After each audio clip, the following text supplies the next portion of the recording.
Hey everyone, welcome back to WonderGod. What if the one who was forgotten, the one who was ignored by everyone, returned with a power no wizard could ever hope to match? In today's story, we dive into second part of What if Harry Potter embraced Slytherin ambition and forged a new destiny? Here is short summary. When Harry embraces the ambition the Hat saw in him, he finds not only power but a partner in Daphne Greengrass. With cunning, discipline, and magical growth beyond his years, Harry charts a new destiny, one not limited by old friendships or outdated traditions. But before we begin, if you enjoy stories like this, make sure to subscribe to WonderGod and share it with your friends, because it really helps the channel grow. Now, let's begin the story. Harry's second portkey journey of the day was much longer and more disorienting than the first. He felt his body spun around as if he were in some kind of magical tornado which seemed to never stop. Finally he felt the spinning slow and knew he was approaching his destination. Harry concentrated on holding on to his wand and hoped he would be able to land on his feet, but as the portkey dropped him he rolled on the hard ground before finally coming to a stop. As he lay there Harry tried to reactivate the portkey, but it was no use. Bagman had given him a one-way portkey, meaning he would have to find another way home. Pushing himself to a standing position, Harry desperately tried to fight off the dizziness as he looked around trying to figure out where the portkey had taken him.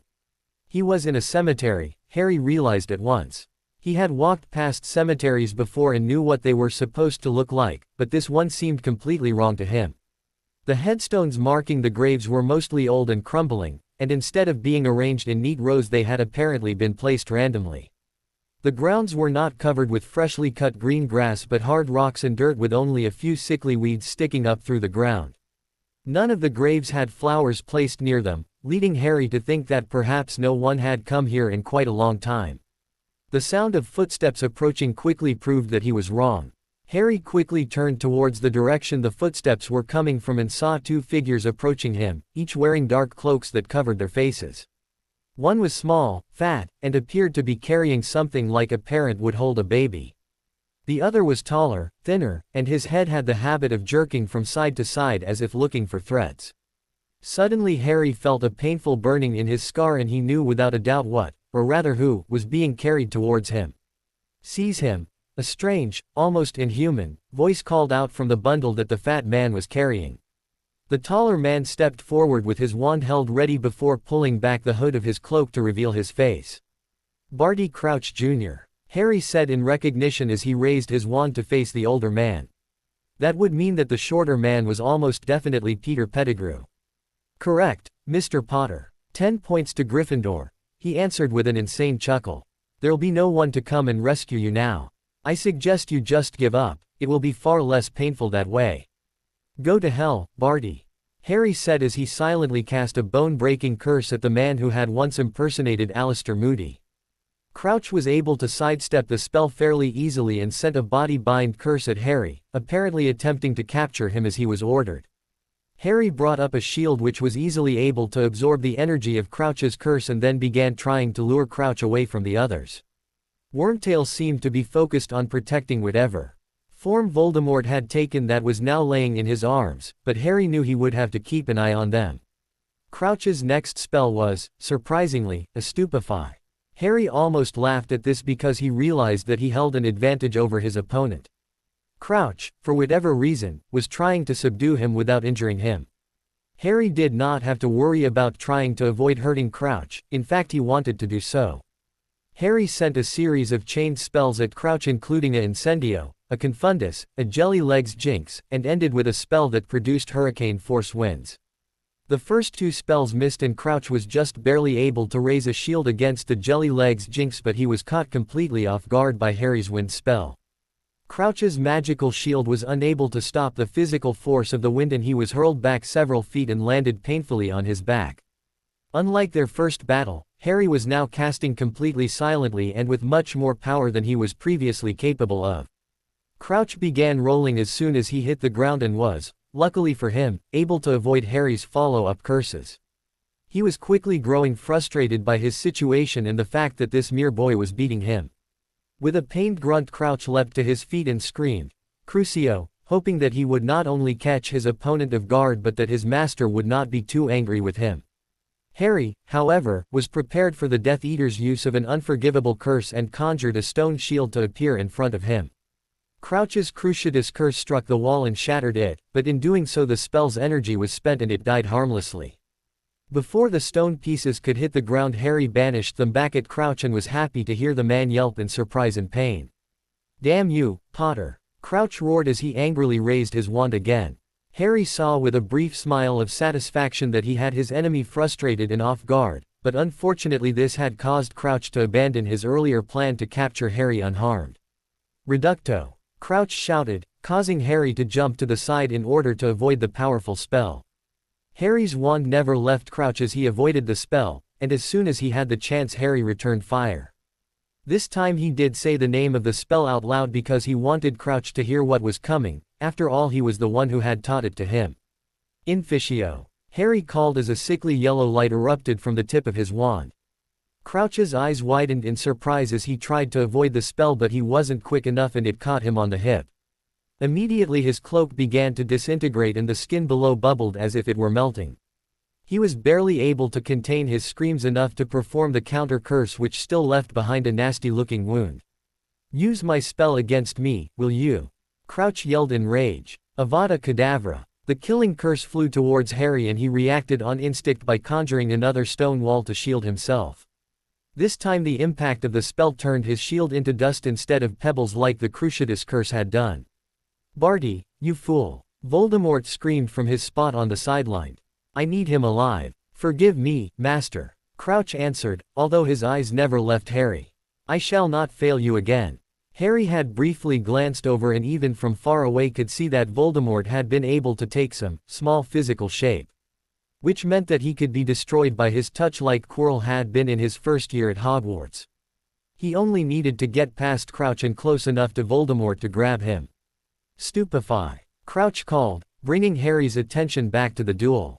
Harry in response raised his most powerful shield and began running towards his opponent. Crouch began rapidly firing non-lethal spells at Harry, but his shield was far too strong to be broken by any of the simple spells he was using.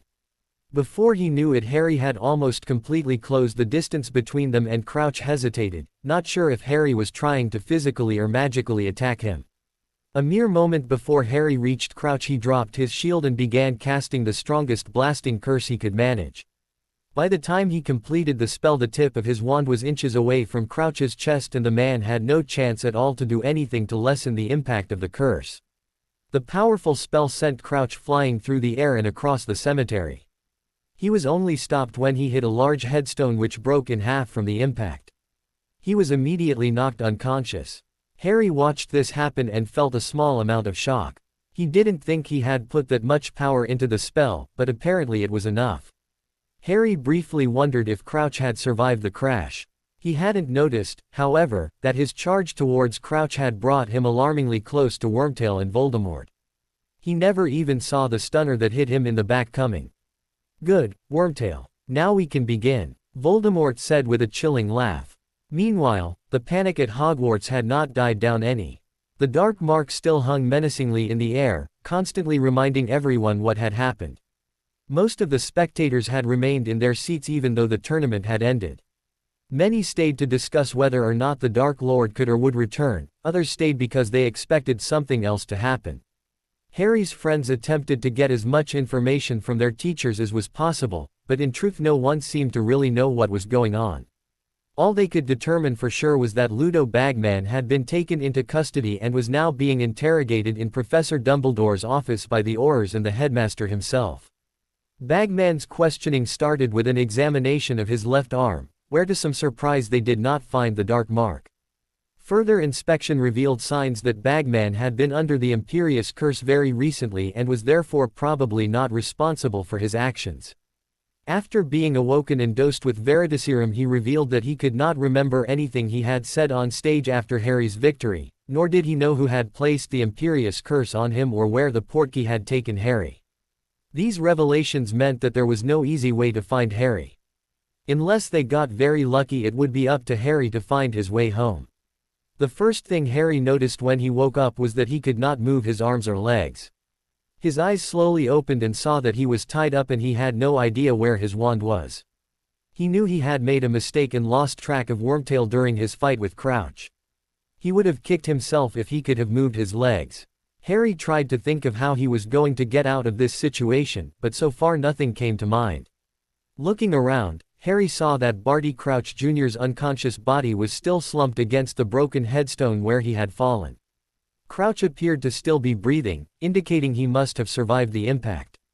Harry felt a small bit of relief when he saw that, even though he knew it was probably a foolish thing to do in this situation. Voldemort had apparently decided it wasn't worth the effort to heal Crouch yet. With Harry tied up, the Dark Lord must not have felt that his adversary was much of a threat. Wormtail, meanwhile, was busy watching over a huge cauldron that was full of some dark, bubbling liquid. Harry wasn't sure what the potion was for, but he knew it was not a good sign. "It's ready, my lord," Wormtail said humbly. "Begin at once," the ugly creature that was Voldemort replied. Wormtail nodded and carefully picked up his master before placing him in the cauldron. The potion inside hissed as sparks shot from it and the liquid inside began to swirl around violently, but after a few moments it calmed down and Wormtail continued with the ritual. "Bone of the father unknowingly given you will renew your son," Wormtail said. As he spoke, he lifted what Harry assumed was a human leg bone and dropped it into the cauldron. The potion bubbled again and turned an ugly blue color. Wormtail paused to check on the potion as if he was unsure he had done it correctly, but when he had assured himself he continued. It was clear from his words what he intended to do. Harry knew without a doubt he was watching a ritual meant to return Voldemort from his body. Harry struggled to free himself and stop the dark ritual, but it was no use. He still could not move. He began trying to think of a way to disrupt the ritual but was unsure what he could do. His only hope was to get Wormtail to end it himself. "Flesh of the servant willingly given you will revive your master," Wormtail said as he lifted up a knife and placed it at his wrist. He was a moment away from slicing it off when Harry interrupted him. "Peter, stop," Harry yelled. "Please don't do this. It's too late for that, Harry." Wormtail answered and raised the knife again. "You don't have to do this," Harry replied, still hoping that the man would change his mind. "But I do. I have no choice, you see. If I don't do this he will kill me. I saved your life. You owe me," Harry said, but he knew his words were having little impact. "It doesn't work that way." Wormtail then turned away, placed the knife on his wrist once again. He closed his eyes as if trying to work up the courage to go through with the act and then, with all his strength, pushed the blade through the flesh and bone of his arm. When he was done, his entire hand dropped into the cauldron and he howled in pain. The potion, meanwhile, continued to simmer but had now turned a red color much like blood. Wormtail took a minute to compose himself before continuing the ritual. "Blood of the enemy forcibly taken you will resurrect your foe," the Death Eater said as he approached Harry. He still held in his hand the ritual knife he had been using and Harry knew Wormtail had come for his blood. "Don't do it, Peter. Please," Harry said, but Wormtail was now ignoring him. He drew the knife and plunged it into Harry's arm as Harry fought to not scream out in pain. The tip of Wormtail's knife was now coated with Harry's blood, and he held it carefully as if it contained some priceless treasure. Wormtail walked over to the cauldron and lightly flicked the knife at it, spilling a few drops of Harry's blood into the concoction. It immediately began to spark and bubble like never before, eventually turning a blinding white color. Wormtail began stepping away from the potion as if he were afraid of it, but his eyes never left it. Harry's attention never left the cauldron either, and for a brief moment he held hope that something had gone wrong. But then he felt pain from his scar like never before, and knew that somehow Wormtail and Barty Crouch Jr. had returned Lord Voldemort to his body.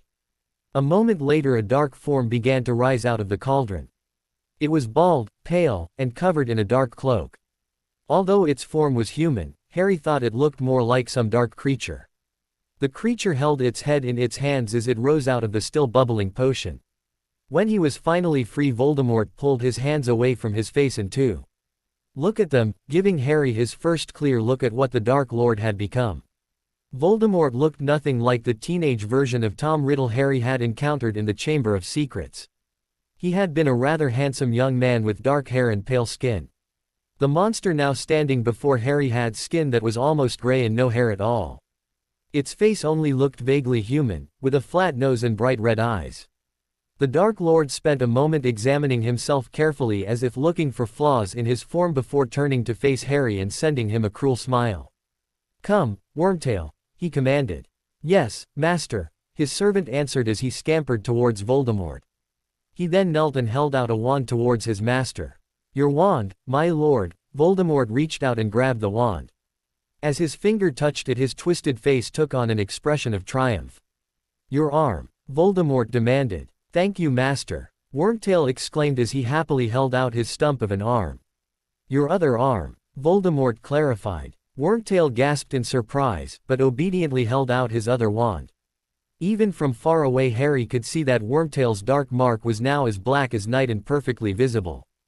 Voldemort pressed his wand into his servant's arm as the other man winced in pain but said nothing. Moments later, men in full Death Eater's robes began apparating into the cemetery. Each of them wore masks that covered their faces so Harry was unable to see who had come. One thing was clear, however: his odds of escaping had dropped dramatically. The Death Eaters stood in a circle surrounding Voldemort as he looked around inspecting them. Harry could not tell if he was happy with what he found or not, but the Death Eaters seemed to be nervous. As the Dark Lord began speaking, they all dropped to a knee, as if before royalty. "After all these years, my friends, we have been reunited," Voldemort began. "And yet I must wonder, where were all of you when I needed you the most? For years I was trapped somewhere between life and death, and none of you searched for me." "I did, my lord," Wormtail bravely, or perhaps foolishly said. "Out of fear, not loyalty. I suppose you do deserve some reward for your efforts, however. Hold out your arm," Voldemort ordered, and Wormtail gratefully complied. Using a spell that Harry did not recognize, Voldemort conjured a magical silver hand to appear where Wormtail's had been. Wormtail held up the hand and stared at it in awe. Voldemort meanwhile was looking at his wand with a confused expression on his face, as if something had happened he did not expect. A moment later the look was gone and he was once again standing before his followers. "Where were you, Avery? Or you, Goyle? Crabbe? Not? And what of you, Malfoy?" Voldemort asked. Harry sat and listened, though he was not at all surprised to see it confirmed that Lucius Malfoy was a Death Eater. "My lord," Malfoy began to plead pathetically, "I was constantly on the alert. Had there been any sign, any whisper—" "Quiet, Lucius," Voldemort said forcefully, and Malfoy knew better than to continue. "There will be time to make up for past failures later. Now we must be suitable hosts and attend to our guest." With that he pointed at Harry, who was still tied up and bleeding from his arm. Harry could hear the Death Eaters laughing from behind their masks at his predicament. Voldemort began walking towards him as he spoke, and was soon standing right in front of him. The world was foolish enough to think that this mere child had destroyed the most powerful wizard of all time. It was not he that defeated me that night, but a mistake on my part. Old magic was at work that night, powerful magic. I did recognize it then, but I do now. And I have overcome it. Believe me, Harry, I can touch you now. With that, Voldemort pressed his finger into Harry's forehead where his famous scar lay. The pain Harry felt in that moment eclipsed anything else he had ever experienced. "Now, Harry, we shall see if the boy who lived can truly stand against Lord Voldemort," the Dark Lord said with a sneer. "Wormtail, untie him, and give him his wand." Wormtail rushed to obey his master, and soon Harry was free with his wand in his hand. Harry nervously looked around and knew full well that he was surrounded by potential threats as well as face to face with one of the world's most powerful wizards. Voldemort looked like he was preparing to continue his speech, but Harry thought his best option was to get on the offensive and stay on it as long as he could. Harry began casting and moving as quickly and as powerfully as he could. Even Professor Flitwick would have been proud of him if he had been there. The chain of spells he used was one he had come up with months earlier and practiced constantly. It included piercing hexes, tripping jinxes, cutting curses, Crouch's acid spell, bone-breaking curses, a tickling charm, a cutting curse, a charm that caused boils to break out on its victim's face, and ended with a massive bombarda. But even though Harry was casting at his best, nothing seemed to get past Voldemort's defenses. Everything he threw at the Dark Lord was either blocked by conjured or summoned items or simply avoided. When the dust cleared from his last spell, which had been powerful enough to leave a small crater in the ground, Lord Voldemort was still standing there laughing at him. "I'm impressed, Harry," Voldemort said. Perhaps you should rethink the offer I made to you years ago. Join me and I will help you reach your full potential. Never, Harry responded angrily. He then transfigured 2 headstones into massive bears which he sent to attack Voldemort, but before they could reach him the Dark Lord had destroyed them with 2 lazy swipes of his wand. You still have much to learn. A pity you won't get the chance. Voldemort taunted. Harry wasn't sure what to do. Despite all of his training and his relatively easy victory over Barty Crouch Jr., he was still clearly not in Voldemort's league. Gathering his courage, Harry went back on attack. He decided that he would have to use his deadliest spells and so cast Cruormorsis, the same spell he had used against the Acromantual in the maze. Voldemort was finally forced to raise a shield to defend himself, but when he did, something very strange happened. Beams of pure magic stretched from each of their wands, connecting them. As they did, Harry felt a strong drain on his magical reserves and knew he could not keep this, whatever it was, up for very long. Voldemort was distracted by this unexpected phenomenon, and Harry saw his chance to strike. Harry ended the spell just as it started to form a dome above him and quickly fired off a cutting curse towards Voldemort's head. The Dark Lord had been distracted by what had happened and tried to sidestep the spell but was only partially successful. A long cut opened up on Voldemort's cheek and blood began to trickle down to his chin. Voldemort roared in anger and then finally began attacking Harry. Harry used his speed to avoid the first wave of spells, but as he tried to jump behind a headstone was struck with the Cruciatus curse. Harry screamed as Voldemort held the torture curse on him. He had felt the curse before during his fight with Barty Crouch Jr., but the Death Eater's version of the spell felt like a tickling charm when compared to Voldemort's Cruciatus. The pain coursed through every part of his body and Harry felt as if he were on verge of going insane.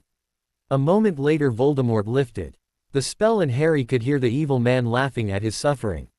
So this is all the great Harry Potter can manage. Pathetic. Voldemort laughed. I think I shall send your head back to Dumbledore.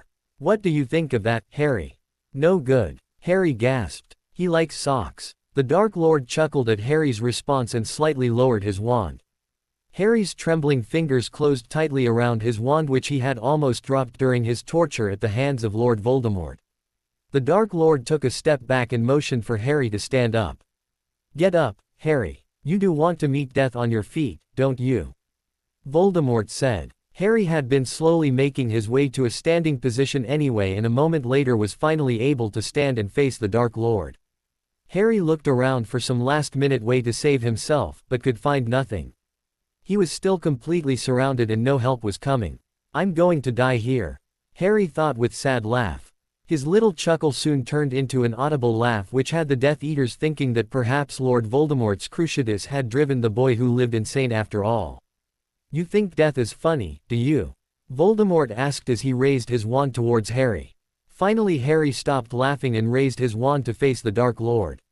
Any last words? Screw you, Tom, Harry said with another laugh. Voldemort, furious with Harry's use of his true name, yelled out, Avada Kedavra, and sent the killing curse flying towards Harry who was able to leap out of the way. Around them the Death Eaters, fearing that a stray killing curse could catch them unprepared, began to search for cover. Harry returned fire with a reducto, but Voldemort was easily able to avoid it. The Dark Lord then cast another killing curse, but Harry was able to conjure a rock wall to shield him from the spell. The shield exploded when the curse hit it, but Harry didn't wait for the dust to clear before banishing a conjured spear back towards Voldemort. When the dust settled it was clear he had missed, but he had no time to think about it because Voldemort sent yet another killing curse his way. Harry leapt to the side to avoid the curse, but unfortunately Voldemort had been expecting that and had summoned a headstone which slammed into Harry's side and knocked him off balance. Before Harry could recover Voldemort had cast the killing curse again. Harry's eyes widened as he saw the green spell speeding towards him. In that moment he knew he couldn't avoid it, and that he had been beaten. The impact of the spell knocked Harry off of his feet and sent him spinning to the ground. When he landed Voldemort stood victorious over Harry and looked down at his unmoving body. Below him, Harry's lifeless eyes lay open and staring off into the distance. Back at Hogwarts, Minister of Magic Cornelius Fudge had arrived and taken the stage in an attempt to calm the audience and look for a way in which he could take advantage of the situation for his own political benefit. With his hearing on the Sirius Black case only a day away, Fudge was getting desperate to find a way to remain in office. He knew the last thing the public wanted to hear was that you-know-who was still alive, and so he spent his time on stage promising that the Dark Lord was dead and that there was no way he could ever come back. Some people seemed eager to believe him, but others weren't convinced. Ludo Bagman had been transferred to the Ministry of Magic for further questioning. It seemed clear that he would not face charges for his actions due to the evidence pointing towards the Imperious Curse. He was however immediately fired from his position with the ministry, and rumors were beginning to circulate that the goblins had demanded he be turned over to them after his release to face punishment for crimes against them.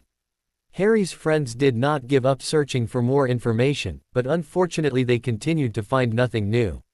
Meanwhile, Dumbledore sat alone in his office wondering what he could have done differently, and what it would mean if Harry died. One thing was clear: dark days lay ahead. Harry's eyes popped open and he sat up, wondering what had happened. Upon seeing his surroundings, however, he also wondered where he was. A strange whimper caught his attention and he turned to look in that direction. He saw a strange creature that reminded him of what Voldemort had been before the ritual to return him to his body, but Harry had no idea what it meant. Around him the world was completely white and without definition, and the blankness of his surroundings seemed to go on forever. "Harry!" a gentle female voice called out, seemingly from all around him. "Hello?" Harry asked. "Who's there?" As he continued to look around, he finally saw two forms approaching him in the distance. As they drew closer, he saw that one was man and the other was a woman.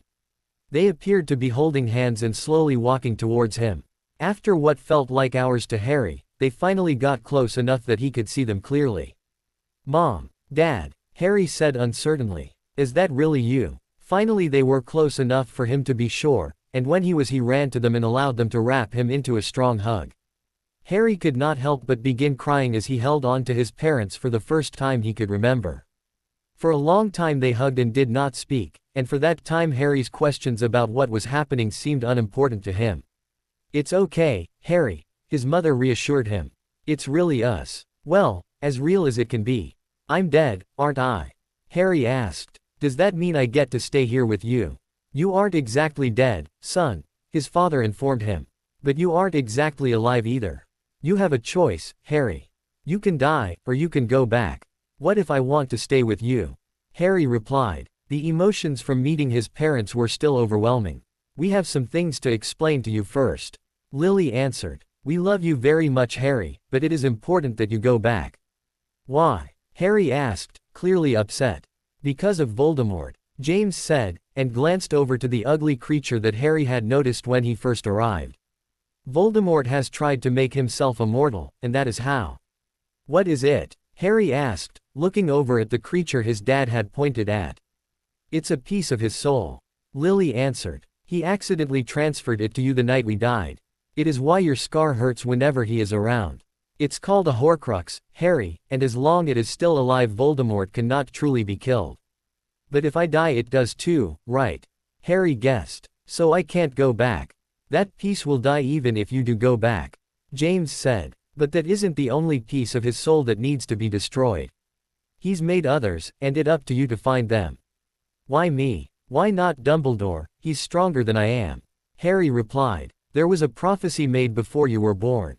Dumbledore never told us exactly what it said, but it meant that either you or Neville Longbottom would have defeat Voldemort.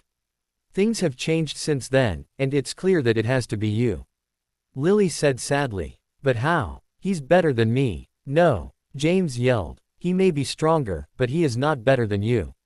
He is stronger. And if I do get back to my body I am still going to be surrounded by Voldemort and his Death Eaters with no way to escape.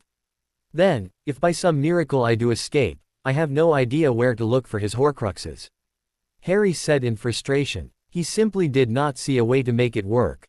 "We will help you, Harry," Lily said softly. "Or to be more precise, we will force Voldemort to help you." "How?" Harry asked. "That piece of his soul he put inside you contained all of his personality and intellect right up until the moment he separated it from the rest of his soul. We can take parts out and give them to you," James said with a proud smile, as if it had been his idea. "So you can just give me all of his knowledge," Harry said, realizing how this could help him. "Not exactly," Lily replied. You see, it's impossible to separate his personality from the things he knows, so the more information we take out of him and put in you, the more of his personality will also get transferred. If you took everything, you would basically become him. So what do I get? Harry asked. Everything he knows about his Horcruxes. That way you should be able to make him mortal again and then kill him. Lily explained. And then his knowledge on how to apparate. Use that to escape the cemetery and make it back to Hogwarts. Those are the only things we dare pull from him. This is going to change my personality, isn't it? How much? We're not taking much, so it shouldn't even be noticeable. James answered. We're trying to be as careful as we can. Okay then, I'll do it, Harry said finally. Do I have to go now? Yes, I'm sorry but you do. Lily said with tears in her eyes. She pulled Harry and her husband into another hug which they happily returned. You'll see us again one day, Harry. But hopefully not for many more years. Never forget that we love you very much. I love you too, Mom, and you, Dad. Harry replied. Soon they were all crying and holding each other. They stayed this way for a few moments, but then Harry felt everything start to change. He felt like he was being pulled away from them by some undeniable force.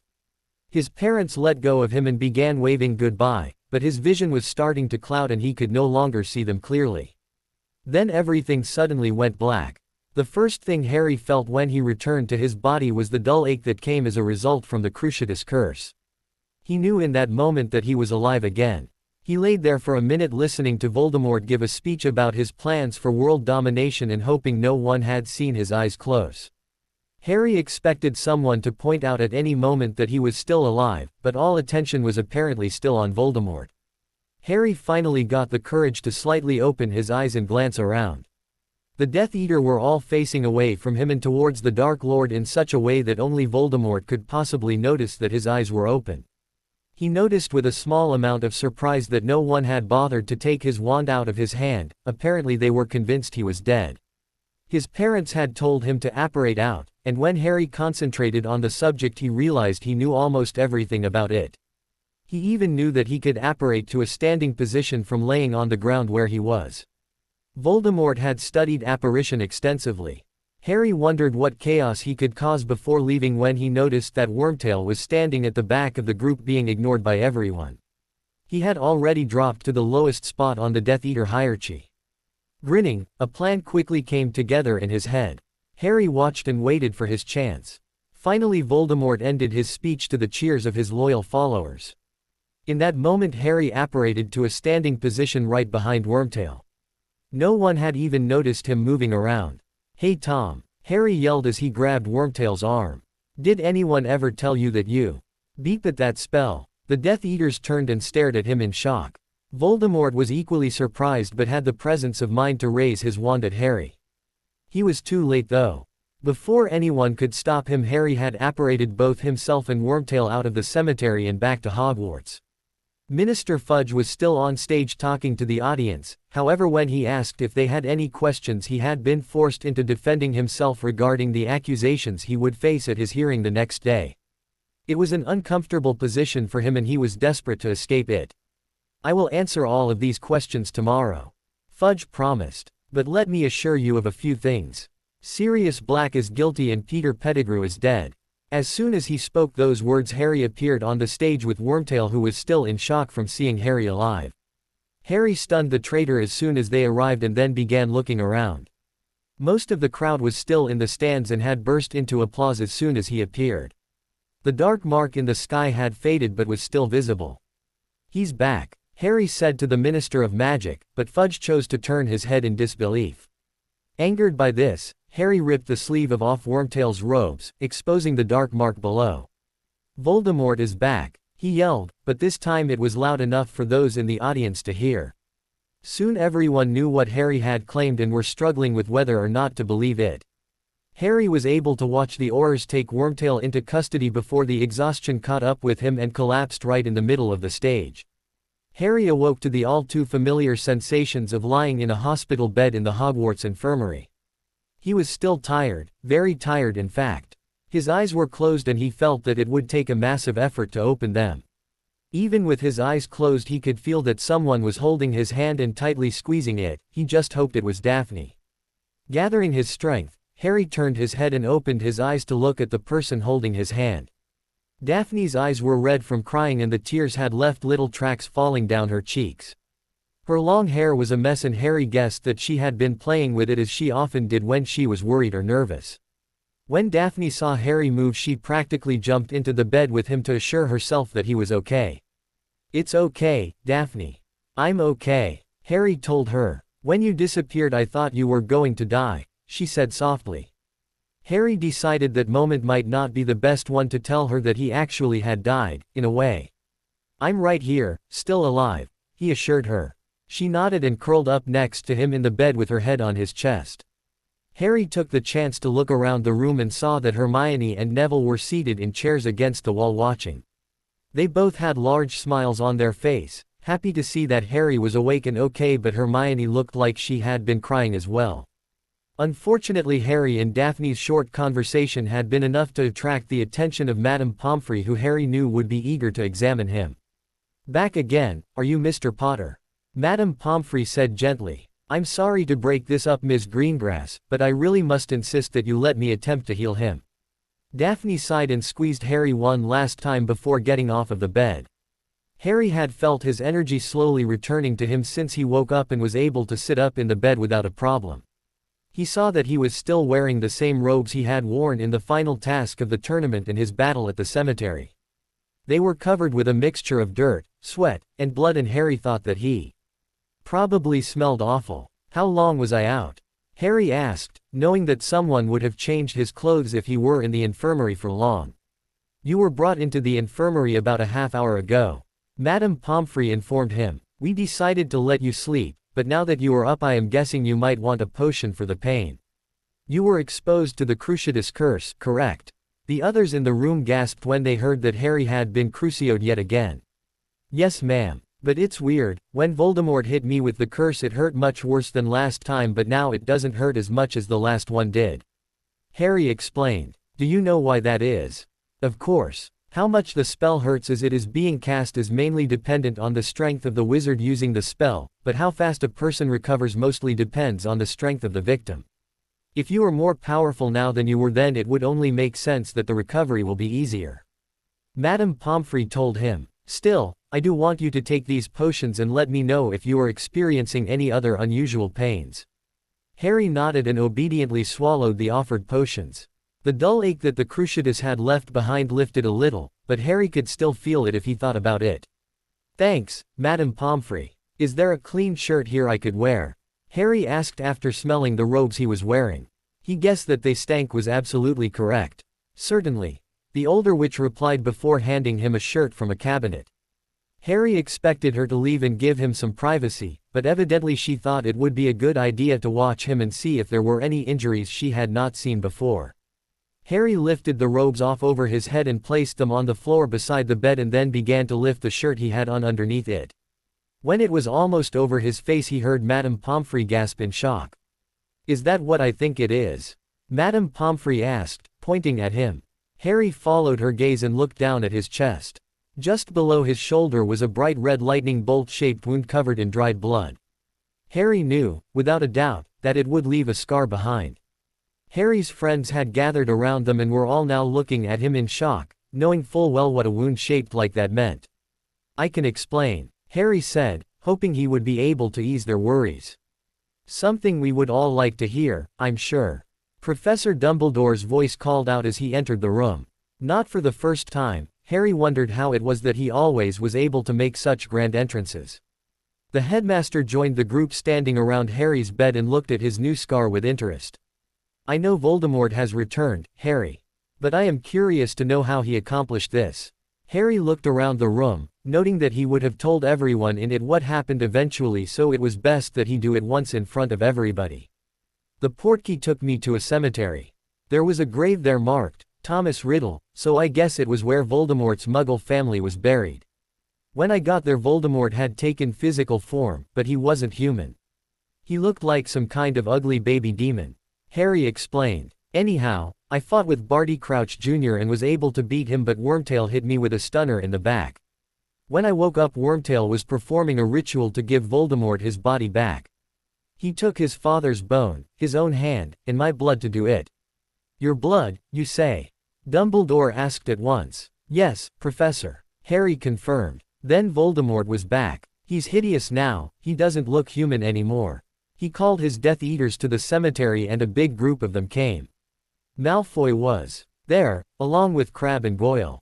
There were 2 other names, I think not an Avery.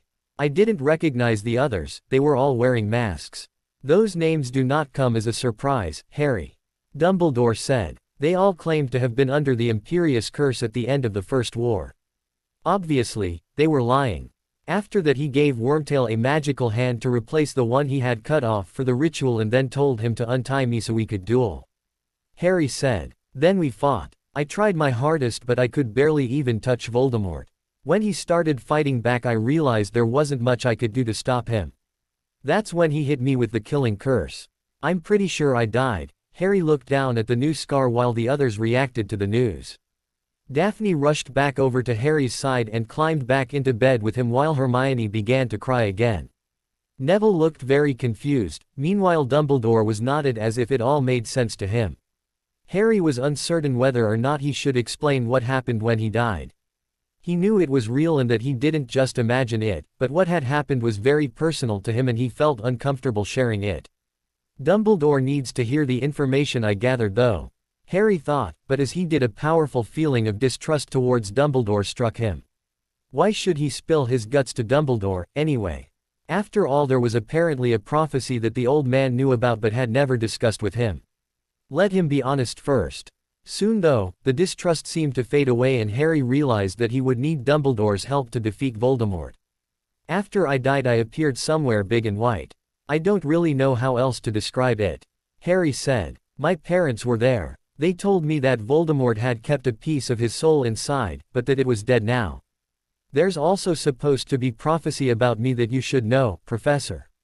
Before I left they gave me all I needed to know about Voldemort's soul pieces. I know what they are and where they are. They also showed me how to apparate out of the cemetery. When I got back I grabbed Wormtail and came back to Hogwarts. That's everything. Dumbledore looked quite worried. He had hoped to not burden Harry with knowledge about the prophecy and Horcruxes until he was older, but it was obviously too late to stop that now.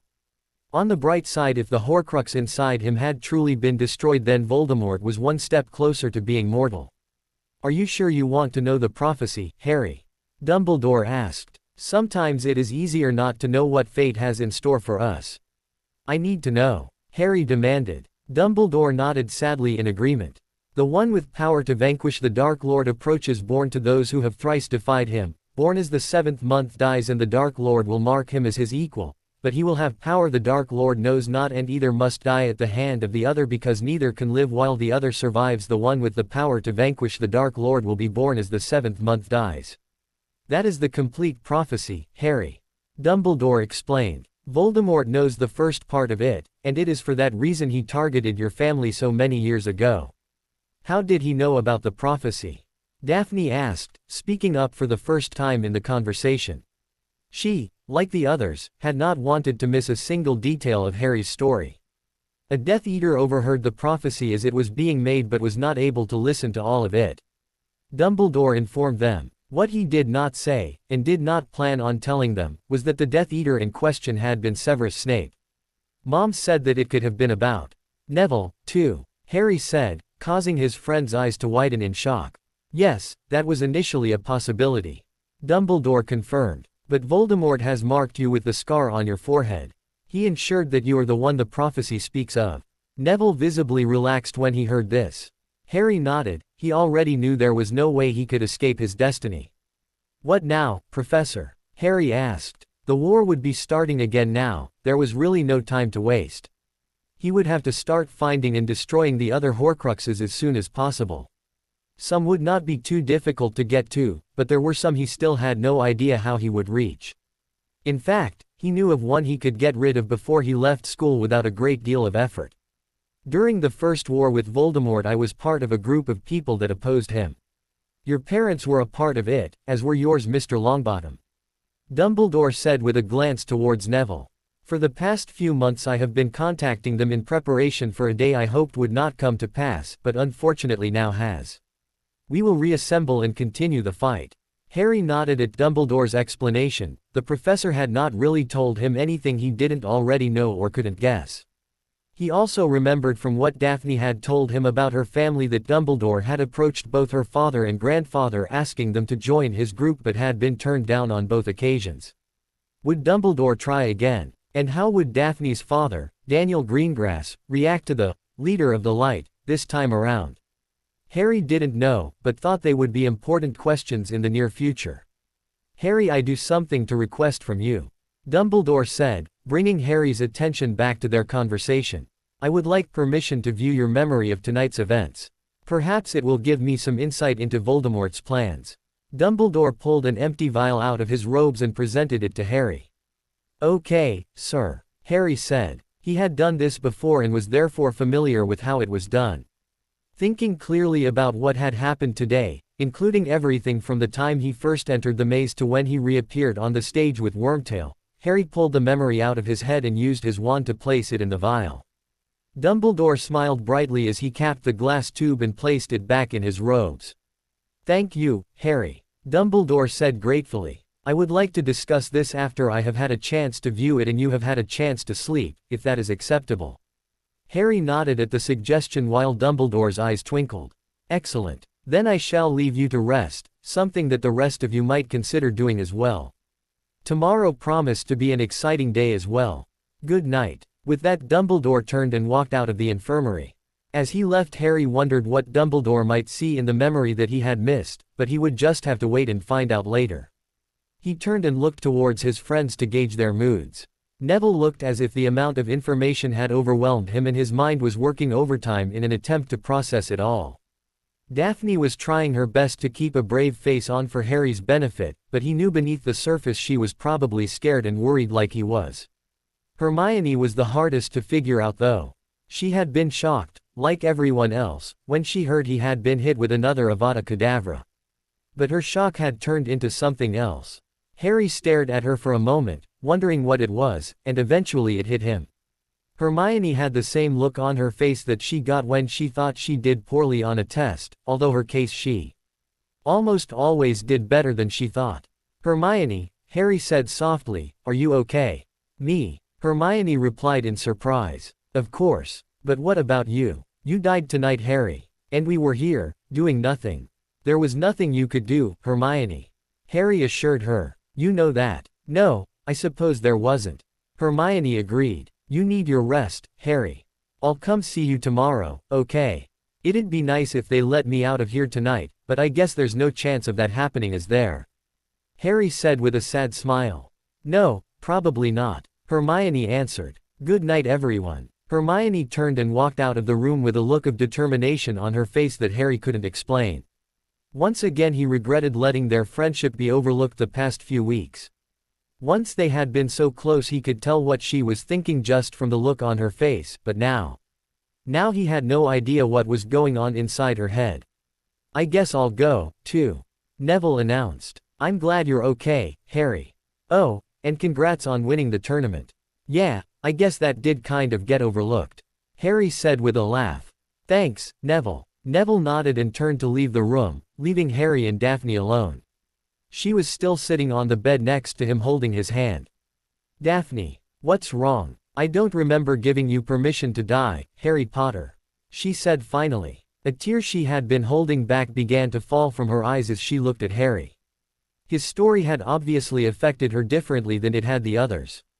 Harry wasn't sure how to answer her, so instead he pulled her into a hug and held her. It's okay, Daphne. I'm fine now, Harry told her. I'll do better next time, I promise. I won't let Voldemort hurt me, or you. You better not, Daphne said as she lifted her head off his shoulder. I guess I should probably go. Don't, Harry said. Stay here with me. I don't think Madame Pomfrey would approve, Daphne answered. We're in a hospital bed in the middle of the infirmary. She will know nothing out of the ordinary is going to happen, Harry replied. I just want you to be here with me. Okay, but don't act surprised when she kicks me out in an hour, Daphne said as she laid down in the bed next to her boyfriend. Thank you, Harry said gratefully. Daphne, I love you, Harry watched to see her response. Even though he had been growing more and more sure of his feelings for her over the past months, he had never said it out loud. Partly because he was worried she wouldn't feel the same way. His fears were greatly eased though when he saw her smile and felt her scoot closer to him on the bed. "I love you, too," she answered softly, but loud enough for Harry to hear. That night Harry went to sleep with a smile on his face, despite everything that had happened that day. 15 minutes later, Madame Pomfrey found them both asleep and cuddled up next to each other. Technically, she knew, she should tell young Miss Greengrass that visiting hours were over and she needed to leave. But Mr. Potter had obviously had an awful day and would probably appreciate the company. In the end, Madame Pomfrey didn't say anything and left the couple alone to rest together. Hermione, however, did not go to bed after leaving the infirmary. Rationally she knew Harry was right and there was nothing any of them could have done to help him tonight, but that still did not help her feel any better about the fact her friend had been alone going face to face with Voldemort while surrounded by Death Eaters. Worse than that, Harry had actually been hit by the killing curse. Again, even Harry's luck was bound to run out eventually if he kept getting into dangerous situations like that. The war had begun again. Tonight, that much was certain. Harry, and all those close to him, would be targets for the reassembled Death Eaters and their master. They would need every advantage they could get their hands on. In other words, she would also need every advantage she could get to protect herself and those she cared about. Despite the training she had been doing for the past few months, she knew she was not ready to face a skilled Death Eater alone, and certainly not more than one. She worried for her family as well. During the First War, Voldemort had a habit of attacking the homes of Muggleborns even if they had done nothing to oppose him. How much more danger did her parents face because of her friendship with Harry? There is something I can do about it though, she suddenly thought, but immediately tried to ignore the thought. It would not go away however. She had the knowledge and supplies needed to complete the ritual of Heron. It was dangerous to attempt an unknown ritual, but on the other hand no one that had studied it believed it was a particularly dark ritual. She had struggled with decisions since she began studying the ritual, but the bulk of her reason for wanting to do it then was to satisfy her curiosity. Now it had taken on a greater significance to her. It had come to symbolize all of her hopes of making it through the Second War with Voldemort. Harry's death had pushed her over the edge and convinced her that the ritual was necessary. Hermione made a quick stop by the Gryffindor dorms to pick up the supplies she would need for the ritual. Harry had been able to conjure everything she needed, even the hard-to-find items. He, of course, did not know what Hermione's true reasoning had been for wanting them. The only part he could not conjure was the gold she would need, and that would have to come from one of her most cherished possessions, a bracelet that her mother had given her. It saddened her to lose the bracelet, but she decided it was being used for a good purpose. After gathering everything she would need, Hermione made her way to the Room of Requirement, which she had decided would be the best place to perform the ritual. I need a place to perform the ritual of Heron, Hermione thought as she walked back and forth in front of the spot on the wall where the door to the Room of Requirement would appear. As she passed the third time, an ornate door slowly formed, just as she had expected. When she entered the room, it was far different than she had expected. The floors and walls were all a dark stone instead of wood as they normally were. The room was quite small compared to how the room normally appeared. The four walls were all approximately equal in length, and Hermione guessed they were each about 25 feet long. A single torch was placed on each wall, and as a result the room was still quite dark. Seeing the intimidating room, Hermione had a moment of doubt about whether or not to go through with the ritual. But eventually her doubt faded and she proceeded with the complex ritual. The room had evidently prepared the first step of the ritual for her. A perfectly circular ring of white sand was waiting in the center of the room, just as she needed it to be. The first step was for her to draw the 9 runes in the correct order on the ring. As she drew them, she thought about how it would have been impossible for her to complete this without the book she had found. For one thing, the runes she was currently drawing were not actually runes at all, at least not like modern witches and wizards were taught. The runes the school taught students were of Germanic origin, but these were much older Phoenician symbols, although they were used for similar purposes. This, of course, made sense to her considering the ritual itself was older than the runes she knew of. Once she was satisfied she had drawn them properly, she began placing the elements on the runes they corresponded to. This step had taken her months to finally get right, and the excitement of finally seeing it completed was indescribable. Finally they were all in place and she was ready to begin the ritual. For a moment she stood in the center of the ring looking at what she had done, feeling slightly anxious about what she was about to do. As far as she knew, she would be the first person in 2,000 years to perform this ritual that had been heavily sought after ever since. After a few moments Hermione decided it was time to complete the ritual and began chanting the words that were required. It was in Greek and was long enough that she had spent a week translating and memorizing. It was not a spell exactly, in fact it was worded more like a very poetic prayer asking permission to face judgment and expressing hope that they would be found worthy. Once she had finished the prayer she began again, as the book had instructed. As she did so she pulled a small knife out of her robes and made a small cut on her hand. The blood quickly began to pool in her palm as she walked over the first rune slowly, careful not to spill any of the blood on the ground. She slowly tipped her hand over, allowing a few drops of blood to land on the rune. As soon as it landed, the small amount of nickel laying on top of the rune burst into flames and was absorbed into the ring of sand. Hermione took that as a sign she had performed that part correctly and repeated it on the other runes. Soon all of the runes had been activated and all of the elements absorbed into the ring. For a moment nothing happened and she feared that she had made a mistake, but a second later the torches on the wall went dark and the sand ring began to glow. A strong wind began to blow, but strangely none of the sand that made up the ring around her was affected. In the darkness Hermione almost missed seeing a black circle forming on the edge of the ring. It stood vertically and was completely dark. In fact the only indication it was even there was that she expected to see something in that direction and didn't. Finally the wind died down and she saw some shape moving at the center of the circle. She looked closer, trying to figure out what it was as the shape grew larger and larger. Eventually she recognized it to be a person walking towards her. That is when the realization that she had created a portal hit her, however she had no clue where it went. She was now past what the book knew about the ritual and was completely on her own.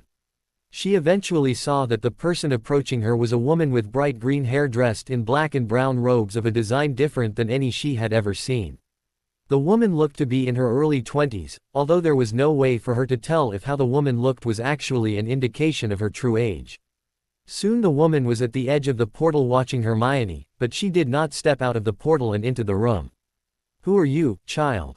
And why have you opened the door between our worlds?" the woman asked gently. Even though she was asking for information, Hermione did not find her to be threatening. "My name is Hermione Granger," she replied. "Honestly, I wasn't sure what this ritual would do. A war is starting in my world, and I was looking for a way to protect my friends and family." "A noble goal," the woman answered with a nod of her head.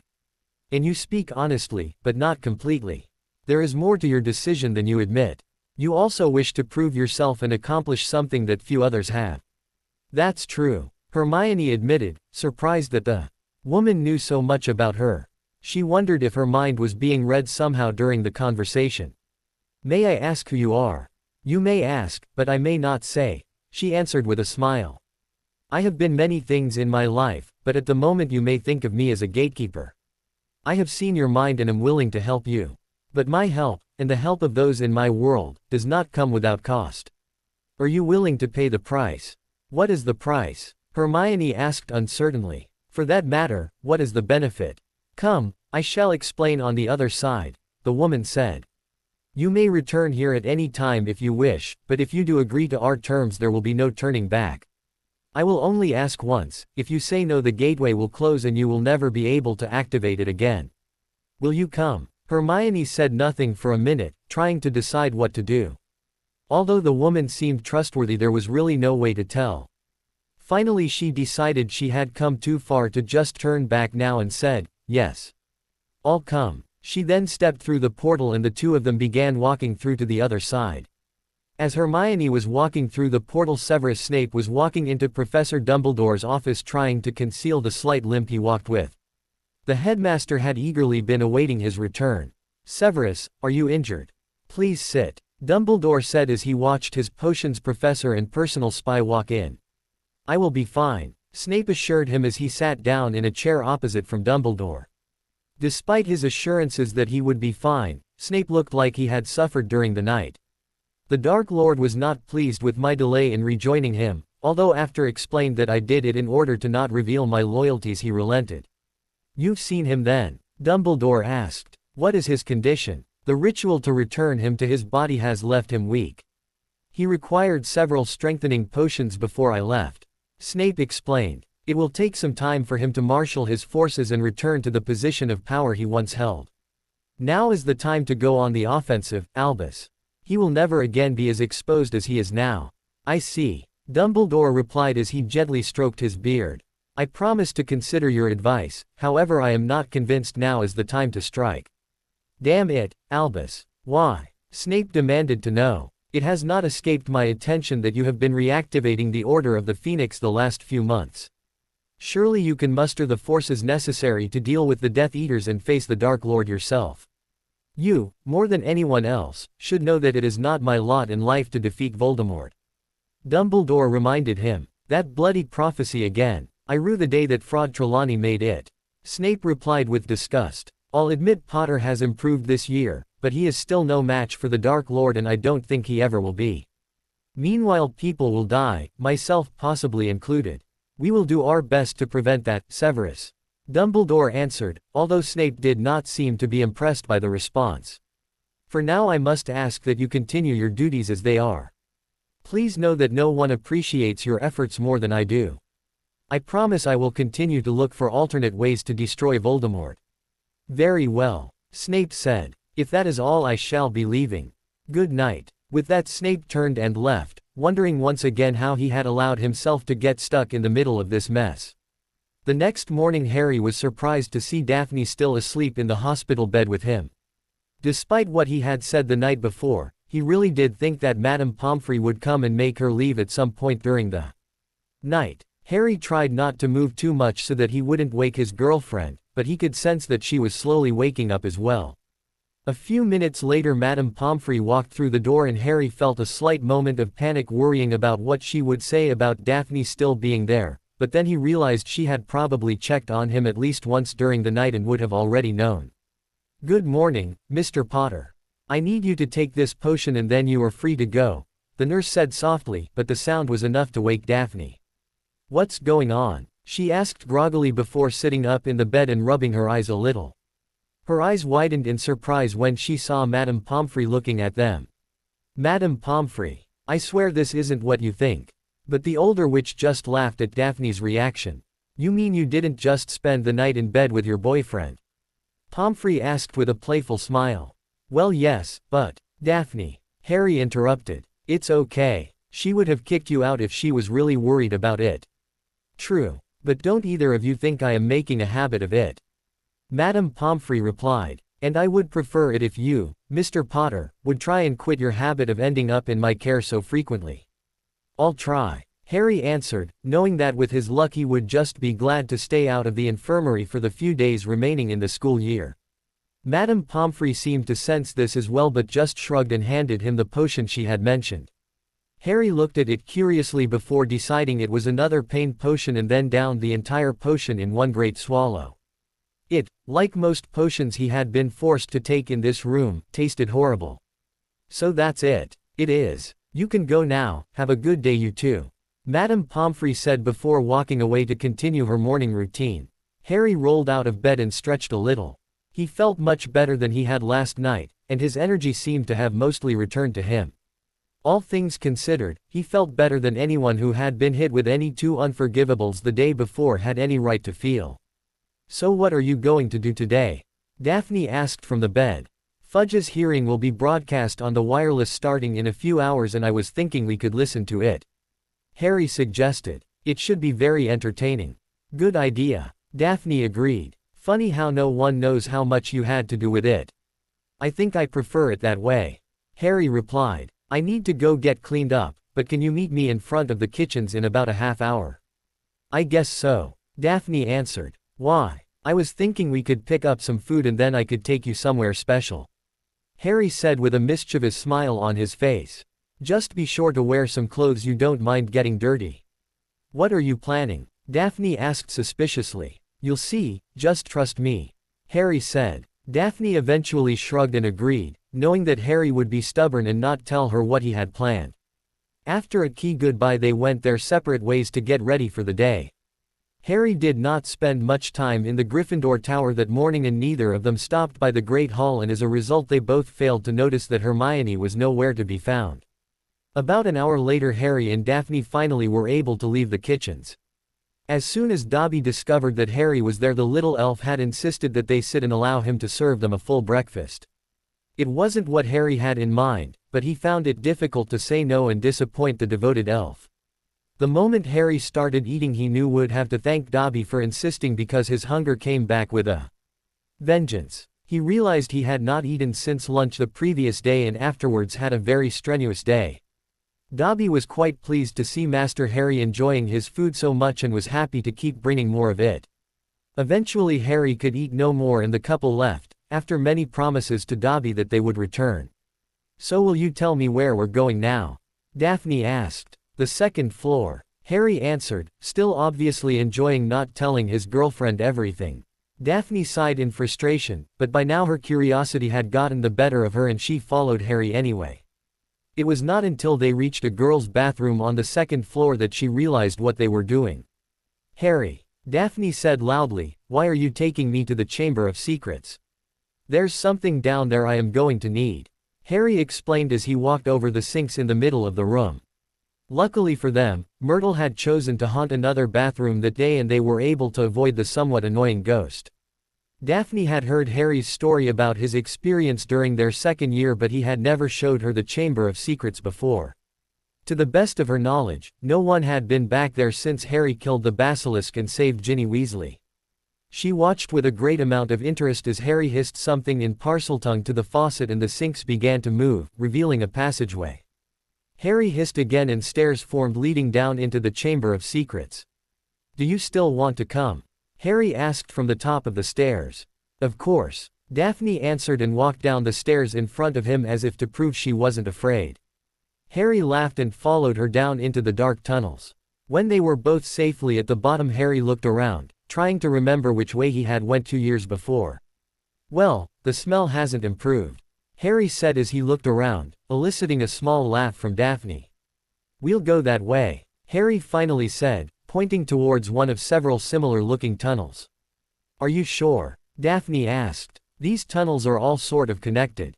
This leads the right way and if we're lucky we will be able to avoid the cave-in," Harry responded. Daphne decided to trust his judgment on this one since she had no idea where she was going anyway.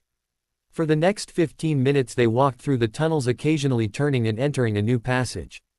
Eventually Daphne had no idea which way they were headed and suspected Harry didn't either. "Harry, you better not have gotten us lost down here," she said with a bit of worry evident in her voice. "We're almost there, I promise," Harry answered, although it did little to relieve his girlfriend. Daphne was surprised when a few minutes later they the Grand Hall of the Chamber of Secrets. The huge corpse of the basilisk lay where it had fallen and still looked as if it had died only minutes before instead of 2 years ago. When Daphne saw the giant beast, she wrapped an arm around Harry's waist and wondered how being back was affecting him. "I can't believe you faced that thing when you were only 12 years old," Daphne said. "I got lucky, and I had help," Harry replied. "I owe my life to Fawkes. If he hadn't shown up I wouldn't have had the sword of Gryffindor and the basilisk venom would have killed me. Need I remind you that near-death experiences are not necessary to end the year?" Daphne asked jokingly. "Although I guess you've already gotten that out of the way for this year." "I'll do my best next year," Harry answered. He then led her towards the fallen basilisk and began inspecting it curiously. "Why hasn't it started rotting? It's been here a long time." "Magical animals are different," Daphne reminded him. "And this basilisk was over 1,000 years old to begin with. Can you imagine how much this thing must be worth? It's amazing." "Really? I hadn't thought of it," Harry said truthfully. "Basilisks are rare and most of their parts are useful for something. One this size could bring in hundreds of thousands of galleons, easily," Daphne said as Harry nodded. "I guess you came down here for something from the basilisk." "What? The venom," Harry replied. He then walked over to the animal's head and picked up a large fang that had broken off and was covered with blood and venom. Harry was very careful handling the dangerous item and slowly placed it into a box he had brought with him to store it. The diary contained a piece of Voldemort's soul, and I got very lucky that there just happened to be one of the few things that could destroy a Horcrux handy when I faced him that day. I plan on destroying all of them as soon as possible, and I'll need this to do it. How hard will it be for you to get to them? Some will be harder than others. Harry answered. One of them will be gone by tonight, but there are others that I still don't know how I will get to. Like Hufflepuff's cup in Bellatrix Lestrange's vault at Gringotts. I really hope I can find a way to get to it without having to break in. Especially considering no one's ever been able to do that. Voldemort did. Harry corrected her. Although he didn't get anything. I guess I've got everything I need here. What about the rest? Daphne said. Remember, you and Voldemort are the only two that can get down here. If you don't use it he might. Plus you can spend the money on something nice for me. I suppose you're right. Harry laughed. But doesn't it technically belong to Hogwarts? You killed it. Daphne pointed out. I'd say that gives you a decent claim to it. Besides, they'd never be able to get it without your help. Okay, I'm convinced. But you're going to have to help me find a way to get it out of here. Harry replied. Daphne nodded in agreement. Let's get out of here, I don't want to miss Fudge looking like an idiot. Together the two of them left the Chamber of Secrets and the basilisk behind. The trip out was a little shorter than the trip in had been since they both had a better idea of where they were heading. Fortunately, they were able to make it out in time to not miss any of Cornelius Fudge's hearing. Harry and Daphne were far from alone in wanting to listen to what would hopefully turn out to be the downfall of Cornelius Fudge. The event had major implications for politics in the wizarding world and was being broadcast internationally. Some were even speculating that it could equal the amount of listeners that tuned in for last year's record-breaking Quidditch World Cup. Even in Hogwarts, students crowded around radios to listen, an event that left many Muggleborns wondering why no one had yet created a magical equivalent to television. The Ministry of Magic itself was crowded like never before. Thousands of witches and wizards showed up hoping to be able to find an open seat in the Great Hall of the Wizengamot, which had been expanded to its maximum capacity. Unfortunately for most of them, the empty seats rapidly filled up, leaving them to try and find somewhere else to listen in. The Wizengamot itself consisted of 100 witches and wizards and the chief warlock, who at this time was none other than Albus Dumbledore. All of the members of the Wizengamot were purebloods, although not all of them agreed with the pureblood bigotry associated with Voldemort and his followers. Almost all of them were additionally from old and wealthy families. As a result, the main legislative and judicial body of Wizarding Britain tended to be quite conservative in its outlook compared with the rest of the population. Change generally came slow, if it happened at all. 15 minutes before the hearing was set to begin, the main doors to Great Hall of the Wizengamot were closed and the spectators were told to take their seats. As the minutes passed, the anticipation in the crowd became palpable. Conversations died off as the time drew near and the room was nearly quiet when a series of bells rang indicating the start of the session. An old wizard in elaborate robes walked to the center of the room and began speaking in a very loud voice so that all could hear him. This meeting of the Wizengamot is now in session. As soon as he had said that, the members of the Wizengamot walked into the room from two doors at the back. They were arranged so that the most senior members were closer to the front. In the middle and in front of all of them was an ornate desk where Chief Warlock Albus Dumbledore sat in order to control the meeting. The Wizengamot thanks all of you for your attendance. Dumbledore began. First on the itinerary is, I demand to be heard. A loud voice called. The audience turned to look at Minister of Magic Cornelius Fudge, who was standing up towards the front of the audience flanked by his supporters. Minister Fudge, we will hear from you momentarily, but we do have other business to attend to before that. Dumbledore assured him. It is my right as Minister of Magic to be heard and I demand you give me that opportunity. Fudge said, hoping to show that he was in control of the proceedings. Very well. Dumbledore sighed. The Wizengamot recognized Minister of Magic Cornelius Fudge. Fudge grinned triumphantly as made his way down to the raised podium at the center of the room. Once there, he laid out a few notes and then turned to face the audience instead of Wizengamot. Such a move was highly irregular and everyone recognized it as another of Fudge's power plays. Witches and wizards of the Wizengamot and of Great Britain as whole, I stand before you a man innocent of all accusations that have been leveled against me by that foul tabloid, the Daily Prophet.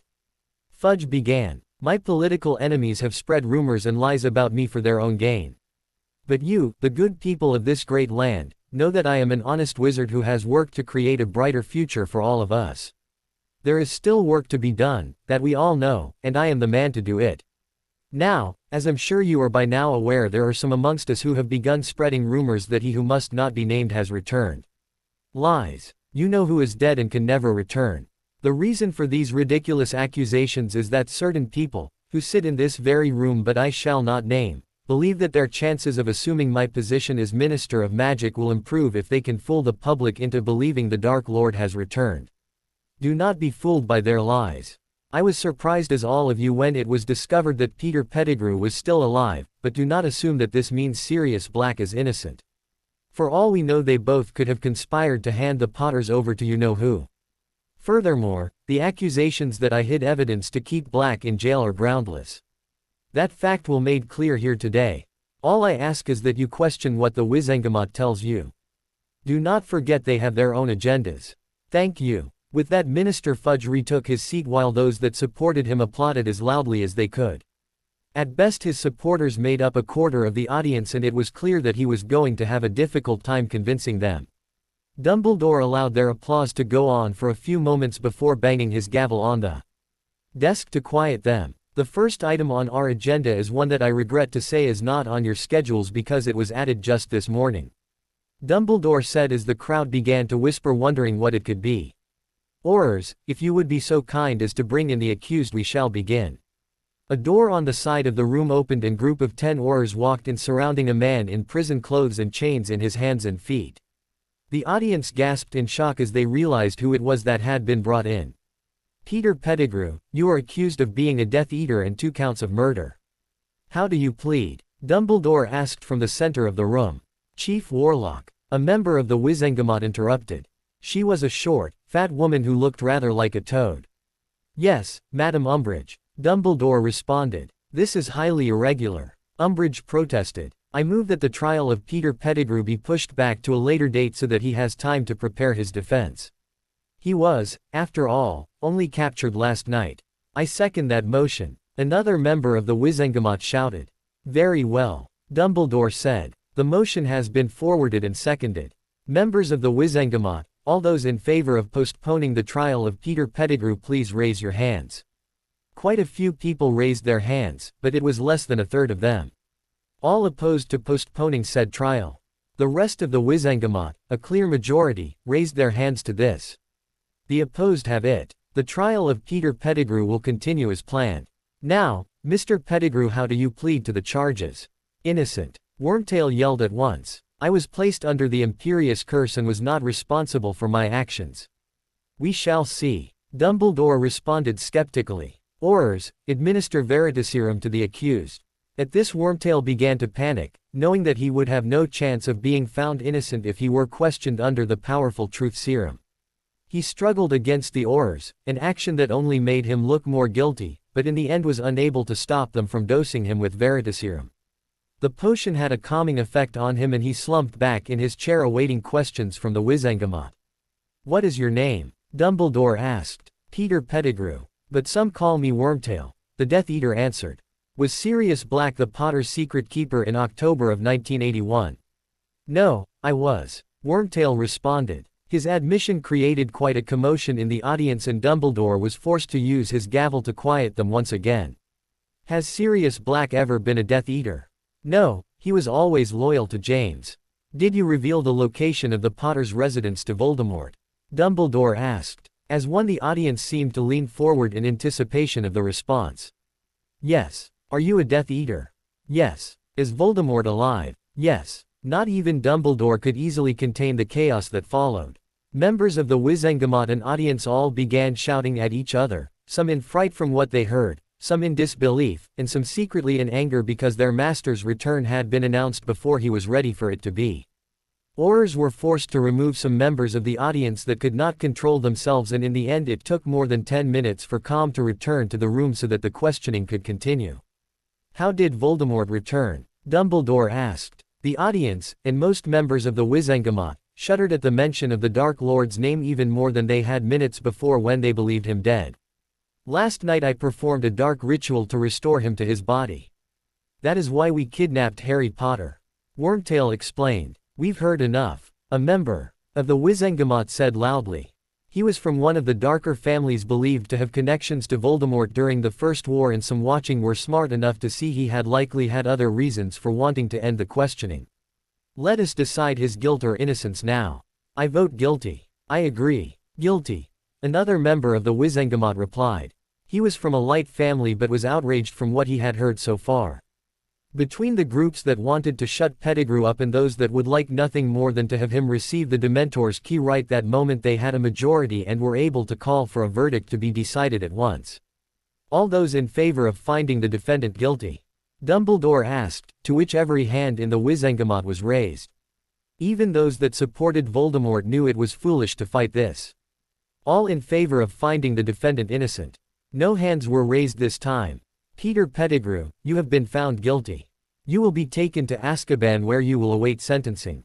Your crimes require a life sentence and this court will reconvene in 1 week to decide whether or not you will face the Dementor's key. Aurors, take him away. Peter was led out of the hall. He was no longer trying to escape, he was just crying uncontrollably, although no one felt any pity for him. Once he was gone, discussion in the hall turned towards what they should now do about Sirius Black. He is obviously innocent. One witch said. We can't know that. Perhaps Pettigrew just didn't know Black was a Death Eater. One of Fudge's cronies responded. A shouting match followed and neither side seemed to be winning. Many people still felt that Black was guilty of some crimes even if he didn't betray the Potters. The image they had in their heads of Sirius Black the criminal was just too strong to overcome. Order. Dumbledore said loudly as he banged his gavel down. Will the Wizengamot agree to give Sirius Black the trial he clearly deserves at the nearest opportunity? The Wizengamot debated this for a few minutes but finally agreed that if Sirius Black was captured he would be brought before them and given a fair trial. Those in favor have the clear majority. Dumbledore announced after their vote. Black will receive a trial as soon as possible. Now, on to R. How about right now? A voice called from the audience, interrupting Dumbledore. The man who had spoken wearing a dark cloak that covered most of his face. He wore glasses and a hat, making it hard to determine what he looked like. But when the man removed his disguise it was obvious all who it was. Sirius Black. Minister Fudge yelled from his spot in the audience. Aurors, arrest him at once. The crowd meanwhile was gasping in surprise at this unexpected turn of events. Few of them noticed the twinkle in Chief Warlock Dumbledore's eyes at that moment, as if he had something to do with this. I don't think so, Fudge.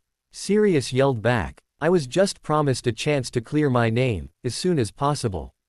That would be now. Fudge looked furious, but there was nothing he could do about it.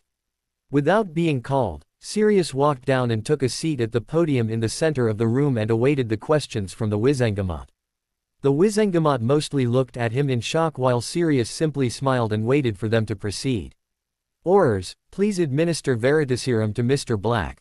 Dumbledore finally said. The Aurors approached and this time the person they were trying to give the truth serum to did not fight against them but instead took it willingly. When the dose was given, Sirius took on the calm look that those given Veritaserum often do. What is your name? Dumbledore asked to confirm the identity of the man in front of them. Sirius Black. Were you the Potter's secret keeper? No, Sirius answered. We decided that I was too obvious of a choice.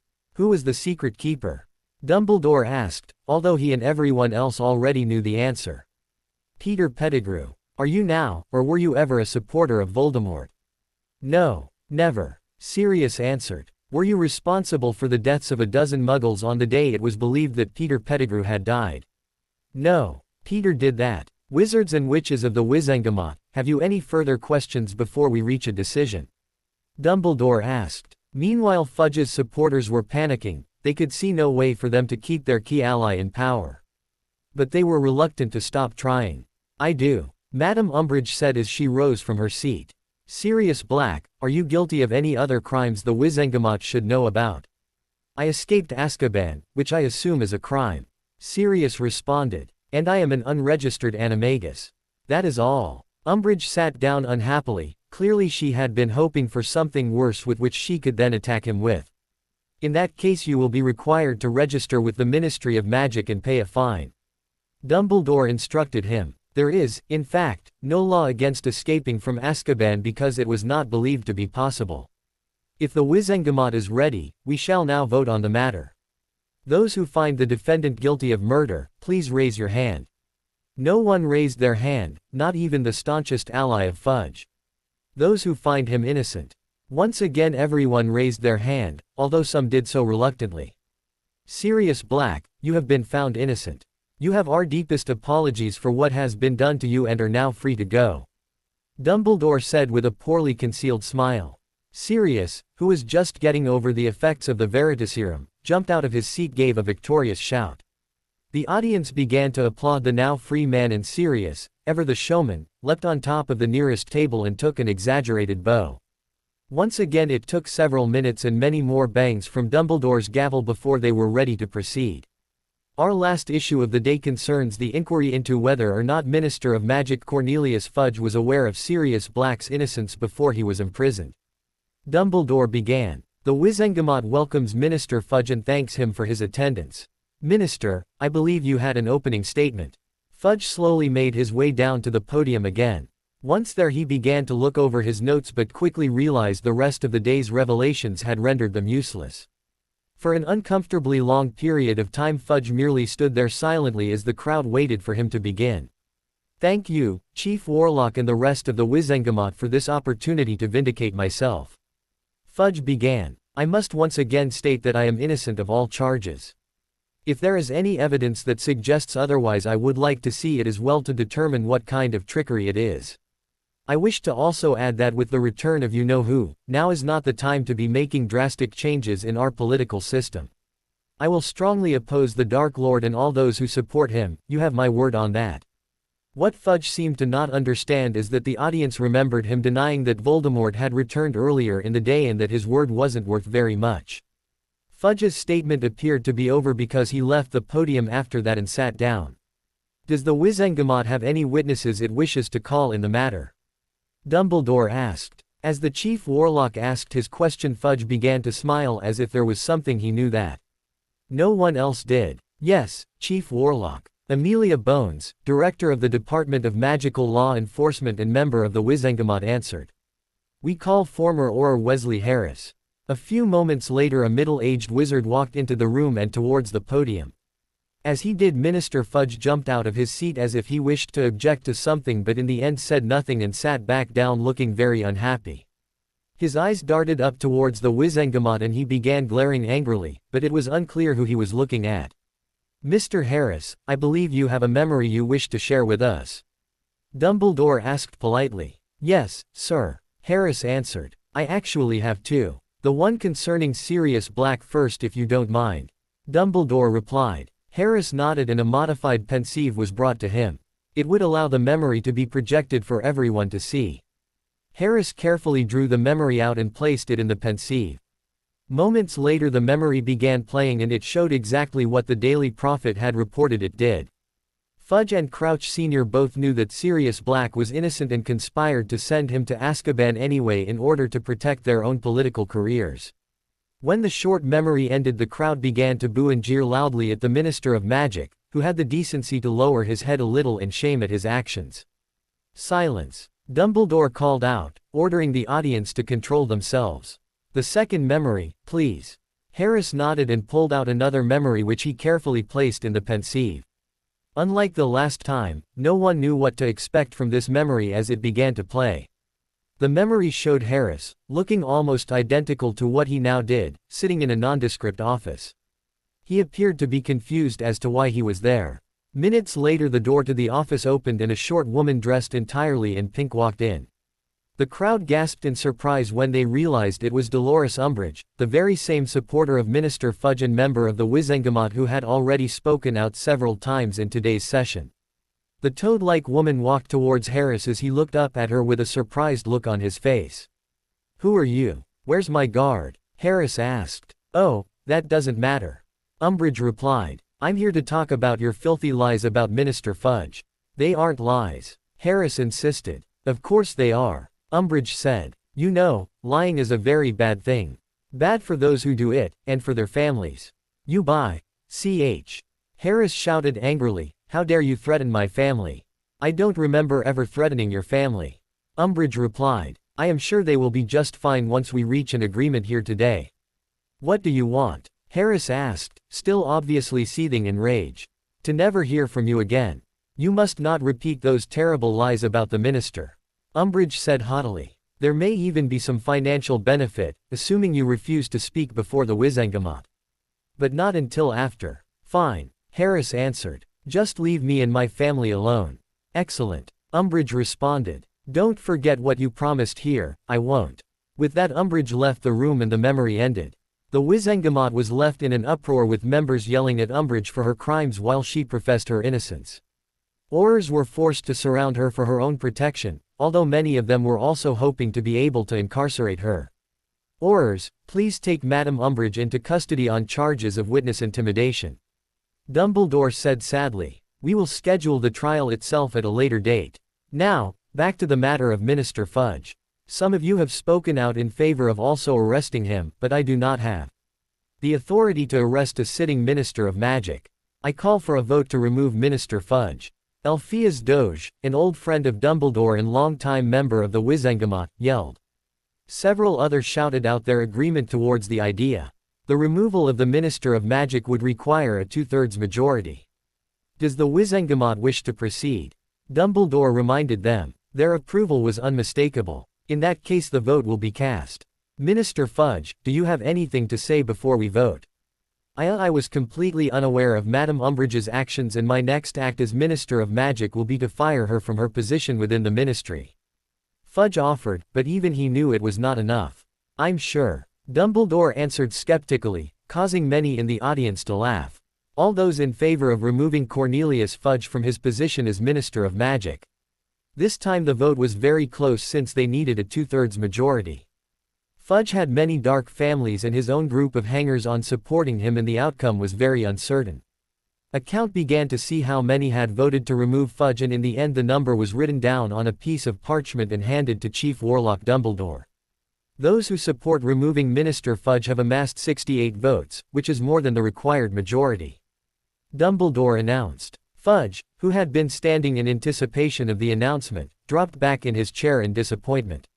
Cornelius Fudge, you are hereby stripped of the title Minister of Magic. As required in our laws, this body will reconvene in 1 week to vote on a new Minister of Magic. That concludes today's scheduled items.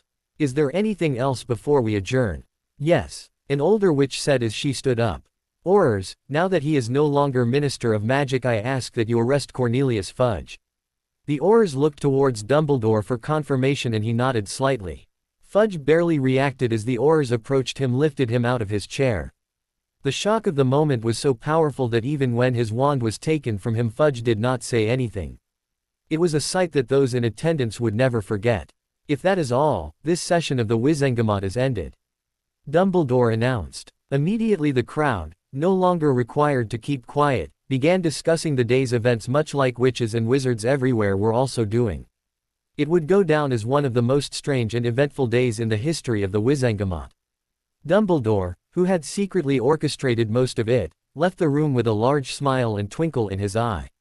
His first action once free of his duties as Chief Warlock was to find and congratulate Sirius Black.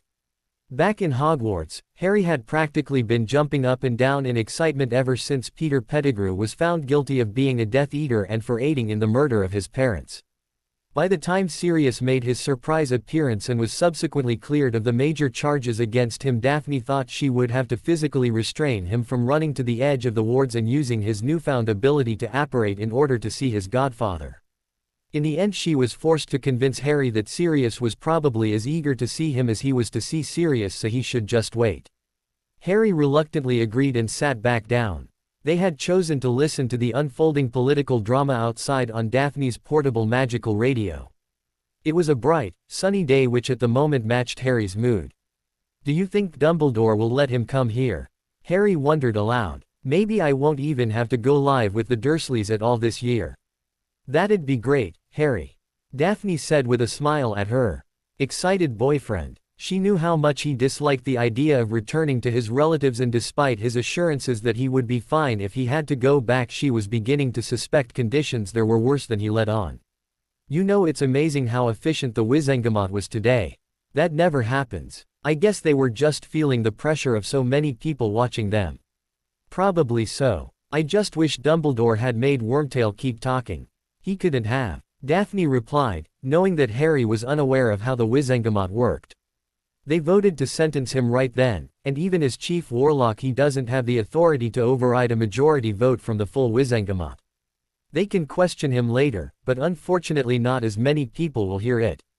Harry was about to reply when he saw a small, brown owl that he did not recognize flying towards them. It landed in front of Harry and stuck out its leg where a note was attached. Once Harry had removed the note, the owl flew off back towards the direction it had come from. What is it? Daphne asked as Harry began to read the letter. It's from Sirius, Harry said with a smile. He continued to read and Daphne noticed that his face changed from happy to disappointed and then back to happy again. He says that he has to stay at the ministry filling out paperwork tonight so that they can officially clear his record and legally return everything they had taken from him, including his wand. Huh, I guess I hadn't realized that Sirius had been using a substitute wand all this time. Anyhow, he'll be here tomorrow after the end-of-year feast and that he wants to meet you. Just what have you told him about me? Daphne asked curiously. It's all been good, I promise. Harry answered. That's fine. Daphne replied with a grin. Just remember, you still have to meet my parents. Harry paled a bit at that thought as it had slipped his mind recently. He told himself it was probably ridiculous to be worried about it and was able to ignore the thought long enough to start reading again. Apparently I have to stay with the Dursleys for 2 weeks, but after that I can come stay at his house for the rest of the summer. Harry was thrilled at the news. As bad as the Dursleys were, he could handle 14 days with them easily. I'm happy for you, Harry. Daphne said seriously. Harry had been through a pretty rough time over the past couple of days and she was glad for anything that could make him smile. It's great. I'm sure he won't have a problem if you come over. Or Hermione or Neville for that matter. As soon as he had said it, Harry realized what had been bothering him all day. He had not seen Hermione since she left the infirmary the night before. Daphne wouldn't know anything about it either since they had been together the whole day. What's wrong? I know that look, Daphne said. It's Hermione, Harry answered. Where's she been all day? I thought she might visit me this morning considering how upset she was last night. Exams are over so she shouldn't be studying still, unless it's for that project the two of you are working on. Daphne replied. Although she has been working pretty hard on that.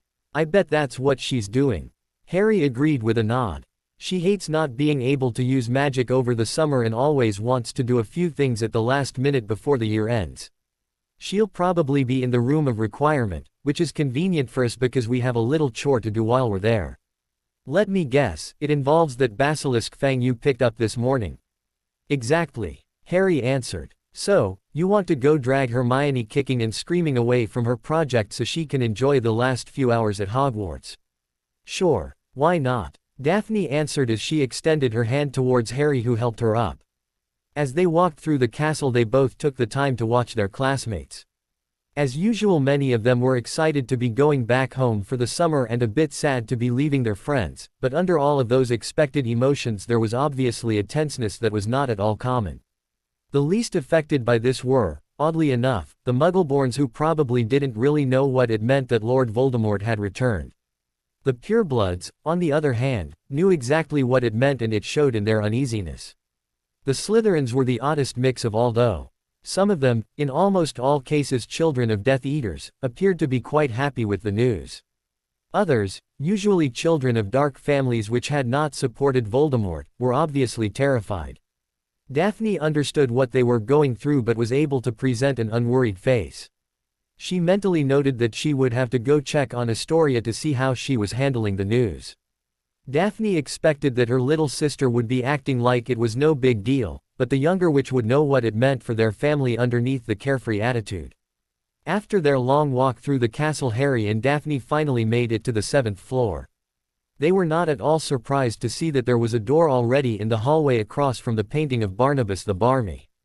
I knew she'd be in here. Harry said with a laugh and a small shake of his head. He tried to open the door but found that it was locked. That, in of itself, was not too odd. They all sometimes locked the door just to make sure no one noticed the new door and decided to investigate. Harry cast a quick, Alohomora, but was surprised when he did not hear the lock click to confirm it had opened. That's weird, he said with a confused look on his face. Harry, there isn't anything dangerous about the project Hermione is working on, is there? Daphne asked. It's possible she is trying to keep everyone out for their own safety. I can't think of any way what we were doing could hurt somebody. Harry answered. I'll just put a little more effort into it, Alohomora.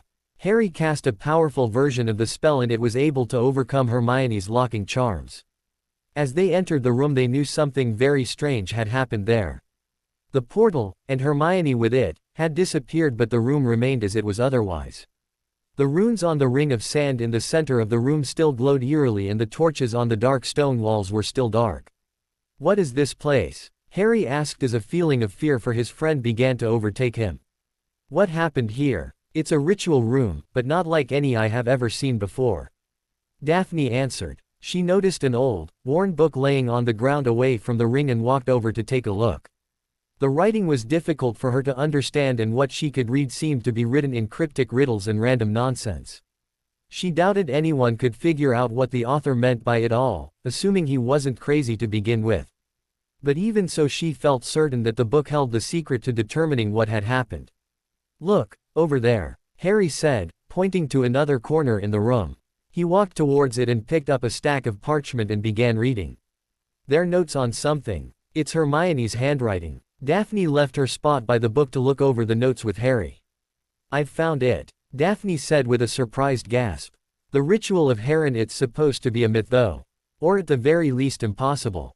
What is it? Harry asked. No one knows. Daphne answered. Wizards have been trying to figure it out for centuries but no one ever has. An ancestor of mine tried it over 400 years ago but made a mistake and lost both of his legs because of it. If Hermione tried this she could be in real danger, Harry. Why, though? Harry wondered desperately. Why would she do something so stupid? She was scared, Daphne answered. And probably curious. That's a bad combination. Daphne began looking around the room for any sign they could have missed that would give them a clue as to where their friend was but again saw nothing. Harry had reached a similar conclusion from his search. How could she just vanish? You can't apparate or portkey in or out of Hogwarts. Harry said. You did both yesterday, Daphne reminded him. Yeah, but they must have altered the wards to make an exception for the Triwizard champions. Pettigrew only made it through because he was with me. Harry answered. Daphne nodded. It did make sense after all. Something else must have happened. Maybe she didn't vanish, Harry. Maybe she just isn't here. Do you have the Marauders map with you? Always. Harry responded as he pulled it from his robes. After activating it they both began scouring the enchanted object for any sign of Hermione. After 10 minutes of frustration Daphne was forced to decide that Hermione was probably not in Hogwarts anymore. She's not here, Harry. Daphne said softly to her boyfriend who was still looking. You don't know that. We know there are rooms in the castle that don't show up on the map. We're in one of them right now. Harry answered. The Chamber of Secrets isn't shown either, and we were there this morning. Who knows how many other places aren't on the map? Maybe. Daphne said with a shrug. But it just doesn't feel right. She did something here and is gone now because of it, that's what I think. So what do we do about it? Do we tell anybody? People are going to notice eventually. Daphne answered. If she doesn't show up by tonight we'll have to say something. We can keep looking for her, but wherever she is it isn't here. Harry nodded in sad agreement. Let's go, Harry. Daphne said quietly. She took Harry's hand and led him towards the exit of the Room of Requirements. All thoughts of finding Voldemort's Horcrux were gone from his mind and replaced with worry for his friend. He wished she would have confided in him about what she was doing. Perhaps he could have been able to talk her out of it. As the couple approached the door a strong wind began circling in the room. The event was so unexpected they both turned to look at each other in shock to confirm that they weren't just imagining it. The wind continued to blow and suddenly the torches on the four walls of the room reignited and began to produce sparks of various colors.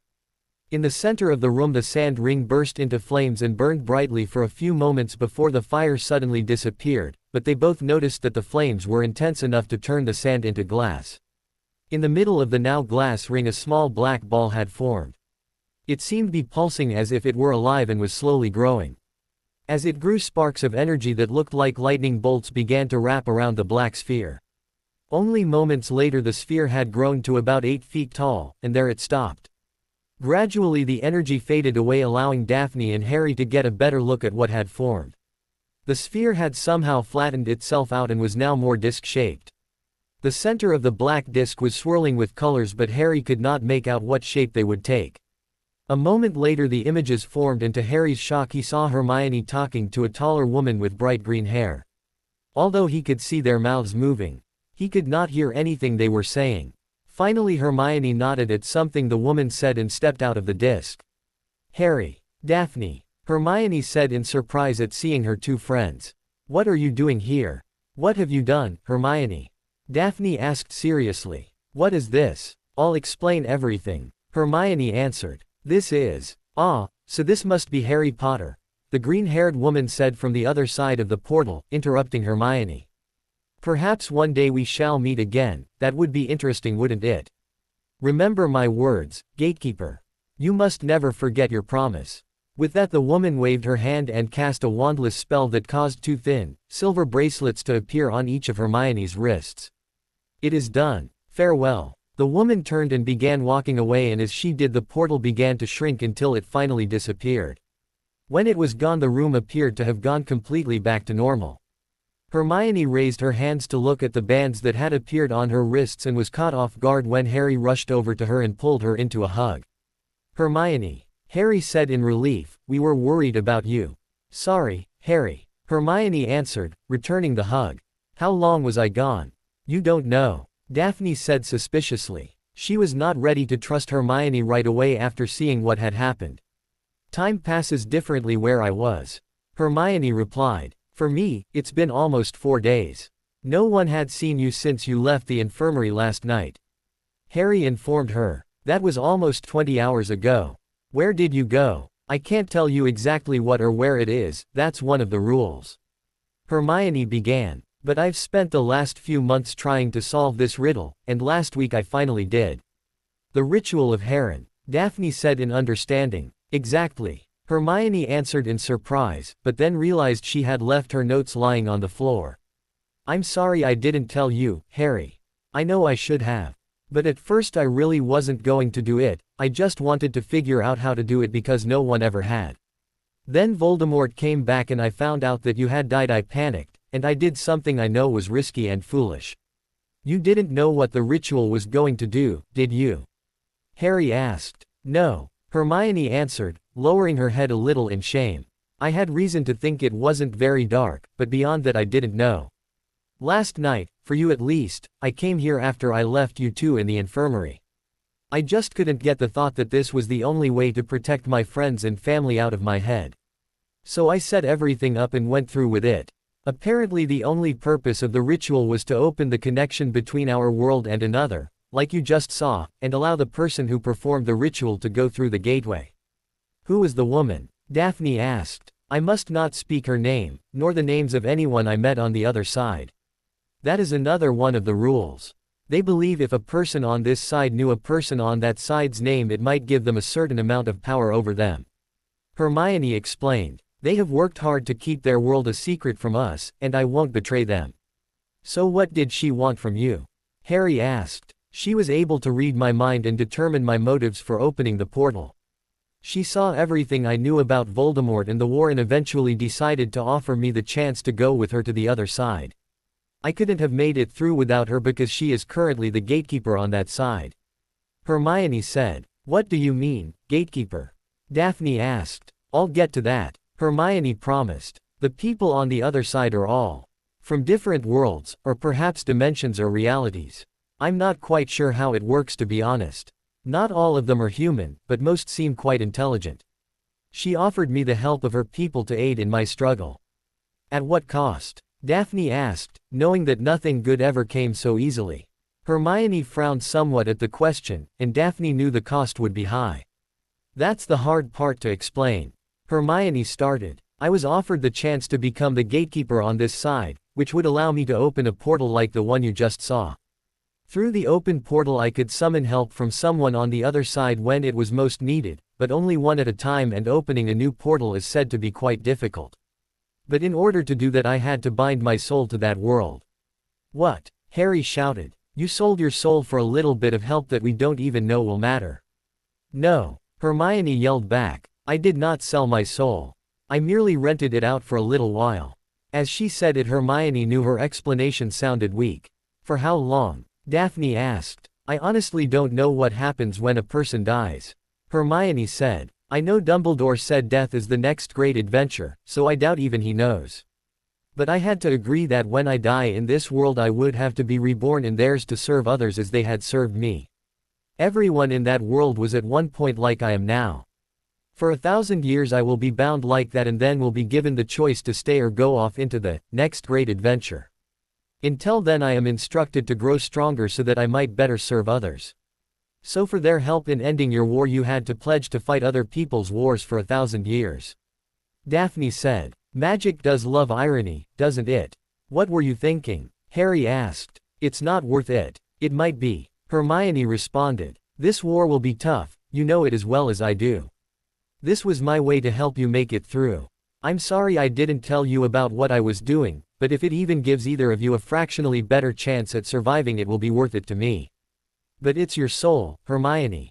Harry answered back. Daphne watched the two friends bicker with a sad look on her face. She too thought that Hermione was foolish for accepting the deal, but realized there could have been worse results. Perhaps being bound to that other world for a millennium wouldn't be too bad. At the very least Hermione knew death wouldn't be the end for her. Harry would calm down eventually and realize his friend had mostly good intentions even if her common sense had momentarily failed her. Yes, Harry, it is. And it is still mine. Hermione replied. That has not changed. I've made a lot of mistakes this year, I know that, but I want to be by your side when you have to face whatever it is that Voldemort throws at you. Please, let me do that. You know I was never going to push you away like that. Harry said, his tone softening a little. I'm scared for you, Hermione. Things have been happening so fast these past few days and I don't know what's going to happen. Just promise me you won't risk yourself for me. Would you make that promise to me? Hermione asked. No, I wouldn't. Harry answered truthfully. Then you have my answer as well. Hermione said. I will be careful from now on though, and I expect you to be as well. We'll talk about the rest of it later, okay? Sure, Harry finally said. Let's get out of here, and we will be talking about this later. But I do have something to do before we leave. Can the room of requirement make something that's already in it appear even if it isn't currently being used? As soon as he asked the question, Ravenclaw's diadem, which is what he had been thinking of, appeared on the floor next to him. I'll take that a yes. Harry, Daphne exclaimed. Do you know what this is? It's the lost diadem of Rowena Ravenclaw. There's a model of it in front of the Ravenclaw common room. She rushed over to pick it up and was mesmerized by the old relic. Of course it is, Harry said, but it is also a Horcrux. It has to be destroyed, Daphne. Ravenclaw's diadem is said to make its wearer more intelligent. Hermione informed them. I don't suppose there is a way to destroy the Horcrux but leave the diadem intact as there. I doubt it, Harry replied as he took the diadem away from Daphne. He set the priceless object on the ground and removed the basilisk fang from the box he had stored it in earlier. I'm really sorry about this. Harry lowered the fang to diadem and smeared the blood and venom against it. The diadem shook violently for a few seconds and then a loud shriek was heard. The shriek ended suddenly and the relic stopped shaking. At least it's still in one piece. Daphne commented. Is the Horcrux really gone? Yes, it is. Harry answered with a nod. He then removed the remaining blood and venom from the crown and placed it on his head.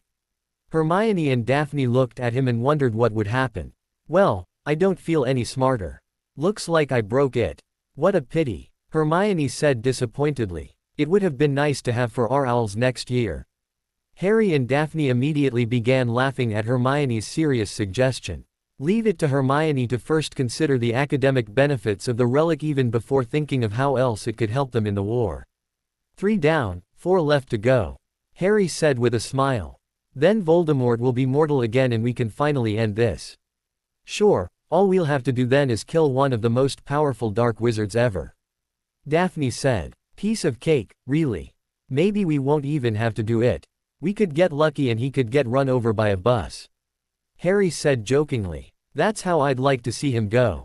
So what do we do with the diadem? Hermione asked, taking it from Harry to inspect it. I say we keep it.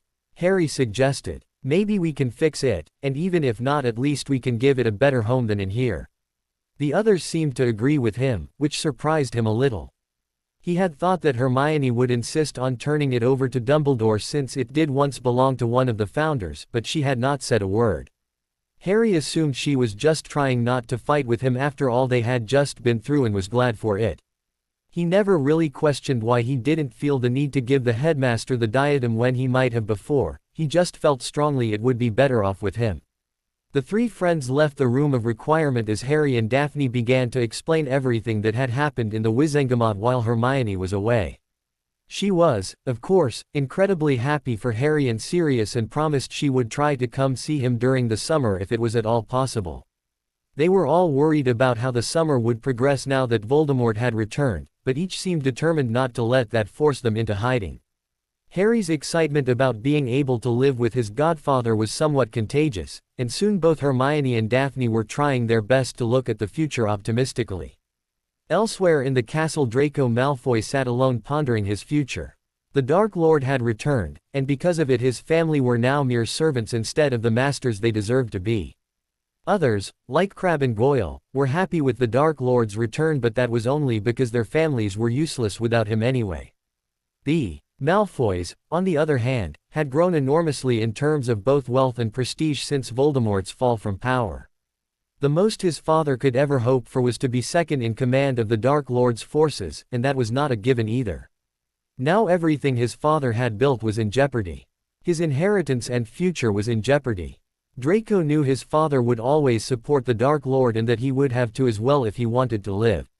Unfortunately, there would be no going back to the way things were. The Malfoys would just have to make the best of the situation they found themselves in like always.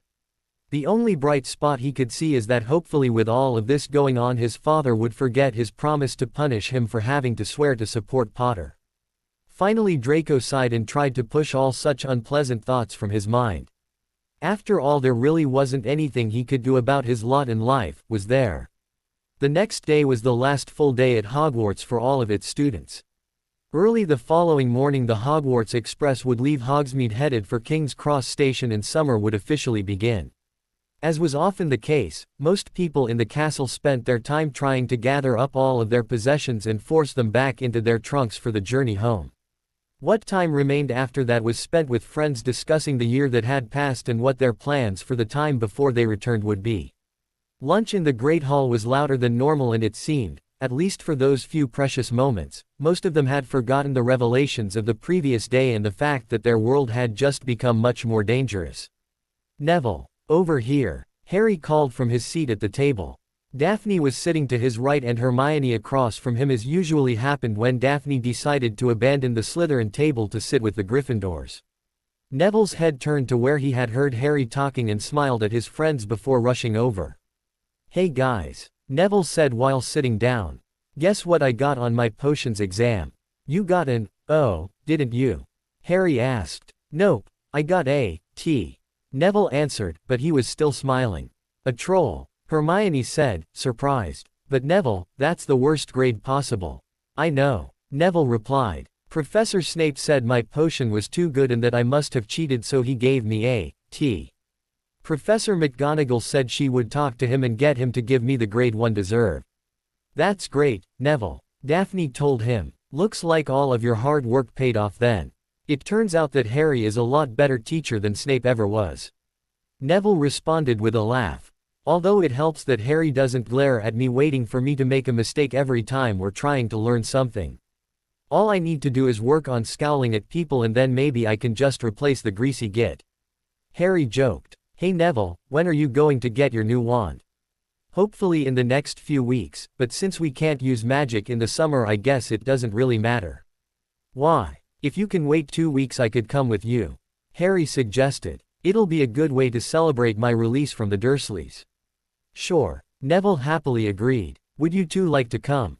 He asked, turning towards Hermione and Daphne. Sorry Neville, but I can't. Hermione answered. My parents and I are going to Spain in a week. I'm really looking forward to it. In fact, I heard there is a wizarding section of Madrid bigger than Diagon Alley. I might be able to go. Daphne said. I'll know once I can talk to my parents about it. Sounds like fun, though. Neville nodded eagerly, happy to have friends that wanted to spend time with him.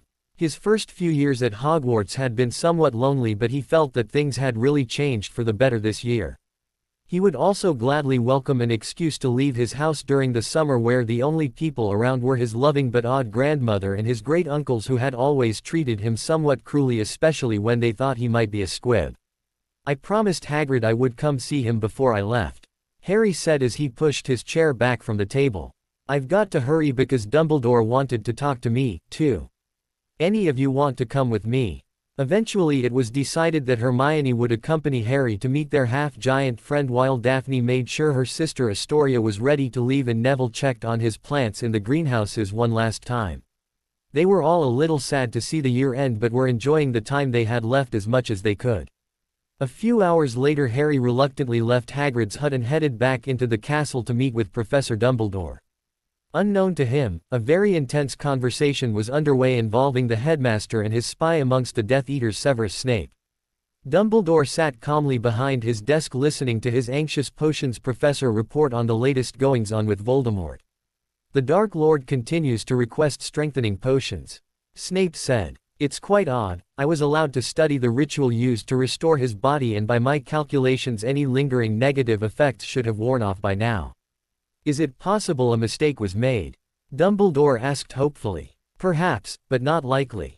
Snape answered uncertainly. The potion required contains some very hard-to-find ingredients, but is nonetheless quite simple to brew. Even an idiot like Pettigrew should not have had a problem with it, and even if he did, the Dark Lord was there observing his work and would have noticed any errors. The ritual he used is not well understood. It is possible that the problems he is experiencing are not out of the ordinary at all. Dumbledore suggested. Is he able to reach his full strength with the aid of the strengthening potions? Yes, Snape replied. However, such potions are addictive and produce diminishing returns with excessive use. If the Dark Lord continues to use the potions at this pace, by the end of next month they will have almost no effect on him whatsoever, but the need to continue taking them will remain. I trust that Voldemort is aware of this dilemma. He must be, but his demands remain the same, Snape said. I have not noticed any other issues in his well-being, but he has not done anything strenuous since his return. Assuming a mistake was made in the ritual, he will most likely order me to seek out its cause and how to correct it. Is it possible? Dumbledore asked. Perhaps, but not easily, Snape answered. The only way to be sure would be to repeat the ritual, but that would involve the Dark Lord dying again, and I doubt he would be willing to do that. Definitely not, Dumbledore said. Voldemort would never trust anyone enough to willingly put his life in their hands in such a way. Perhaps we can determine if a mistake was made, and I have reason to believe it was. Harry Potter is on his way here as we speak, and with his permission I would like to show you the memory of Voldemort's resurrection that he provided to me. I am curious to see if you come to the same conclusion I have. Very well, Snape said as he sat down and began to wait for Harry to arrive. His mind was too busy to even think about his dislike for the son of James Potter. A few minutes later Dumbledore arose from his desk a mere moment before a knock was heard at the door. Enter, Dumbledore called from his desk. The doors opened to reveal Harry, who briefly looked surprised at seeing Professor Snape, though he attempted to hide his reaction. Thank you for coming, Harry. How are you feeling? Much better, sir, Harry reported. The pain from the cruciatus is almost gone. Excellent, Dumbledore responded. I would like to know if you would allow Professor Snape to view your memory of what happened at the cemetery. I would not ask if it were not important. Why? Harry asked suspiciously. Dumbledore might trust Snape, but he definitely did not. We have reason to believe that something went wrong during the ritual. This may allow us to confirm that. Okay, then, Harry said after a few moments. He thought back to that fateful night but couldn't remember anything happening that would upset the ritual. In retrospect, he was a little disappointed with how he handled the situation, but there wasn't much else he could do.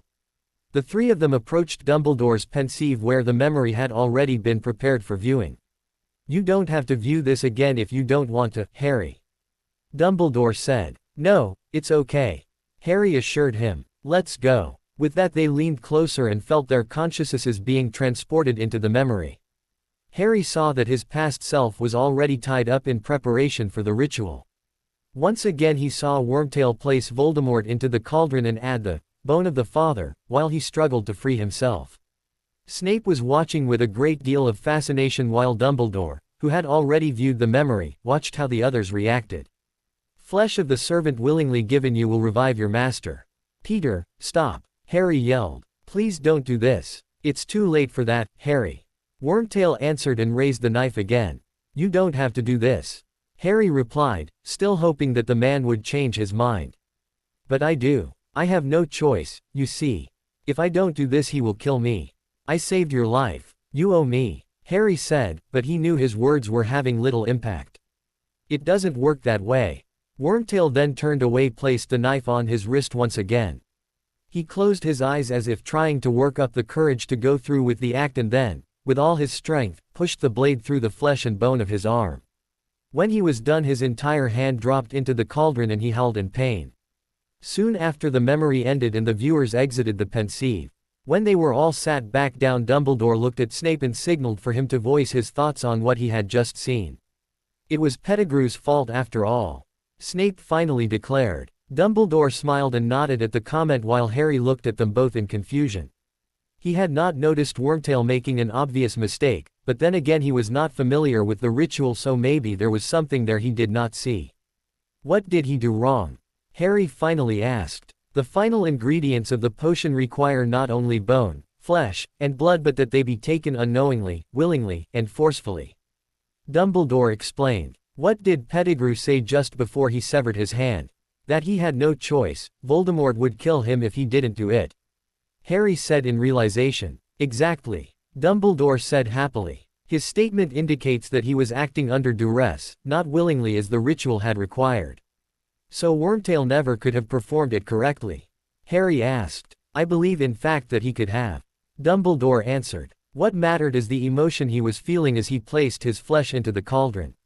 If you had not attempted to talk him out of doing so, it is possible he would not have thought about why he was slicing off his hand and everything would have gone according to plan.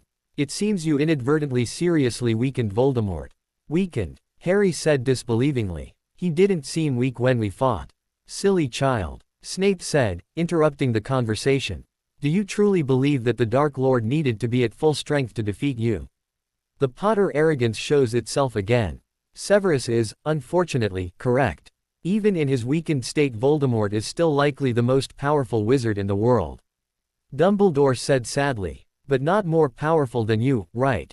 Harry asked. "Yes, even more powerful than I," Dumbledore confirmed. "True, I am one of the more powerful wizards alive, but my main strength has always been my skill and creativity during a duel. Voldemort possesses so much power that he has rarely had to rely on anything else. That is a key weakness you would be wise to remember. Do you really think encouraging Potter to seek out confrontations against the Dark Lord is wise, Albus?" Snape asked. "Of course not, and Harry, I would hope that you know that is not what I mean," Dumbledore answered. "One day you will be ready to face him, but until then you should do everything in your power to avoid him." "Of course, Professor," Harry answered. His battle with Voldemort days earlier had shown him that he was not prepared to fight Voldemort yet, and it was hard to predict when he would be ready to. He believed even before hearing the prophecy that his purpose in life was to fight the evil man who had killed his parents, and now that he knew for certain it was his destiny, he knew that he would have to do whatever he needed to accomplish it. "Thank you for allowing us to view that memory, Harry," Dumbledore said. "Remember that the end-of-year feast will begin in a few hours." Harry knew he was being dismissed and stood to leave. "No problem, Professor. See you then," Harry replied as he walked out of the room, leaving Dumbledore and Snape alone again. "The Dark Lord is gathering his forces," Snape said a few minutes after Harry had left. "He's planning something, although I do not know what. The Ministry is a vulnerable target now that Fudge is out and no new minister has been elected." Rufus Scrimgeour has been appointed interim minister, he should be able to hold things together until next week. Dumbledore answered. Scrimgeour is a buffoon and you know it. Furthermore, the Dark Lord knows it. Snape explained. Mark my words, Albus, open warfare will begin before the week ends. There is little we can do to prevent that, Severus. Attack him now. In a few days whatever temporary advantage you could have gained will be gone. Snape implored him. The time is not right. I dislike that fact as much as you, but I cannot change it. We are ill-prepared to launch an offensive against Voldemort at this time. As a result, we must continue to enlist support for our side. Dumbledore explained. I am sorry, Severus, but it must be done.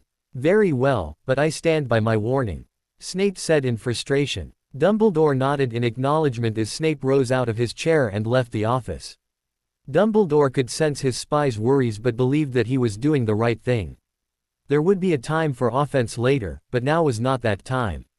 As leader of the Order of the Phoenix, this was just one of the difficult decisions he had to make, and he knew it would not be the last. The end-of-year feast was in full swing several hours later. During such occasions the Hogwarts staff of House Elves went all out to ensure that everyone had a good time. They enjoyed this time of year as well because for them it meant that the summer would begin and bring with it several months of deep cleaning that could not be done with hundreds of children around. Despite what some bushy-haired elf rights crusaders believed, the House Elves truly enjoyed their lives and were incredibly proud of their work. As the food was being served and devoured, all of the professors, even Snape who detested such events, sat at the head table having their own conversations and watching the students to make sure they didn't get into any last-minute trouble. Luckily for them, this feast was tame in that respect compared to others in the recent past. The Weasley twins had somehow managed to turn the robes of all the other houses' Quidditch players Gryffindor colors and had written, Gryffindor Quidditch rules on their backs. The victims of their prank might have been angrier if it had not reminded them that in a few short months they would be back to playing their favorite sport instead of watching a tournament in which only a few competed. This led to impromptu team meetings in all four houses in which the team captains demanded that their players be ready to win by the time school started again. Once Angelina Johnson, Gryffindor's new captain since Oliver Wood graduated, finally finished giving out practice instructions for the summer, Harry made his way back to his normal spot in the table where Hermione and Neville were waiting for him. I think Johnson's been taking lessons from Wood, Harry said as he sat down. She would have us practicing all summer if she could. Think we'll be any good next year? Neville asked. Although he was not obsessed with the game like Ron Weasley, he did enjoy watching it. Should be, Harry answered. The only weak spot will be at keeper. There's no way we'll find a replacement as talented as Wood. He was good enough to make the team with Puddlemere United this year. Neville nodded in agreement before returning his attention towards his dinner. As Harry was about to lift a fork full of food to his mouth, the doors to the Great Hall slammed open, causing everyone to jump a little. When Harry saw who had opened the doors, he dropped his fork and jumped out of his chair. Sirius! Harry yelled as he ran towards his godfather, not caring that the rest of the student body was watching them. Hello, pup, Sirius said as he hugged his godson. It's been too long, but I'm a free man now and that can change just like we had hoped it would. I know, Harry answered, letting go of the hug. Would you like to sit with us? Sure, Sirius replied with a laugh. It's been a couple of years since I last sat at the Gryffindor table. In fact, the last time I did was at the end-of-year feast during my 7th year. McGonagall kicked James and I out of the hall and threatened to not let us graduate. What did you do? Harry asked, knowing it must have been fairly serious. Why, Harry, are you suggesting that I would break the rules?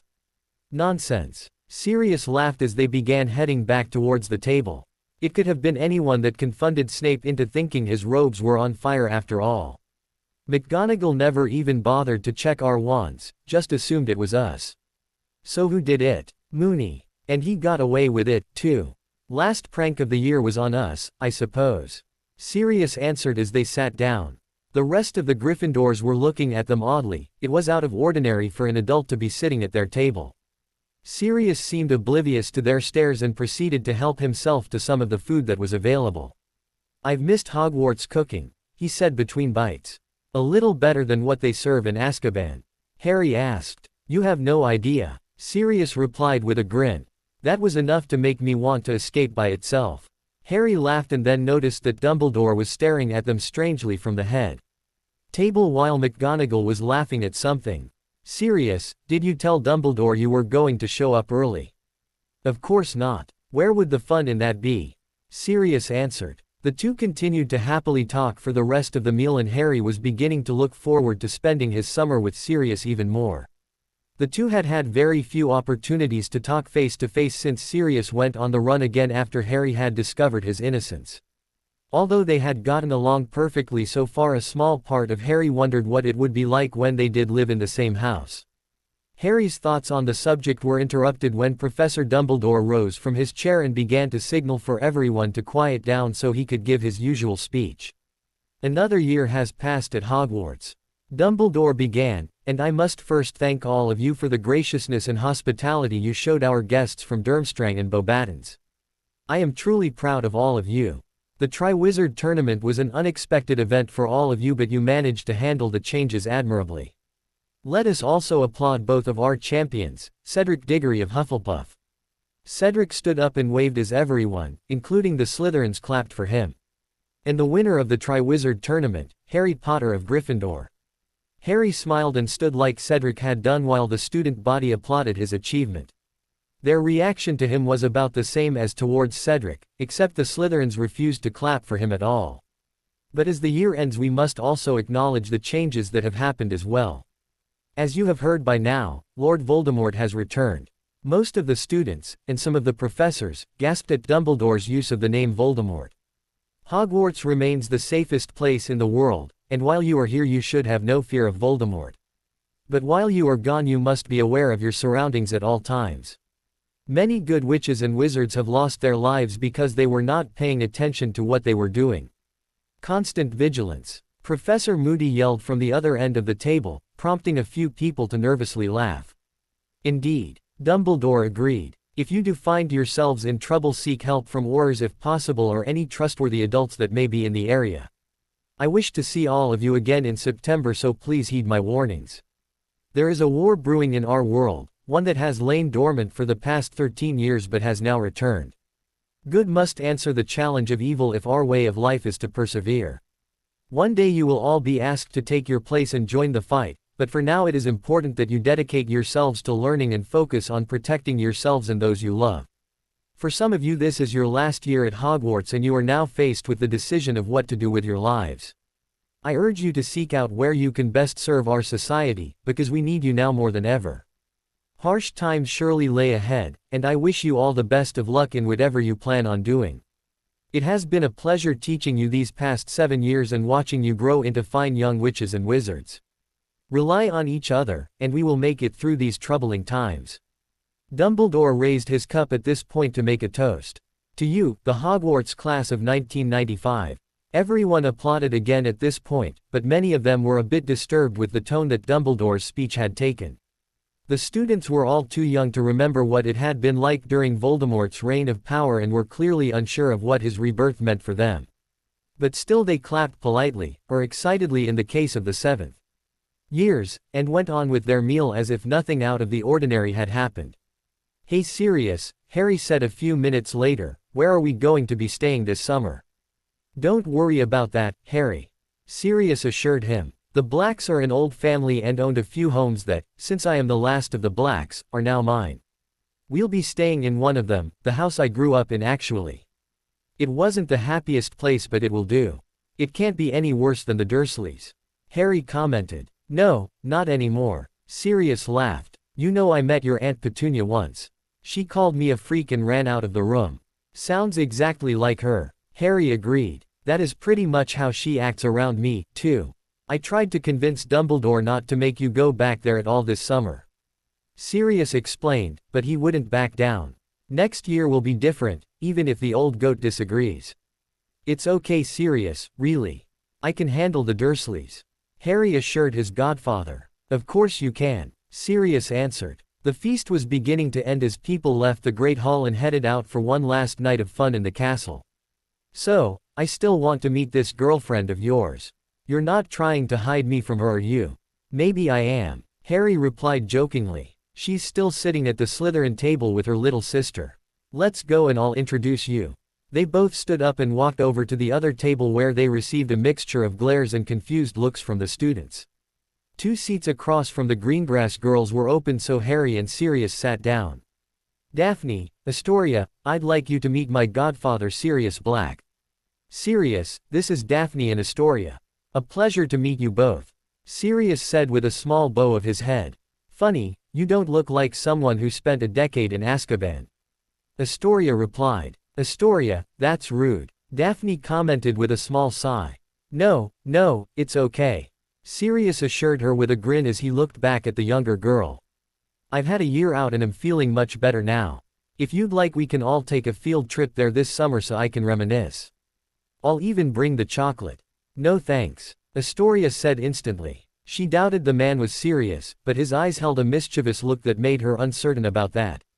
It's nice to meet you, Mr. Black, Daphne said. Harry talks about you a lot. All good, I should hope, and please just call me Sirius. Mr. Black makes me feel ancient. Sirius responded. You're Daniel Greengrass's daughter, correct? So you know him? Daphne asked. I did, long ago. We both worked at the ministry for a few years, though in different departments. Sirius explained. Also, our families were in some of the same social circles. He was a good man then, I trust he still is. I think so, Daphne answered. Perhaps we should have you both over for dinner sometime soon. Lovely, Sirius replied. And I am sure Harry is eagerly awaiting a chance to spend time with your family. The other laughed at this thinly veiled reference to Harry's worry about whether or not Daphne's parents would like him. Yes, Sirius, Harry confirmed, eagerly. What do you think about Harry dating a Slytherin? Astoria asked, wanting to see if there was any tension over the situation. I have no problems with it. Why should I? Sirius replied. He then looked over at Harry and pretended to whisper, although the volume of his voice did not lower much at all. When you're older, I'll tell you about the time in 6th year when Professor McGonagall caught me in a broom closet with the 7th year Slytherin girls prefect. 2 weeks of detention for that, but it was well worth it. I think you just told me all I want to know about it. Harry answered with a small shake of his head. As they continued talking for the next half hour, Harry was quite relieved to see that Sirius seemed to like Daphne and she enjoyed his sometimes odd sense of humor. By the time they had finished their conversation and left the Great Hall, Sirius had told Daphne to feel free to come to his home and visit Harry anytime she wanted to, another fact that made Harry happy. Eventually it was time for Sirius to leave, which he reluctantly did. Harry tried not to get too down about it because he knew that in just 2 weeks they would see each other again. Daphne and Harry accompanied him to the front gates to see him off and stayed until Sirius had walked past the wards and apparated away. He's not what I expected, Daphne said once Sirius was gone. How so? Harry asked. It's amazing that after all that time in Azkaban he can still laugh and smile. He must have a very strong will. It helped that he was innocent, Harry commented. Remus says that Azkaban changed him into a more serious version of himself, but prison could never break him. Daphne nodded at Harry's statement and wrapped her arm around Harry, bringing him into a hug. They stayed that way for a few moments before Harry said, "Last night here, what do you want to do? Let's take a walk by the lake, it's one of my favorite places." Daphne said, "It reminds me of you." Harry smiled and led her down to the lake where they had often sat and talked over the last year. As they did, they both reflected on how things had dramatically changed since the beginning of the year. The previous September they rarely spoke to each other. Harry spent his time with Ron and Hermione, Daphne alone or with her Slytherin classmates, neither of them seriously worried about the future, and the world was at peace. Now they both hated to spend too much time apart. Their group of friends consisted mainly of themselves, Neville, and Hermione, and they both spent much of their time worrying about what was to come now that the war with Voldemort was restarting. There were definitely things they would change about the past year if they had the chance, but both were happier now than they had been before despite the problems they faced. For Harry, their situation made him think of his parents and what they must have felt when they were teenagers. Like them, James Potter and Lily Evans had been forced to balance their love for each other with the stresses that life during wartime forced on them. Harry wished they were still alive so he could talk to them and ask them how they did it, but sadly he could not. The pain of losing that part of his family was eased by the realization that he had gained in his friends and godfather a replacement family that would be there for in a way the Dursleys, though they were his relatives, never would. Hours later the night ended with the couple going to their respective dorms for their last night in the castle of the year.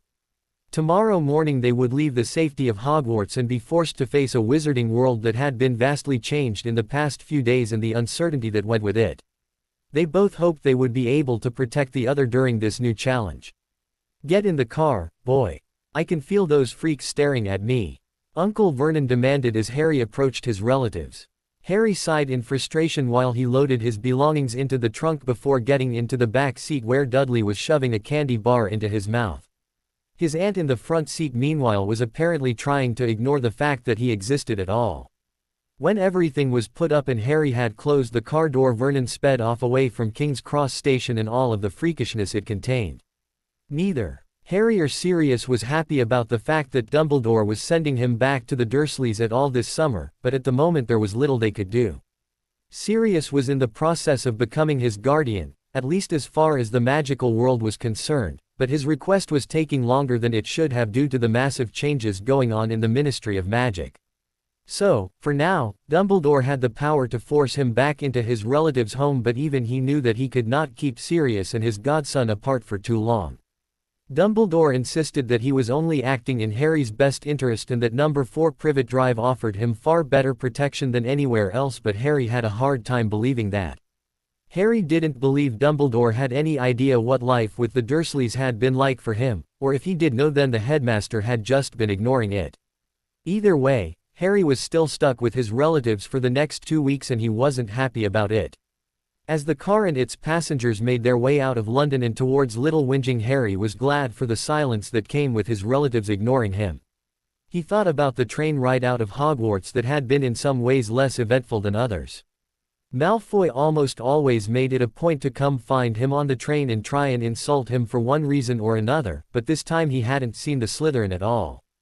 That, and the fact that he didn't have to deal with hours of Quidditch trivia from Ron, made the trip a lot more peaceful than others. He had instead spent the time with Daphne, promising her that he would write and come see her as soon as possible. "Freak, things will be different this summer," Vernon said looking back at Harry through the rear-view mirror. "No more slacking off like usual. I won't be your South Avenue anymore, Uncle," Harry answered. "Besides, I will be gone in 2 weeks. Less if I have anything to say about it." "What are you on about?" Vernon asked. "That bumble or freak said you'd have to stay all summer." "And when did he say that?" Harry asked, wondering what it was the Dumbledore was up to. "It was in a letter we got yesterday. Some big, ruddy bird nearly set the house on fire delivering it." Vernon rambled. "That's the problem with you freaks, always have to use the stupidest way available to do anything. Why not just use normal post? Or pick up a bloody telephone and call? But no, you lot has to try and burn my expensive couch to a crisp just to send a simple message." Harry was barely paying attention to his uncle at this point. He was much too angry to worry about his annoying relatives. He recognized it as another one of Dumbledore's silly little games, but what was the point in this? All it would do would be to anger him and his godfather. He knew Dumbledore had not given up on the belief that it was important for him to stay with the Dursleys, but Harry was still a little shocked that the professor would lie to him in an attempt to remain in control of the situation. Sirius was going to be livid when he figured out what had happened. "Ignore it," Harry commanded. "One way or another I will be gone in 2 weeks. In the meantime I'll agree to cook your meals and clean up after myself, but nothing more. Get Dudley to mow the lawn, it looks like he could use the exercise anyway." Harry looked over at his cousin who apparently didn't even realize he had just been insulted. The candy bar he had been eating when Harry got into the car was long gone and had been replaced by a bag of pretzels. Vernon and Petunia, however, had not missed Harry's verbal jab at his cousin and were both glaring at him. "It's not his fault that my Duddykins hasn't lost his baby fat yet," Petunia shrieked, making Harry want to cover his ears. "Besides, he's just big-boned like his father. I won't let some freak like you talk ill of my family, boy," Vernon said in his most menacing tone, but after going face to face with Voldemort it would take much more than that to scare Harry. "If you hadn't noticed, Uncle Vernon, we are family," Harry answered. He was slightly amused by the bright red color his uncle's face turned when he said that. After the 2 weeks are up I am going to live with my godfather. You remember Sirius Black, don't you? He was sent to prison for murdering all of those muggles, people without magic like you, and then he escaped from a prison that was supposed to be impossible to escape from. You mean they haven't caught him yet? Petunia asked nervously. Sirius will never spend another day in prison. Harry answered, purposefully omitting the fact that Sirius was of course innocent of the crimes he had been imprisoned for and had later been cleared of all charges. His statement seemed to quiet the Dursleys down and he hoped it would signal that he would be left alone for the next 14 days. The rest of the ride was completely quiet, which made it one of the most enjoyable times he had ever spent with his relatives. Far away, an expansive mansion sat under powerful wards and multiple layers of defenses. Lord Voldemort had taken control of the building after toughly murdering its former owner and his family during his first rise to power. Over the years he had turned the former home into an impenetrable fortress that he felt would protect him almost as well as his rival Dumbledore was protected within Hogwarts. He knew that with enough power any fortress could fall, but neither the Ministry nor the Order of the Phoenix had ever felt brave enough to challenge him here. But despite the advantages the mansion held, Voldemort often despised the place and what it represented. His reputation as a rising Dark Lord in his younger days had been greatly enhanced by attacking and overwhelming inferior wizards where they felt the safest, like the fortress in which he now sat. He would much prefer to stay mobile and in doing so never let his enemies know where an attack would be coming from. It was only his weakened state that had eventually convinced him to take refuge in his old base, the existence of which was only known by his inner circle of Death Eaters. Something had gone wrong in the ritual to restore his body, he was quite sure of that. Unfortunately he had spent the ritual in the cauldron writhing in agony while the bubbling potion tore his rudimentary body to shreds. The pain had been worth it though, even if the procedure was not completely successful. And, if he was lucky, his problems could still be corrected. He had ordered Severus Snape, easily one of his most intelligent followers, to look into what had gone wrong. He had often wondered about Snape's true loyalties. After all that had happened he still had no real reason to think that Snape was disloyal to him, despite what had happened in the years after his fall from power. During those days his Death Eaters had thought only of themselves, and while that was behavior that deserved punishment it was quite understandable. No, the problem that Voldemort had with his spy, the man's clear talent for deception. Dumbledore, despite his many flaws, was no fool. And one way or the other Severus Snape had managed to completely fool one of the most powerful wizards ever. The only question was which one. Despite his worries he knew Snape would not fail to report back everything he needed to know on how to correct the ritual.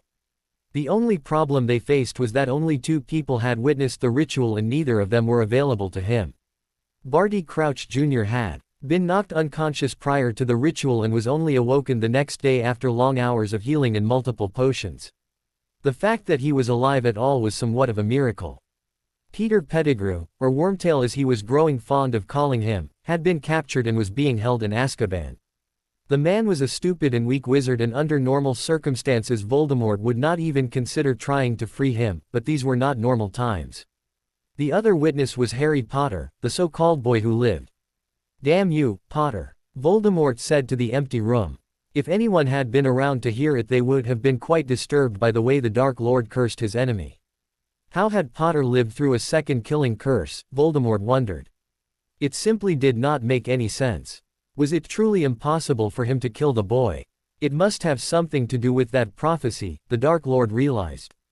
He knew there was more to the prophecy than his spy had heard and it was now more important than ever for him to hear it. A prophecy like that, he knew, would be recorded and available in the Department of Mysteries at the Ministry to those it concerned.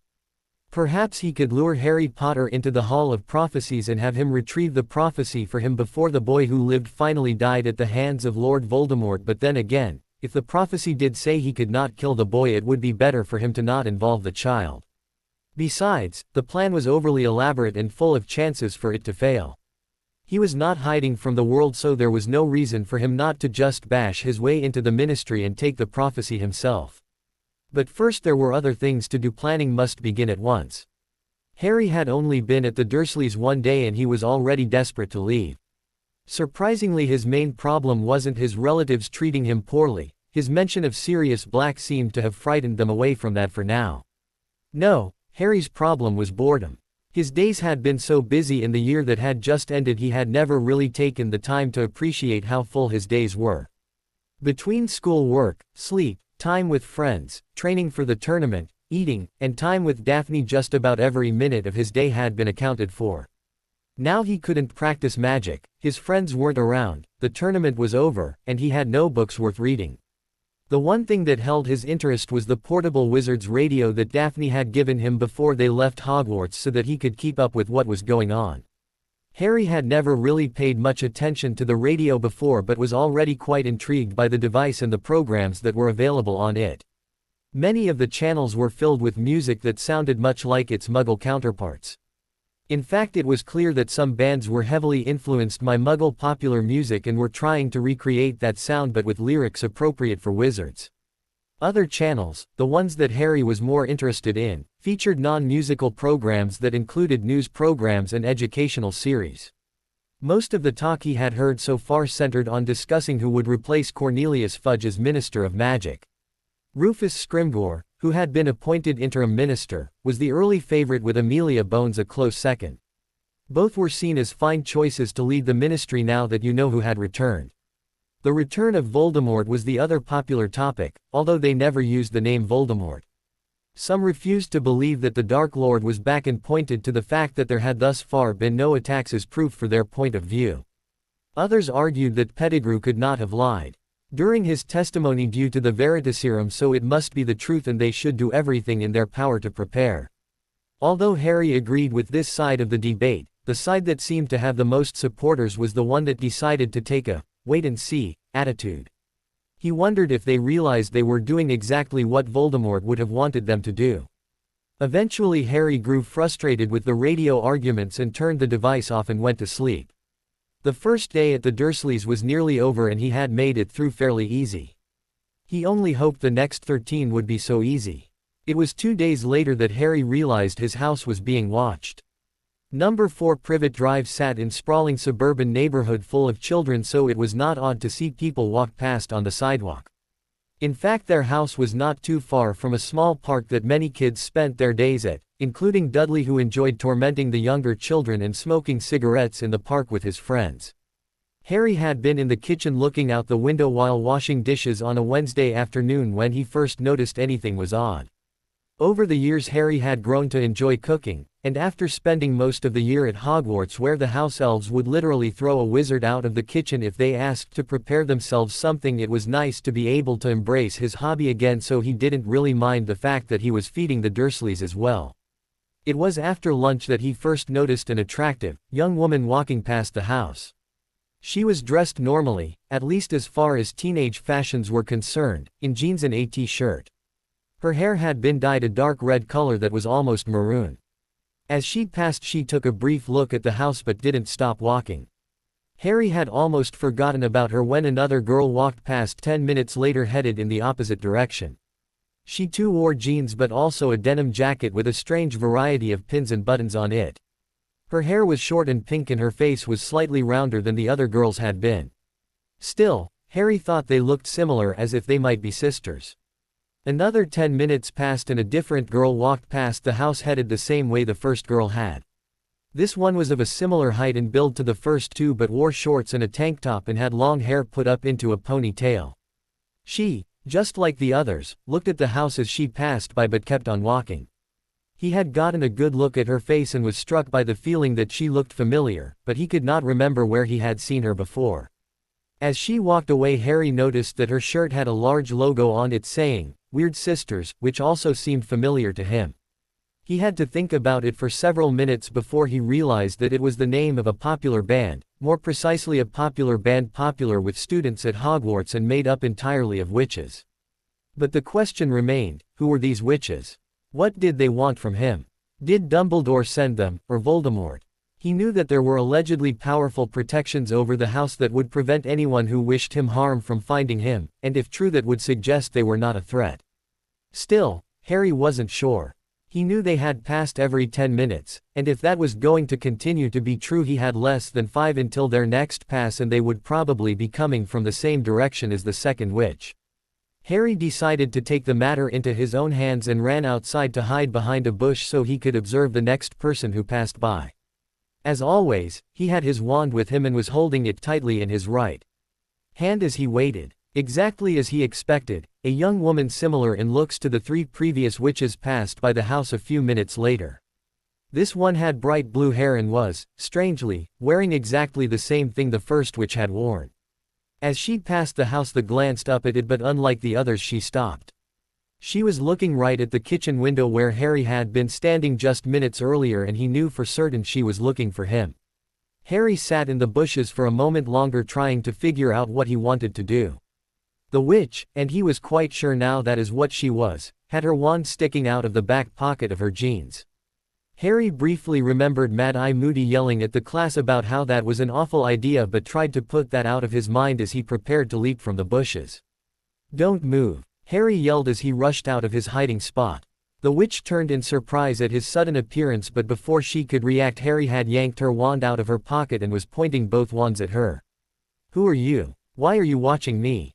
"Easy there, kiddo," the witch said, trying to calm Harry down. "No one's trying to hurt you." "Maybe, maybe not," Harry answered. "Where are the others?" "Huh," the witch replied, evidently confused. "What others?" "The other witches that have been watching me." Harry demanded to know. "Where are they?" "Oh, now I get it," she said. "I'm the only one. Here, watch." The witch closed her eyes in concentration, and a moment later her hair began to rapidly change colors, going from blue to green to yellow to orange to red and finally stopping on a shade of bright pink. After that her hair looked as if it were being pulled into her head until it was only an inch or so long, but then began to lengthen back to what it had been before. "You're a metamorphagus, aren't you?" Harry asked, still not lowering either wand. "Got it," the witch answered excitedly. "The name's Tonks. Nice to meet you, Harry." She offered her hand to him as if she wanted him to shake it, but Harry only laughed and kept the wands pointed at her. "Okay then, Tonks. Why are you here?" Harry asked. "It was Dumbledore's idea," she explained. "Personally I think it's kind of silly.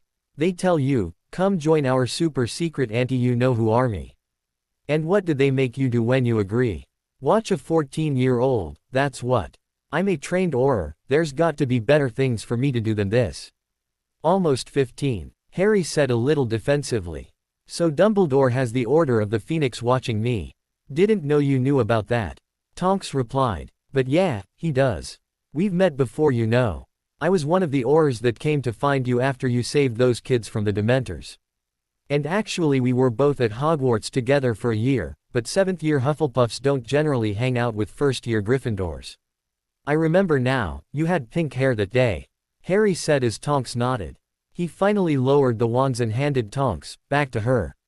"You really shouldn't carry that in your back pocket, you know." "Damn, I'm going to hear all about it from Moody when he finds out, aren't I?" Tonks replied with a look of frustration. "Or we could both forget to mention it to him. How about it, huh?" "Maybe," Harry answered. "Why didn't he just send Sirius? I'm sure he wouldn't have minded." "Well, I'm probably not supposed to know about this, but good old cousin Sirius and Professor Dumbledore aren't exactly getting along with each other right now," Tonks explained. "I'm not sure what it's about, but Sirius has been pissed off at the old man for the last day or two." "I bet I can guess what it is," Harry replied. "Your Sirius cousin. He never mentioned he had a cousin named Tonks. Technically Tonks is my last name, but no one calls me Nymphadora and gets away with it." "Nymphadora," Harry said, grinning. "Yeah, I can see not liking that. That's your one freebie," Tonks replied, glaring at him. "Don't do it again." "Fine, but aren't you supposed to be protecting me and not threatening me?" Harry asked. "Anyhow, I guess I'll go back in. Have fun staring at me for the rest of the day. Oh, and can you tell Sirius that I'll see him in 2 weeks no matter what?" "I'd appreciate it." "Sure thing," Tonks answered. "See ya around, Harry." Harry nodded and walked back towards the house as Tonks walked in the opposite direction, presumably to find a good spot to watch the house from. Once inside, Harry really began to think about what Dumbledore had been doing in the past few days. The prophecy explained why the old man thought it was so important that Harry remain safe, but the way he was going about making sure of that was clumsy and irritating. His actions were already making some people who should be close allies unhappy with him for no good reason. There were plenty of places where Harry would be safe, he knew, not just the Dursleys. Overall it was a frustrating situation, but Harry felt relieved by the fact that he knew this was one battle the great Albus Dumbledore would not win. As the following days passed, Harry realized he wasn't receiving any mail, an odd thing considering several people had promised to write him. He tried sending a letter but Hedwig returned a few hours later still carrying it.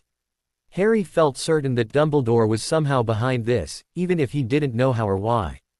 If it weren't for Daphne's radio, which Dumbledore did not know about, Harry would have been almost completely cut off from the wizarding world. His one contact, that he guessed Dumbledore also didn't know about, was Tonks, who he sometimes talked to during her shift as his guard.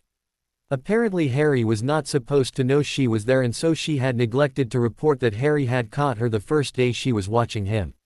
What he had learned was that in a few days the hearing to determine whether or not Peter Pettigrew would receive the Dementor's key would be held, immediately followed by the election of the new Minister of Magic.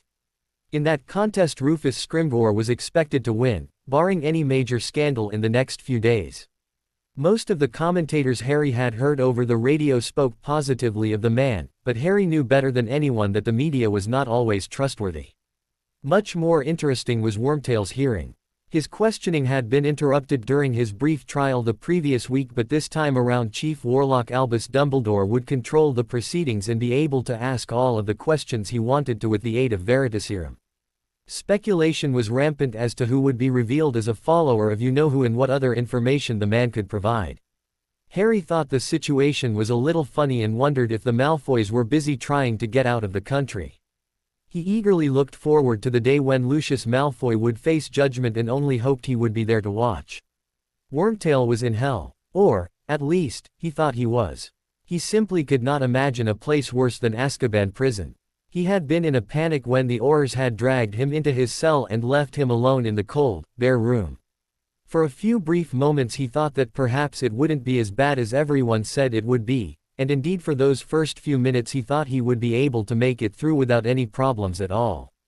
But then the Dementors, who had stayed away while the Aurors were present, found his cell and began tormenting their new victim. Peter had never felt fear or despair as intense as he did that night. It made the fear he felt when groveling at his master's feet seem small and insignificant. All of his worst nightmares felt as if they were coming true all at once, and there was absolutely nothing he could do about it. For hours he screamed into the darkness, but no help ever came. No one was there to show him pity or kindness, and he soon came to believe that pain was all that existed in his world. In the still sane part of his mind he reasoned that at least there could not be anything worse than that night. But he was wrong. There was always the next night. As the days passed, what weak mental protections his mind had were obliterated as the Dementors continued to feast on his sanity. Soon he could barely tell the difference between day and night, or when he was asleep having nightmares or when he was awake facing those same awful visions. His only brief refuge came when the Aurors brought him his food for the day and the Dementors retreated back to wherever it was they came from. These periods lasted for no more than 15 minutes, but in that time Wormtail thought he would do anything to escape from this hell. Loyalty had never been his strong suit, but he knew he would sell out anyone he had to if there was a chance to leave this vile place. He only hoped for a chance to betray his fellow Death Eaters. Then, one night, the Dementors left his cell and his sanity slowly returned to him. Though he didn't know it, it was late Friday night and the next day he was scheduled to go before the Wizengamot again. He waited for the guards to come and bring him his food, but the minutes passed and no one came. Eventually his fear and depression had retreated far enough for him to wonder what was going on, and that is when he heard the first screams. He tried to decide if they belonged to guards or prisoners, but there was no way to tell. Soon the screams were joined by loud thunderous booming sounds that could only be explosions. Not knowing what was going on, Wormtail decided to lay as far back in his cell as he could, curled up into a little ball. He pressed his hands hard against his ear and tried his best to block out the sounds of a war going on around him, but it was only partially effective. It was in this pathetic position that he was found a short time later. "Wormtail, rise!" A calm but threatening voice called to him. Wormtail felt compelled to listen to the voice, but his fear was still too strong and he remained on the floor hoping whoever had come into his cell would go away. "Now, Wormtail," the voice said, this time much louder. Wormtail could no longer ignore the voice, so he looked up and saw the Dark Lord Voldemort standing in his cell. Wormtail briefly thought he would rather have been faced with a Dementor, but obediently began to stand up. "Master," Wormtail said roughly. He wondered why he had such problems talking, but realized he had done nothing but scream for the past week. "Come, we are leaving," Voldemort said as he turned and walked out of the cell. Wormtail nodded and followed his master, and as he exited his cell saw what had happened in the prison. Dust and debris were everywhere, and it appeared as though several of the walls had been knocked down. Dead and dying guards were scattered about the prison, and some of the being held captive were pleading to be released. The amount of destruction that he saw on their way out of the prison shocked him, and Wormtail wondered how many others survived. But as he neared boats that had been prepared to take them away from the island prison, he saw others who, judging from their appearances, could only have been inmates, and knew that the Dark Lord had just won his first victory of this new war. His earlier thoughts of betrayal were forgotten as happily realized he was free again. "Mors Mordra," he heard someone yell. The sky was immediately filled with the bright green light of the Dark Mark, and as Wormtail stared up at it, a smile began to form on his face for the first time in days. Harry had decided to sleep in the next morning, and as a result he missed the initial reports on what was already being called the massacre at Azkaban on the radio. For many in the wizarding world, this attack came as a complete surprise, although in retrospect it really should not have. It was suddenly clear that they were a nation at war, and many people were not ready to deal with that yet. At about 11 a.m. Harry finally rolled out of bed and turned the radio on, hoping to hear the questioning of Peter Pettigrew. But what he found was something completely different. "And we can now report that the death toll has risen to 9 Aurors, all of whom were on the night shift at Azkaban prison.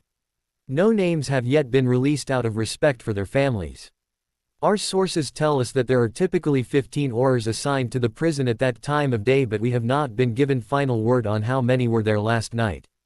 Additionally, another half-dozen or so inmates appeared to have died during the early morning attack, however information on that is still scarce." Harry heard from Daphne's small radio. As he listened, he sat back down on his bed in shock. He had been expecting Voldemort to make some type of move soon, but this was a bold one even for him. For those of you just joining us, late last night Azkaban prison was attacked by a group identified as Death Eaters and led by no other than you-know-who. This is the first confirmed sighting of the previously believed dead Dark Lord since his return was announced by Death Eater Peter Pettigrew before the Wizengamot 1 week ago. The purpose of the attack appears to have been to free Death Eaters which had been imprisoned. We do not yet have a full list on which prisoners escaped, but a preliminary list includes Peter Pettigrew, Rastabin Lestrange, Rodolphus Lestrange, Bellatrix Lestrange, Antonin Dolohov, Augustus Rookwood, and Gabriel Greengrass. Harry let out a gasp of surprise at the last name. He had completely forgotten that Daphne's uncle was still alive and being held captive in Azkaban.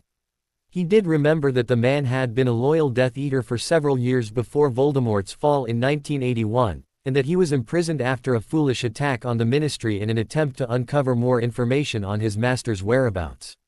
He wondered how Daphne and her family were reacting to the news, but without being able to send her a letter there was no way for him to find out. Harry was still listening a few minutes later when he heard the doorbell ring. Curious as to who would be visiting, Harry walked downstairs and opened the door. Again, he was surprised at what he found. "Moony, what are you doing here?" Harry said as he smiled at his old professor. "Not glad to see me then. Perhaps I should go," Remus joked. "Can I come in?" "Sure," Harry answered. "My aunt and uncle are supposed to be gone for the day, so hopefully you won't have to deal with them." "Good, they weren't the nicest people around if I remember correctly," Remus replied. Remus sat down in the chair Harry had pointed him to and began to look around nervously, as if he wasn't sure about what he was going to tell Harry. "Harry, I need to tell you about something awful that happened last night." "The Azkaban breakout, right?" Harry asked. "How did you already know about that?" Remus said in surprise. "I have a radio upstairs that Daphne gave me. I haven't had anything better to do, so I've been listening all week," Harry told him. Remus nodded at the answer and seemed a little relieved that Harry already knew. "Then you already know that Wormtail has escaped," Remus said. "Yeah, I know," Harry said with a little bit of anger evident in his voice. "Next time we catch him we'll just kill him. I'm tired of the little rat managing to free himself no matter what we do." Remus looked up at Harry with an odd expression on his face as if he had not expected to hear that from Harry, but he did not say anything about it. He simply shrugged and continued on with the conversation. Well, then I guess I'll try and get to something that you don't already know. Dumbledore doesn't know that I'm here, he would never approve if he did. Sirius wanted to be here, but he knew Dumbledore would be watching him and thought it would be smarter for me to do it. Remus explained. Harry, Dumbledore wants to keep you here the entire summer. It's okay, Moony. I already knew. My uncle let it slip on the way here. Harry answered. And he's been withholding my mail, too. What I don't understand is why he is doing it. And what are we supposed to do about it? We're already working on it. Remus assured him. And in a way, what happened in Azkaban will help us. What do you mean by that? Dumbledore has been pushing to get Scrimgeour into office all week for some reason. Remus began. Apparently he thinks he will be able to exert more influence over him than he would Amelia Bones. We think he was going to use that influence to slow down Sirius's application to become your guardian in the magical world. Even Dumbledore doesn't have the ability to stop it from happening, but he could slow it down so that you would have to stay here the entire summer. Why, though? Harry asked. It doesn't make any sense. All he will say is that you are safer here than anywhere else. Sirius doesn't buy that, either. Remus said. It just so happens that Sirius and Amelia Bones were friends back before he got thrown into prison. Sirius was an Auror in those days and she was somewhat of a mentor to him. After everyone found out he was innocent, Madame Bones invited Sirius over for dinner so she could apologize to her old friend for all that had happened to him. This wouldn't make much of a difference, except now everyone is looking for someone to blame for what happened at Azkaban. And it's going to be Scrimgeour because he was interim minister, right? Harry asked. Exactly, and that means Bones is now the frontrunner to become the next Minister of Magic. Remus replied. Really though, it wasn't Scrimgeour's fault. There wasn't anything he could have done in a week that would have prevented it. But the press don't care about that and are already calling for his head. Supposedly he is going to remove his name from consideration and claim that he would be better utilized dedicating his time to the war effort. It's a smart move, politically speaking. What it means for us is that Dumbledore has spent his time and effort on a losing candidate, while Sirius got lucky and is friends with the winner who just happens to feel like she owes him something. That's great, Harry said with a smile on his face. So can we leave now? That's really up to you, Harry. Remus answered. Dumbledore did have a reason for originally wanting you to be here for 2 weeks. That is the amount of time it would take for the protections around this house to be recharged so that they can last another year. You will have somewhere safe to go if you leave now, but the Dursleys will be unprotected. We know how awful they've been to you, so Sirius and I both think the decision on what to do should be left to you. And what about Dumbledore? Harry asked. For the moment, his attention is on other things, and by the time he does realize what's going on, we will hold the advantage over the situation. Don't worry about him right now. Okay, Harry said with a nod. So if I leave now, how long will the wards last? Those kind of things are hard to predict. Remus answered. But, if I had to guess, I would say a week, maybe 2 if they're lucky. But if I stay another week, they'll last the entire year. Harry replied with a small frown on his face. To Remus, Harry appeared deep in thought, even to the point of standing up and pacing about the living room. They're awful people, Moony. Truly dreadful. But I don't want their blood on my hands. I'll stay another week here, as long as you can promise me that when the week is up I'll be able to leave. You will be, Remus assured him. Dumbledore won't have the authority to keep you here any longer. Good, Harry said. And he better have a damn good excuse for what he's done the next time I see him, because the way he is acting is unforgivable. Sadly, this is not out of the ordinary for Dumbledore. Remus explained. He's been leading the fight against Dark Lords for over 50 years and thinks he knows better than anyone else what to do. He's not a bad man, Harry, and he does mean well. But he is likely to do things that will confuse and anger his allies. I doubt anyone really knows what he's thinking and why he does the things he does. How is he going to react when he realizes what's going on? I honestly don't know, Remus replied. He will probably try to convince you to come back here, but legally he won't be able to force you to.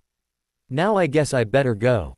I was only able to come because Mundungus Fletcher is supposed to be watching you right now, but I know for a fact he is slobbering drunk somewhere in Hogsmeade. Someone will be here to pick you up when the 2 weeks are done. Thanks Moony, I appreciate your help. Harry said sincerely. Tell Sirius I'll see him in a week. No problem, Harry. Do try and take care of yourself. Remus said as he rose out of his chair and walked towards the door. Once he had reached the door he paused and turned back to look at Harry again. What are you going to tell your family? To run. Maybe they'll even listen. Harry answered with a shrug. Remus nodded and walked out the door. Harry watched him walk down the sidewalk until he turned the corner and stepped out of view. When he was gone, Harry went back inside to listen to more reports on the radio and think about what he had learned. Harry wasn't sure what to do about Dumbledore when he did eventually free himself of the Dursleys. Dumbledore's decision to try and force him to stay with his relatives the entire summer had caught him off guard, even despite his uncertainty on how much to trust the old headmaster. Harry simply could not understand why a week ago Dumbledore would ask his permission for Snape to view his memories and then go behind his back to trap him at the Dursleys a day later. What had changed? He wasn't sure, and from what Remus had told him no one really did. Once again Dumbledore was withholding information from everyone, perhaps even those who needed it most. He was relieved to know that Sirius and Remus were both trying to solve his problem, even if he wasn't there to help them. He knew he would need their help in the coming days, especially when it came to finding and destroying Voldemort's Horcruxes. That thought brought the responsibilities of his summer back to the forefront of his mind. In the lazy days of the last week it was easy to forget that the rest of the summer holidays would be filled with things he had to do. He doubted the Dursleys would ever realize what he had sacrificed for their benefit. The rest of the day passed uneventfully at number 4 Privet Drive, but elsewhere major changes were being made. As Remus had predicted, Rufus Scrimgeour announced that he no longer wished to be considered for the position of Minister of Magic. In a speech to announce that decision he pledged to continue his work as head of the Auror Office and promised victory over the Dark Lord. His announcement was met with applause but very little surprise. Hours later Amelia Bones was elected by the Wizengamot to be the new Minister of Magic by an overwhelming majority. Harry laughed when the newscaster on the radio noted that Sirius Black was seen congratulating Minister Bones shortly after her election. Remus was correct in pointing out that Sirius' connections with the new minister were far closer than those Dumbledore had with her, and that was good news for Harry. About the time Harry decided he had heard enough and went to turn the radio off, he heard a car pull up to the house and knew his relatives had returned. Harry decided to meet them downstairs and get what had to be done out of the way. When the Dursleys walked in the door they found Harry staring at them from across the room with his arms folded on his chest. They all could tell that something was very wrong from his appearance, but none of them were sure what it could be. "Boy, what are you up to?" Vernon asked, but the normal anger in his voice had been replaced with confusion. "Sit down, I have something important to tell you," Harry answered. "I will not let a freak like you tell me what to do in my own house," Vernon yelled back, his anger finally returning. "Then stand, I don't care," Harry replied. "But you will listen to me because your life will be in danger if you don't." Vernon continued to grow angrier, but Petunia sat down on the sofa with a terrified look on her face, as if she knew what to expect. "What's happened?" Petunia asked quietly. "Voldemort has returned," Harry answered. He turned towards Vernon to explain. "Voldemort is the evil wizard that killed my parents. When he tried to kill me something went wrong and his body was destroyed. That bastard Dumbledore said he was dead and we had nothing to worry about," Vernon shouted. "Almost everybody thought he was," Harry replied. "But they were wrong. The war has already started again, it's only a matter of time before the Muggles notice that something is going on. Because of what happened the last time, I am one of Voldemort's main targets. Because of that, your lives are all in danger." Petunia shrieked at Harry's announcement while Vernon turned a strange purple color as his blood pressure continued to rise. "Get out! Get out right now!" Vernon yelled as he stalked towards Harry. "If that maniac wants you then I say let him have you. But you will not endanger my family." Before Vernon could close the distance between them Harry had drawn his wand and was pointing it at his uncle. He only hoped he wouldn't have to use it. "Not so fast, uncle," Harry said. "Because I am here this house is protected. If I left now, those protections would fall within the week, and then the evil wizards I have been warning you about would come here and kill all of you. But, if I stay here another week, the protections will last for another year. That should give you time to move somewhere else where they won't look for you. How dare you do this to us? Vernon said loudly. This is our home, we will not leave. Then they will find you, and you will die. Harry responded. This is your only chance, I suggest you take it. In a week I will be leaving here, and hopefully I will never have to see any of you ever again. Won't they find us no matter where we go? Petunia asked softly. She, better than Vernon, understood the danger they were in. They have magic, how can we hide? It won't be hard, Harry assured her. Wizards, for the most part, are completely ignorant on how the Muggle world works. They would never even think to look in a phone book for your address, assuming they had even knew phone books existed. The farther away from here you can get, the safer you'll be. Out of country would be the best, if you can manage it. I'll not be chased out of my home by a bunch of freaks. Vernon yelled, obviously clueless on how dangerous Harry's enemies were. Vernon, dear, I think we have to listen to him. Petunia said. Vernon turned his head sharply towards her and seemed surprised that she was disagreeing with him. That monster killed Lily. We may not have always gotten along, but that doesn't mean I can't still see that there is no way we could to be able to defend ourselves against a bunch of wizards as well as she could. Don't be ridiculous, Petunia. Vernon bellowed. Once we get rid of the brat, they'll have no reason to come after us. He is only trying to scare you. You're wrong, Harry said. Voldemort will kill you just because you know me. He'd kill anyone if he thought it might upset me, even a little bit. You have no idea how evil and cruel he can be. If he finds you, he will torture you until he gets bored and then murder you in the most gruesome way he can imagine. I am trying to help you avoid that. Oh, really? Vernon scoffed. Can't you see the boy's crazy, Petunia? He's a freak, and the biggest mistake we ever made was taking him in. Quiet, Vernon, Petunia said, much to the surprise of everyone else in the room. How much time do we have again? As long as I stay here another week, you will have a year. Harry explained. But I suggest that you be out of here in a couple of months just to be sure. I see, Petunia answered sadly. She looked around the room briefly, and Harry could tell she would be disappointed to leave it, even if he thought her decorations were hideous. Petunia, honey, we can't leave. Vernon said. Where would we go? What would we do? I don't care, Vernon. Petunia yelled back. As long as you and Dutters are safe, it doesn't matter. At this she began to sob, and Vernon had no choice but to try and comfort his wife. He sat down next to her on the sofa and put one of his chubby arms around her, pulling her close to him as she cried into his shoulder. There, everything will be all right, you'll see, Vernon assured her. Perhaps we will sell this house. It's a bit cramped anyway, isn't it? And the neighborhood has certainly gone downhill the past few years. It might be nice to get away from all this freakishness. As he talked, Petunia continued to cry, but she did answer his words with small nods of agreement. Harry watched and was a little bit surprised by both of them and their behavior. His aunt and uncle were showing affection, even love for each other, and that almost never happened in this house. It made him wonder how his life would be different if either of them had ever really cared about him, but he knew the time when that was a possibility had long passed. In a way, his uncle was right to blame him for the situation. They would still be blissfully unaware of what was happening if it weren't for him, but as Muggles they would still be in danger from the threat that Voldemort posed. Especially if he was successful in creating a world where he ruled. Shaking his head at the thoughts, Harry decided to just leave the room and let them have their moment together. In the days that followed, Harry spent much of his time listening to the radio, hoping to hear more information on what was going on and dreading to be told of another attack. So far, however, Voldemort had not struck again. The commentators argued about what it all meant, but it was clear that they were just frightened about what would happen next.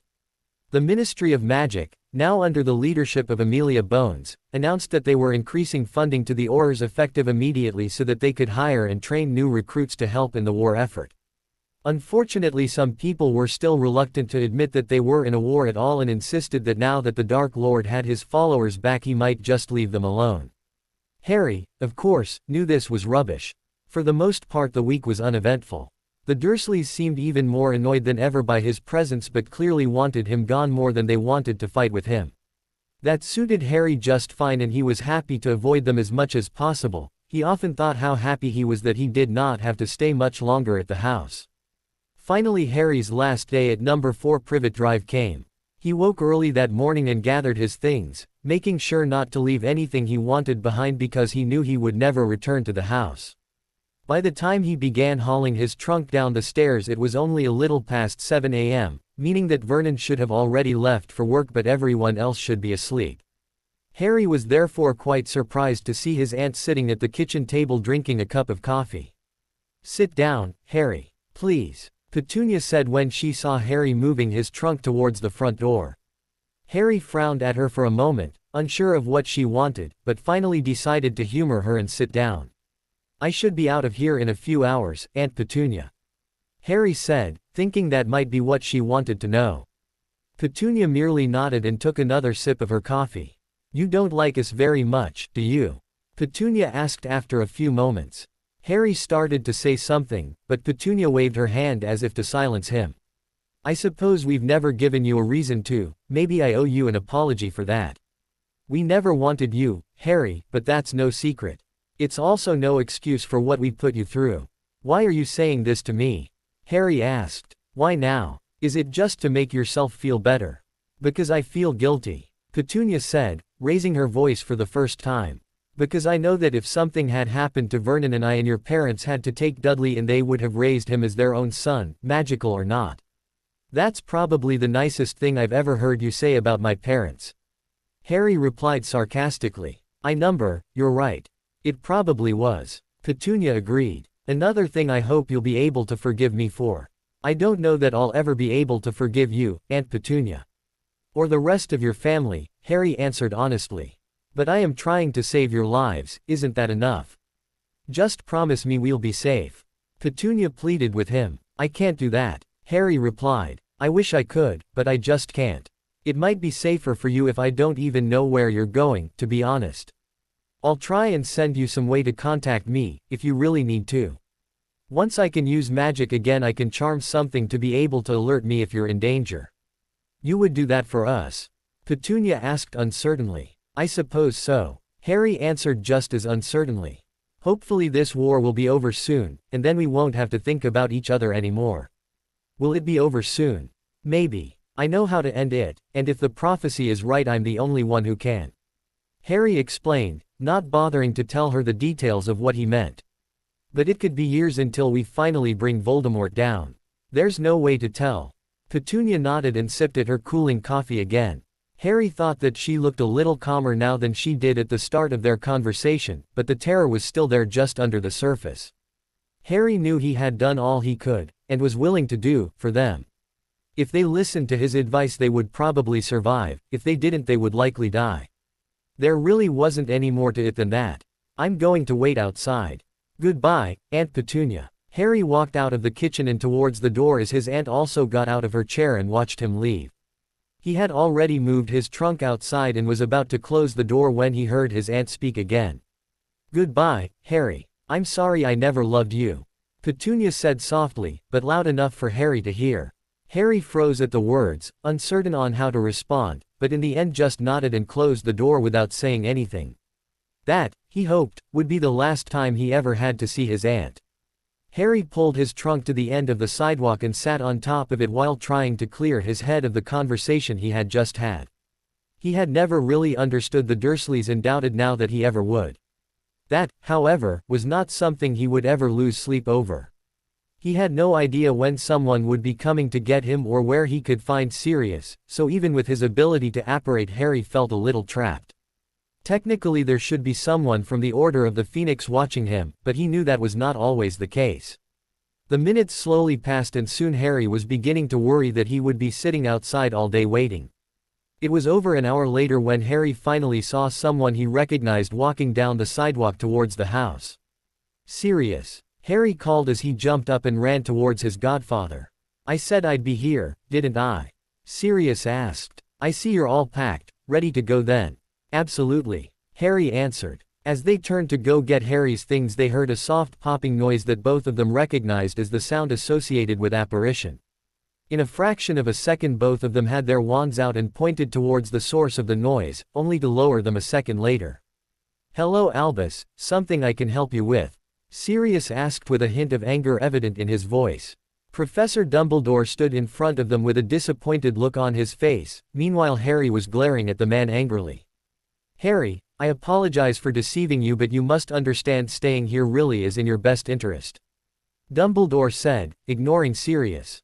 "I only want to keep you safe. I don't know what you're up to, Dumbledore, but this isn't about my safety," Harry replied. "What's this really about? I promise you, Harry, what I do is for the greater good," Dumbledore answered. "Please remain here until school starts again." "Harry, I need you to look at this," Sirius interrupted, slightly turning his back on Dumbledore. He handed Harry a slip of paper on which an address was written. Instantly Harry felt the knowledge of where Sirius lived enter his mind. "Now, why don't you apparate us out of here? I'd like to see you do it." "I can't, Sirius," Harry said. "Underage magic restrictions, remember?" "About those, Minister Bones decided to get rid of them for all students currently enrolled in any magical school," Sirius answered with a smile on his face.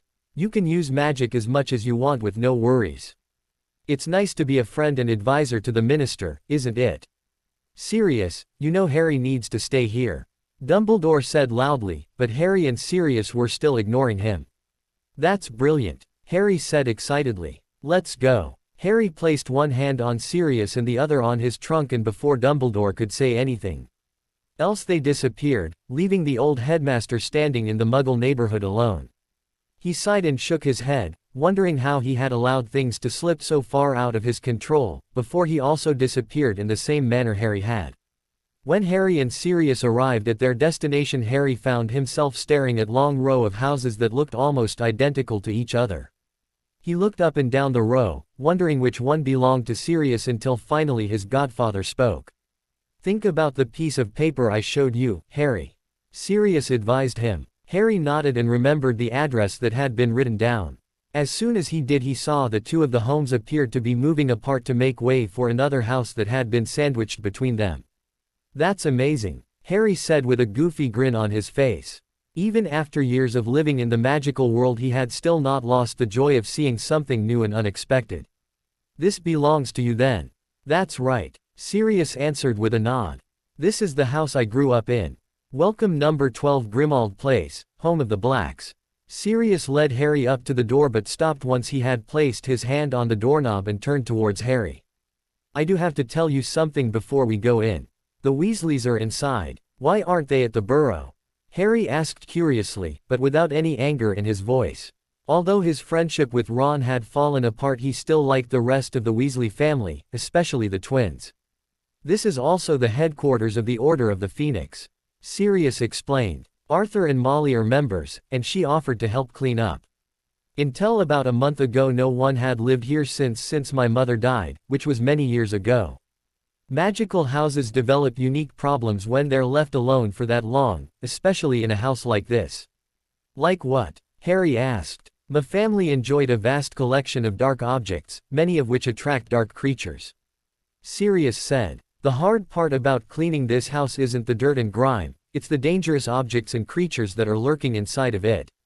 I'm sure you'll see though, Molly has been making her kids help and will probably ask you to as well. It'll at least be something interesting to do." "I don't mind helping," Harry answered. "Let's go in." Sirius nodded and opened the door. After taking a few steps he turned and put a finger over his mouth, telling Harry to be quiet. Harry looked confused for a second before Sirius pointed to a painting of a woman at the end of the short hallway who appeared to currently be sleeping. Once they were past the painting and into another room, Sirius stopped to explain. "Sorry about that," Sirius said. "The painting is of my mother and she's even more foul in death than she was in life, as hard as that is to believe. Unfortunately we can't silence her and no one's been able to break the sticking charm holding her to the wall. So for now we just try not to let her know we're here." Harry nodded in response and they continued on towards the kitchen. Even before he entered the room Harry could hear the sounds of several members of the Weasley family talking and laughing. He smiled at the pleasant sounds until a terrifying thought struck him. Would Mr. and Mrs. Weasley treat him different after what happened between him and Ron? He hoped not and stepped into the kitchen, realizing that was the only way to find out. "Harry, dear," Molly Weasley called as soon as she saw him. She had been at the sink washing dishes but rushed over and pulled him into a hug which he happily returned. As he hugged her, Harry looked around the room and saw Fred and George sitting at the table discussing something while Ginny sat listening to them. With a disgusted look on her face. Harry could only imagine what they must be talking about. Ron was opening and closing cabinets as if he were looking for something, most likely food, Harry guessed. A few seconds later she pulled back so she could get a better look at him. "You've grown like a weed, Harry. But you're still much too thin. Are you hungry? Lunch isn't for a few hours but I could whip something up if you'd like." "No thanks, Mrs. Weasley, I'm fine," Harry said with a grin. "Hey everybody. Harry, my good old chap. My brother and I were just talking about you," one of the twins said. Harry thought it was Fred, but wasn't sure. "Oh, and why is that?" Harry asked as he walked towards the table and sat down. Sirius went over and began talking to Molly while Ron continued to search for something to eat, apparently oblivious to everything else. "We'd like to do you a favor," the other twin said. Harry immediately became suspicious of this supposed favor that Fred and George wanted to do for him. "Really?" Harry asked skeptically. "We're offering you the once-in-a-lifetime chance to become part owner of Weasley's Wizard Wheezes," George replied proudly. Harry merely raised an eyebrow in response. "That's our business, of course." "Right you are, Fred," the other twin, who Harry believed actually was Fred, said. "For the low price of 1,000 galleons we are prepared to make you an equal partner. 1/3 of our empire will be yours. How convenient that I just happened to have won 1,000 galleons in the Triwizard tournament." Harry noted with a laugh. "Did you?" George asked. "We must not have noticed." "How convenient, indeed," Fred replied. "So, partner, what do you think? Why not?" Harry shrugged, knowing he had more money in his vault anyway. "But I get to be a silent partner, okay? No problem," Fred answered with an enthusiastic nod. "I can cast the silencing charms myself." "That's right," George agreed. "You'll never have to say another word in your life." At that both of them began to laugh as if what they had said was the funniest thing in the world. Ginny dramatically rolled her eyes at their antics but Harry just smiled. It was good to be back with friends and away from the Dursleys. "You'll never see those galleons again, Harry," Ginny warned. "We'll see," Harry answered. "But I've got a feeling these two are a good investment." "What's so funny?" Ron asked as he sat down at the table. He had a plate of cookies in front of him and was greedily munching on one. "These two just conned Harry out of his prize money," Ginny answered. Ron's jaw dropped in shock and he looked back and forth between the twins and Harry, who merely shrugged. "What a horrible thing to say, my sweet sister," George replied, looking offended. "Just watch, in a year you will be kicking yourself for not letting us con you, too." "So how long have you guys been here?" Harry asked, changing the subject. "A couple of days," Ron answered between bites. "Mum's been working us like house elves the whole time. She's got us cleaning without magic like a bunch of muggles. You guys do know you can use magic now, don't you?" Harry said. From the looks the four Weasley siblings were giving him, it was obvious that they didn't know the restrictions on underage magic had been lifted. Harry found it all incredibly funny and started laughing. "He's lying. He's got to be right," Ron said. "Somebody would have told us." Harry shook his head and pulled out his wand. To prove that they could indeed do magic, he cast the summoning charm on one of Ron's cookies and caught it in his other hand. As he began eating it, the Weasleys all started grinning, happy that they now knew they could use magic. Even Ron, who Harry didn't think had smiled in his presence in months, looked genuinely happy. "Oh, Molly," Sirius called from the other side of the room. "I think Harry may have just let our little secret slip." Sirius just sat back and laughed as the Weasley children began asking, all at once, why she hadn't told them earlier. In her defense, the changes to the law had only been in effect for less than 24 hours, but they felt like they should have been told at once.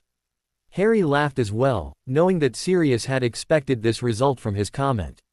Harry and Sirius used the distraction the Weasleys' argument provided to slip out of the room so they could look at the rest of the house. "You know this house is bigger than it looks," Harry said as they turned down a hallway. "Of course," Sirius laughed. "It's a magic house. Your room is this way, right across the hall from mine." Molly thought it would be a good idea for you and Ron to share a room, but considering I'm your guardian and you'll be spending summers here from now on, I thought you'd appreciate your own room. Thanks, Sirius, Harry said gratefully. I have to share a room with Ron almost 10 months out of the year and his snores could wake the dead. It'll be nice to get away from that for a while. Sirius nodded in understanding as he led Harry towards a door which he assumed led to his new room. Once there, Sirius dramatically opened the door and showed Harry inside. A smile immediately appeared on Harry's face as he looked around his new room. It, unlike the rest of the house, was bright and happy, showing that Sirius had put quite a bit of time and work into it. Red and gold, Gryffindor colors, were on most of the furniture, which also looked brand new. Do you like it? Sirius asked hopefully. I love it, Harry answered, to which Sirius smiled happily and hugged his godson in relief. Harry continued to look around and his eyes caught sight of something he wasn't expecting, a fireplace. Sirius, is that connected to the Flow network? I was wondering if you'd notice. Sirius replied. It is, although I trust you won't abuse this privilege. No one can flow in or call unless they have been told our address because of the Fidelius, but you should be able to flow out and call anywhere without a problem. Do you want to try it out? I bet I can think of someone who's been dying to hear from you these past few weeks. Go ahead, I'll be in the kitchen waiting when you're done. Thanks, Sirius, Harry said gratefully. Sirius grinned at Harry's happiness with his new room before walking out the door and heading back down the hallway. Harry walked towards the fireplace and found a container full of flow powder sitting on the mantel. Taking a small handful, Harry threw it into the flames and watched as they turned bright green. He then stuck his head into the flames, as he had seen others do, and said the address that Daphne had given him, Greengrass Manor. For a moment Harry felt a pull on his head, as if the flow was attempting to beep him into the flames, but that soon ended and he was left staring into a dark void for a few moments. Although he knew his body was not moving, he still felt as if he were being thrown down some long, dark tunnel. Finally he saw light ahead of him in the distance, and as it approached he could see that he was looking at someone's living room. He looked around at the room, which appeared to be quite formal and expensively furnished, and wondered if they had any way of knowing he had just flow called. Who is it? A feminine voice called from the hallway. Hello, this is Harry, he shouted, hoping that they'd hear him. No need to yell. The girl, who Harry realized was Daphne's sister Astoria, said as she walked in the room. How's it going, Harry? Not bad. Is Daphne around? He asked, eager to speak to his girlfriend. Yeah, I'll go get her, Astoria answered. Harry could clearly hear her yelling, Daphne. It's Harry. As she walked out of the room, Harry chuckled at the girl's antics and waited for Daphne to arrive. He did not have to wait long for her to run into the room looking even more beautiful than Harry had remembered. They both grinned at each other as Daphne sat down next to the fire so she could more easily talk to Harry. I missed you, Daphne said once she was seated. I missed you, too, Harry answered. But I'm with Sirius now and I'll be able to see you whenever we want. How was the Dursleys? She asked, hoping they had not lived up to their reputation. No fun, but it could have been worse, Harry answered. On the bright side, I never have to go back. Good, Daphne said with a smile. Oh, Neville sent me a letter saying that he is going to get his wand tomorrow. Are you still going? Definitely, Harry answered. You'll be able to make it, won't you? Yes, on one condition. My parents want to have you and Sirius over for lunch before we go to Diagon Alley. Daphne replied. Oh, don't make that face, Harry. You know they're going to like you. I know no such thing, I just hope so. I'll have to tell Sirius, but I doubt he will have a problem with it. We should be there, Harry said. How are things with your family? I heard about your uncle escaping on the radio. We're fine, Daphne assured him. And my uncle hasn't tried to contact us at all, not that my father really expected him to. He won't be able to get past the wards over our house anymore even if he did try and come here, so we should be safe. It's strange though, I've never seen my father so angry. You don't think he'll go looking for your uncle, do you? Harry asked. Maybe, Daphne answered with a worried look. There's something about my uncle that my father isn't telling me, that's what I think. There has to be for him to react this way, but I don't know what it is. I hope he'll be careful, Harry said thoughtfully. It's going to be dangerous out there. I know, and so does he, Daphne said. Don't forget that my father is a powerful wizard, and I'm not just saying that because I'm his daughter. He can take care of himself. I believe you, Harry answered with a smile. So, tell me what else has been going on. From there Harry and Daphne launched into a long conversation which forced each of them to consider how much they had missed talking to the other during the last 2 weeks. For the most part they stayed away from the important subjects that had taken up the first part of their conversation and instead focused on catching up with each other. It was easier and happier for them to temporarily ignore the troubles of their world and focus on the good. After almost an hour of talking, Daphne's mother's voice was heard in the background asking her to come help with something. Reluctantly the couple said their goodbyes and ended the flow call with assurances that they would see each other again tomorrow. Harry pulled his head back from the fire and found that ending a flow call was much easier than starting one. The trip back through the dark tunnel was almost instantaneous and the only problem he had was that he had pulled back far too strongly, resulting in him tumbling back away from the fireplace and crashed into a nearby chair. He looked around and noted with relief that no one had been there to see his little accident. After getting up and shaking off the soot from the fireplace, Harry walked back downstairs to the kitchen where he found Sirius sitting at the table reading the Daily Prophet and Mrs. Weasley busy cooking lunch. The Weasley children were nowhere to be found. Where'd everyone go? Harry asked as he sat down at the table. They're upstairs getting rid of some doxies that had infested a spare bedroom. Once they realized they could do magic again, handling some annoying fairies didn't seem like such a bad job. Sirius explained. My guess is they are seeing who can get rid of them in the most creative way possible. Sounds interesting, but I'll pass for now. Harry said. Anything interesting in the Prophet? Just the usual trash, Sirius answered with a sigh. Voldemort hasn't been making obvious moves since the Azkaban breakout. We think he's taking the time to rebuild the Death Eaters and recruit more allies. Unfortunately that shouldn't take long. Is the Order doing anything about it? Harry asked. Just gathering information, mostly. Sirius answered. Speaking of which, there's a meeting scheduled for tonight. I tried to get you permission to sit in, but Dumbledore and a few others don't think you should. There isn't really anything I can do about that, but I'll pass on anything I know that I think you need to hear. Thanks, Sirius, Harry replied. I have a strange request to make. Daphne's parents want to have us over for lunch tomorrow before we go to Diagon Alley to get Neville's new wand. Will that be okay? Meeting the girlfriend's parents are you? Sirius said with a laugh. Are you sure you want me there? I might be unable to behave and will make a horrible impression. Very funny, Sirius, Harry said. I know you can act like an adult when you have to. Yes, that's unfortunately more often than I'd like. Sirius agreed. Sure, I'd be glad to go with you, Harry. Remus and I were going to come with you to Diagon Alley anyway. As chaperones or just bodyguards? A little bit of both, I guess. Sirius replied. You can't afford to let your guard down, Harry, you know that. You're right, Harry agreed with a sigh. But that doesn't mean I can't wish you weren't. Fair enough, Sirius said. Now I've got a little project for us to work on for today. The basement of this house is huge and I was thinking that if we could get it cleaned up it would be a perfect place for us to practice dueling over the summer. I was an Auror once, I'm sure I have some tricks I could teach you. That's brilliant, Sirius, Harry said happily. Let's go. Sirius laughed and together they went down to the basement. Harry found Sirius's description of it was quite accurate.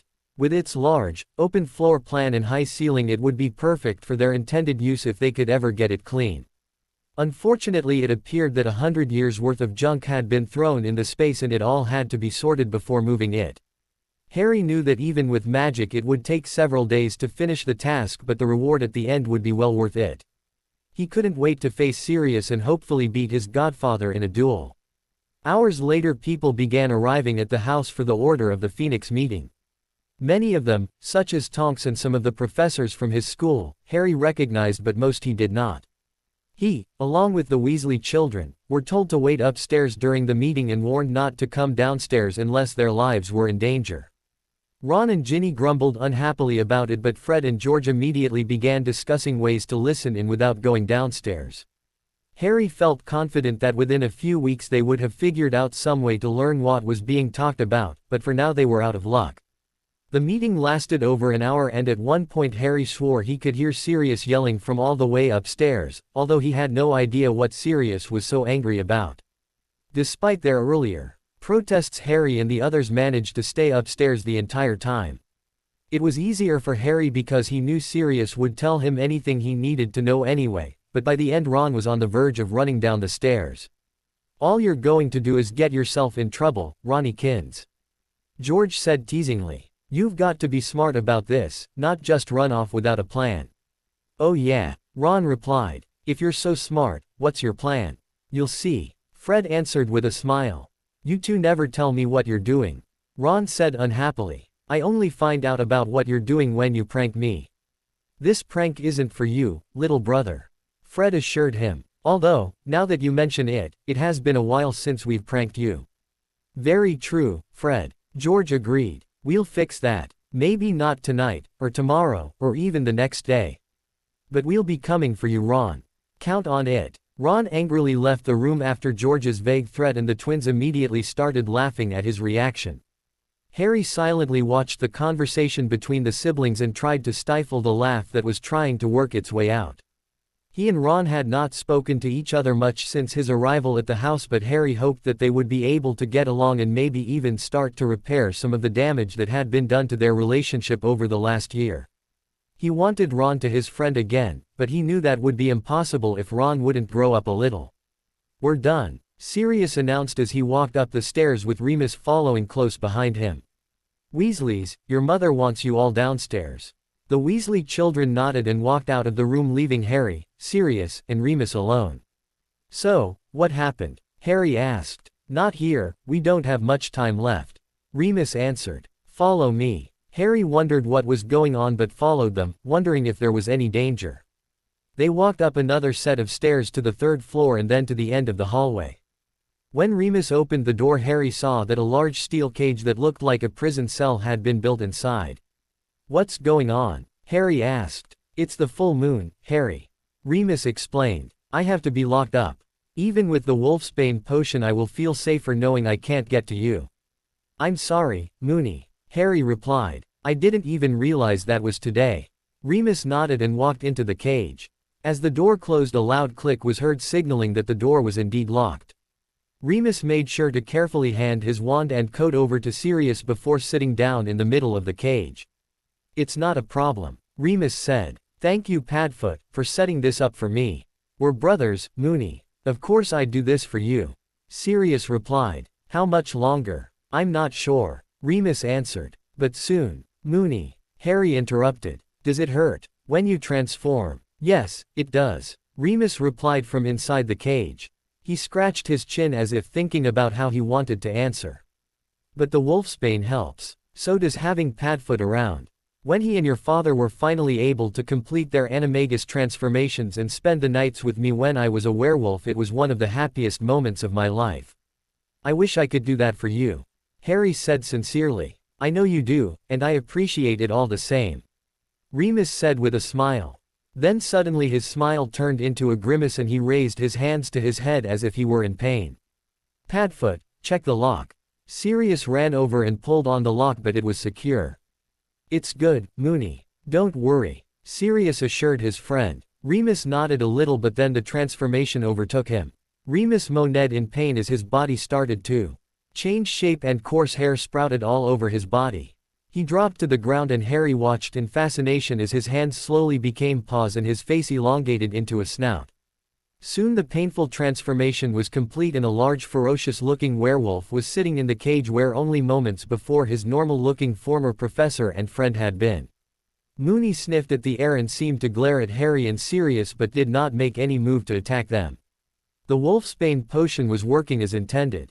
"I wish he didn't have to go through that," Harry said as he looked at the werewolf pace inside the cage. "So do I," Sirius agreed. "Come on, let's sit down." Sirius led them over to a small table and a couple of chairs that had been placed in the room and sat down.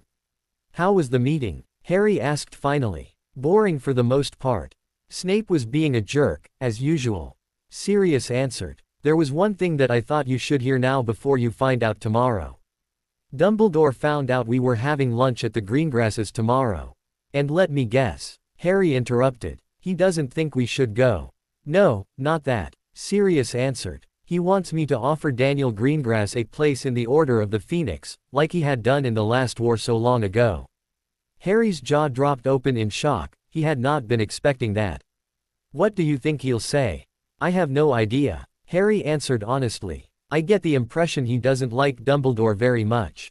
Sometimes the old man makes it easy not to like him.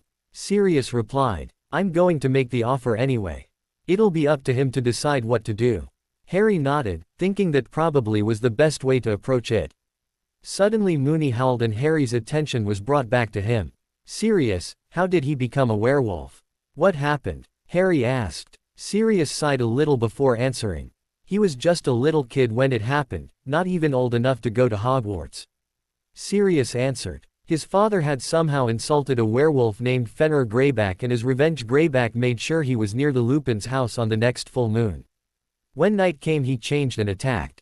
Moony's parents were okay, but he got bit. There wasn't anything they could do to stop the infection once that happened. Whatever happened to Greyback? Harry asked. He's still out there somewhere. Sirius answered. He followed Voldemort in the last war, so it's possible he has rejoined the Death Eaters. He particularly likes biting children, the sick bastard. Oh, Harry responded, unsure of what else to say. I'm glad you and my dad were there for him. Me too, Sirius said. Back then he was so scared that when we found out he was a werewolf we wouldn't want to be friends with him anymore. But James just swore we would learn to be animagi so we could still be with him, and we did. Sirius sat back and smiled as he thought about happier memories from his younger days. Harry decided not to say anything because he felt like he was intruding on a private moment. It's getting late, I think I'll go back downstairs, Harry said a few minutes later. Coming. In a little bit, Sirius said. For now I think Padfoot wants to come out and play. Harry smiled as Sirius transformed into a large black dog that briefly came over and licked Harry before running off towards the cage where Moony sat watching them. Harry observed the two friends for a moment and thought he might never see anything as odd as a smiling werewolf. As the two animals began to play, Harry left the room so the two old friends could spend time together like they had so often before. Something wrong, Harry? You look nervous, Sirius commented with a grin. He and Harry had just arrived at the Greengrasses' home and were standing in front of the door waiting for someone to answer their knocks. Harry looked at Sirius and frowned in response to his statement. I'm fine, Sirius. And I'd appreciate it if you stopped trying to make me panic about this. It's a calm lunch, nothing to be worried about, Harry replied. Sirius snickered but didn't say anything else. Their wait did last much longer because the door soon opened and revealed Daphne, who was smiling brightly at her visitors. Harry, she said excitedly as she rushed forward to hug her boyfriend for the first time in a few weeks. Don't mind me, I'll just avert my eyes, Sirius said as he began to look away. Good to see you again too, Sirius. Daphne laughed. Please come in, everyone's waiting. Daphne led her two guests through an impressive hallway lined with portraits of Greengrasses from days past and into a room that felt somehow more relaxed than the other parts of the house Harry had seen. This room was circular with the outer edges lined with large, leather couches. The walls contained not portraits but a huge mural that showed a mountainous landscape. The mural was obviously magic, as Harry could see the trees swaying in the wind and even animals moving about. As interesting as it was, Harry only gazed at it for a moment before focusing on the family in the room that had stood to greet their guests. In front was young Astoria, who Harry had come to know better since beginning to date Daphne. She waved at Harry as he came in but then tried to straighten up and act formal as perhaps her parents expected her. To Astoria's left was her father, Daniel Greengrass. Harry wasn't sure what he had expected the man to look like, but he had to concede that Daphne was correct in one sense: he was intimidating. The man was tall and broad, reminding Harry of what the professional beaters he had seen at the Quidditch World Cup looked like. He had short dark hair that was beginning to gray, but that did little to detract from his overall youthful appearance. He was not smiling, but the look in his eyes showed that he was enjoying the tenseness of the situation. His wife, Penelope Greengrass, stood beside him. With her flowing hair and in bright blue eyes, Harry thought she looked much like an older version of Daphne. Unlike her husband, she was smiling towards Harry and Sirius. Sirius, a pleasure to see you again.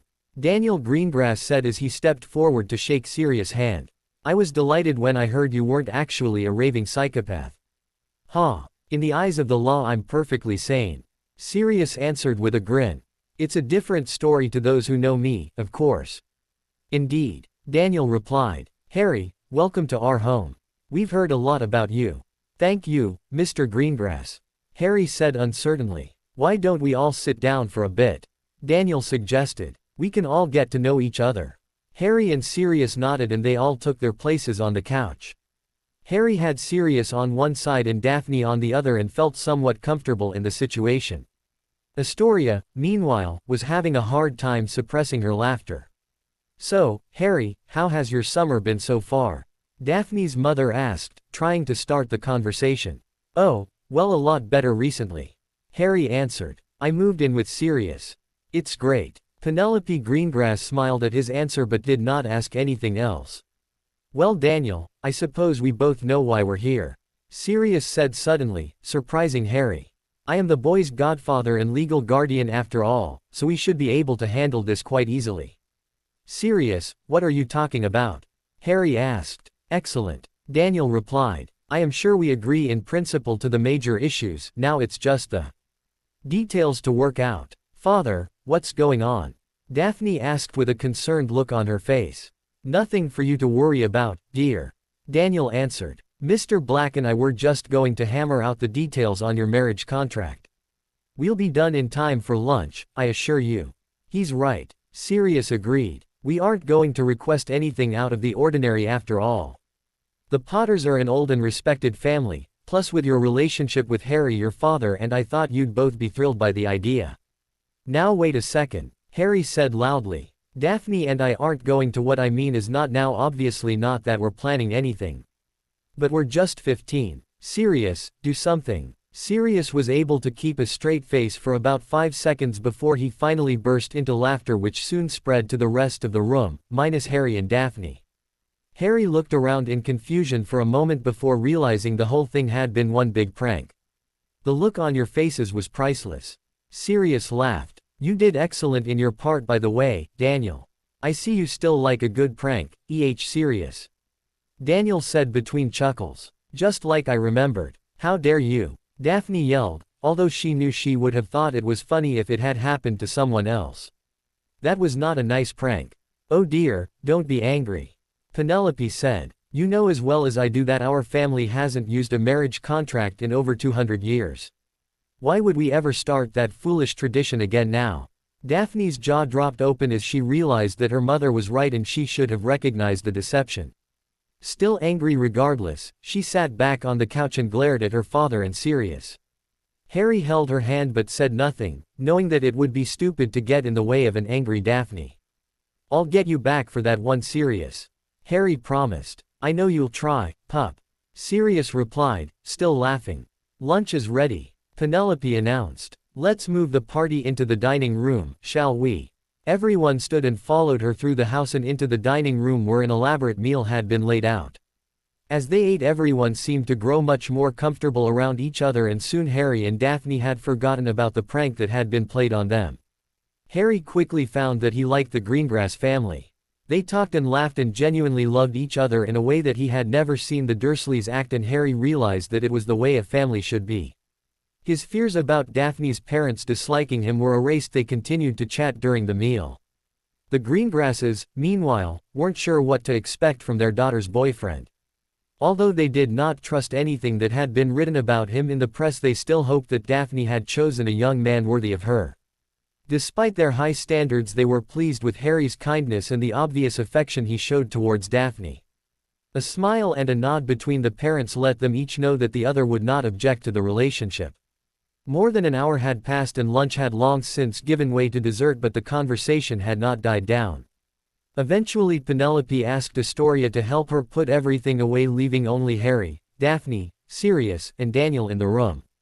Daniel, can we speak without worrying of being overheard in this room? Sirius asked. Of course. Daniel assured him. What's this about? Harry already knows, and I'm sure he'd just tell Daphne if she weren't here for this, so I'm just going to come out and say it. Sirius began. Dumbledore wanted me to offer you membership in the Order of the Phoenix. Daniel sat back in his chair and sighed as if he had somehow expected this. Not surprising, I suppose. Daniel said finally. Tell me, Sirius, what do you think of the Order? I'm not quite sure what you mean. Sirius answered. Everyone in the Order is dedicated to bringing about the destruction of Voldemort. It isn't your dedication I question, it's your methods. Daniel commented. What real action has Dumbledore taken against the Dark Lord since his resurrection? Anything. No, I thought not. I have the same goals as you do, Sirius. I just question if following Dumbledore's lead is the best way to accomplish them. Oh, we have our own problems with Dumbledore, believe me.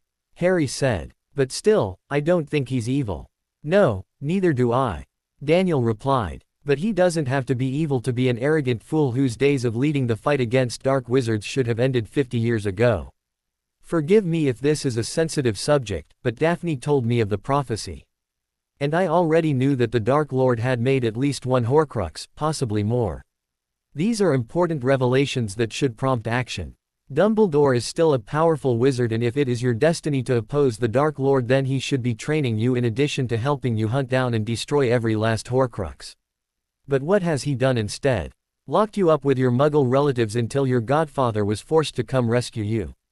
Harry found he really could not argue with Daniel's logic and nodded in agreement. Harry and I plan on destroying what remains of Voldemort's soul this summer. Soon he will be mortal again. Sirius vowed. Yes, and what does Dumbledore say of that? Daniel asked. We didn't tell him what we were planning. Harry answered. But he'd probably want us to leave it to him. I concur. Daniel said. What would be expected of me if I did join the Order of the Phoenix? I'm not quite sure. Sirius answered. To be honest, we're not doing much right now. We'd need you to help gather information, and fight alongside us when there is need. I would be gathering information even if I did not join the Order. Daniel replied. And is the information gathered by others shared freely?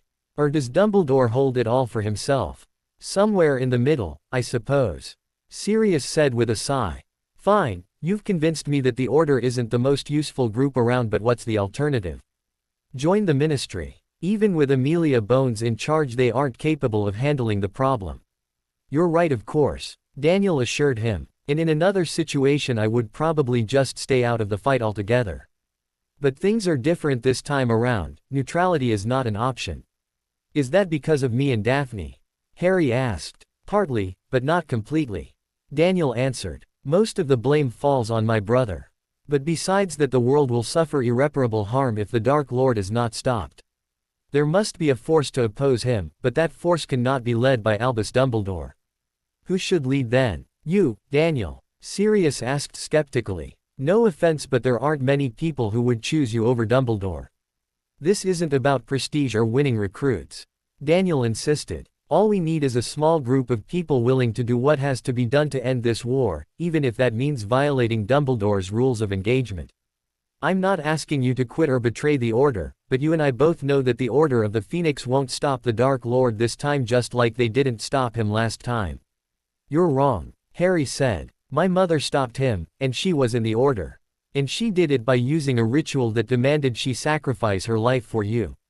Do you think Dumbledore ever would have approved that method if he had known? No, Harry answered truthfully. Probably not. So what now? Now I reluctantly joined the Order of the Phoenix.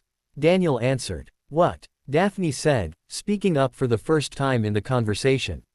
After all that, you're going to join anyway. Besides giving me access to information I might not otherwise have, it will solidify my reputation as one of the good guys in their opinion. Daniel explained. There are people in the Order whose help I would gladly welcome, but in order to convince them of my point of view I must win their trust. You make it sound like you're infiltrating the Order. Harry said with a small frown. In a way I am, Harry.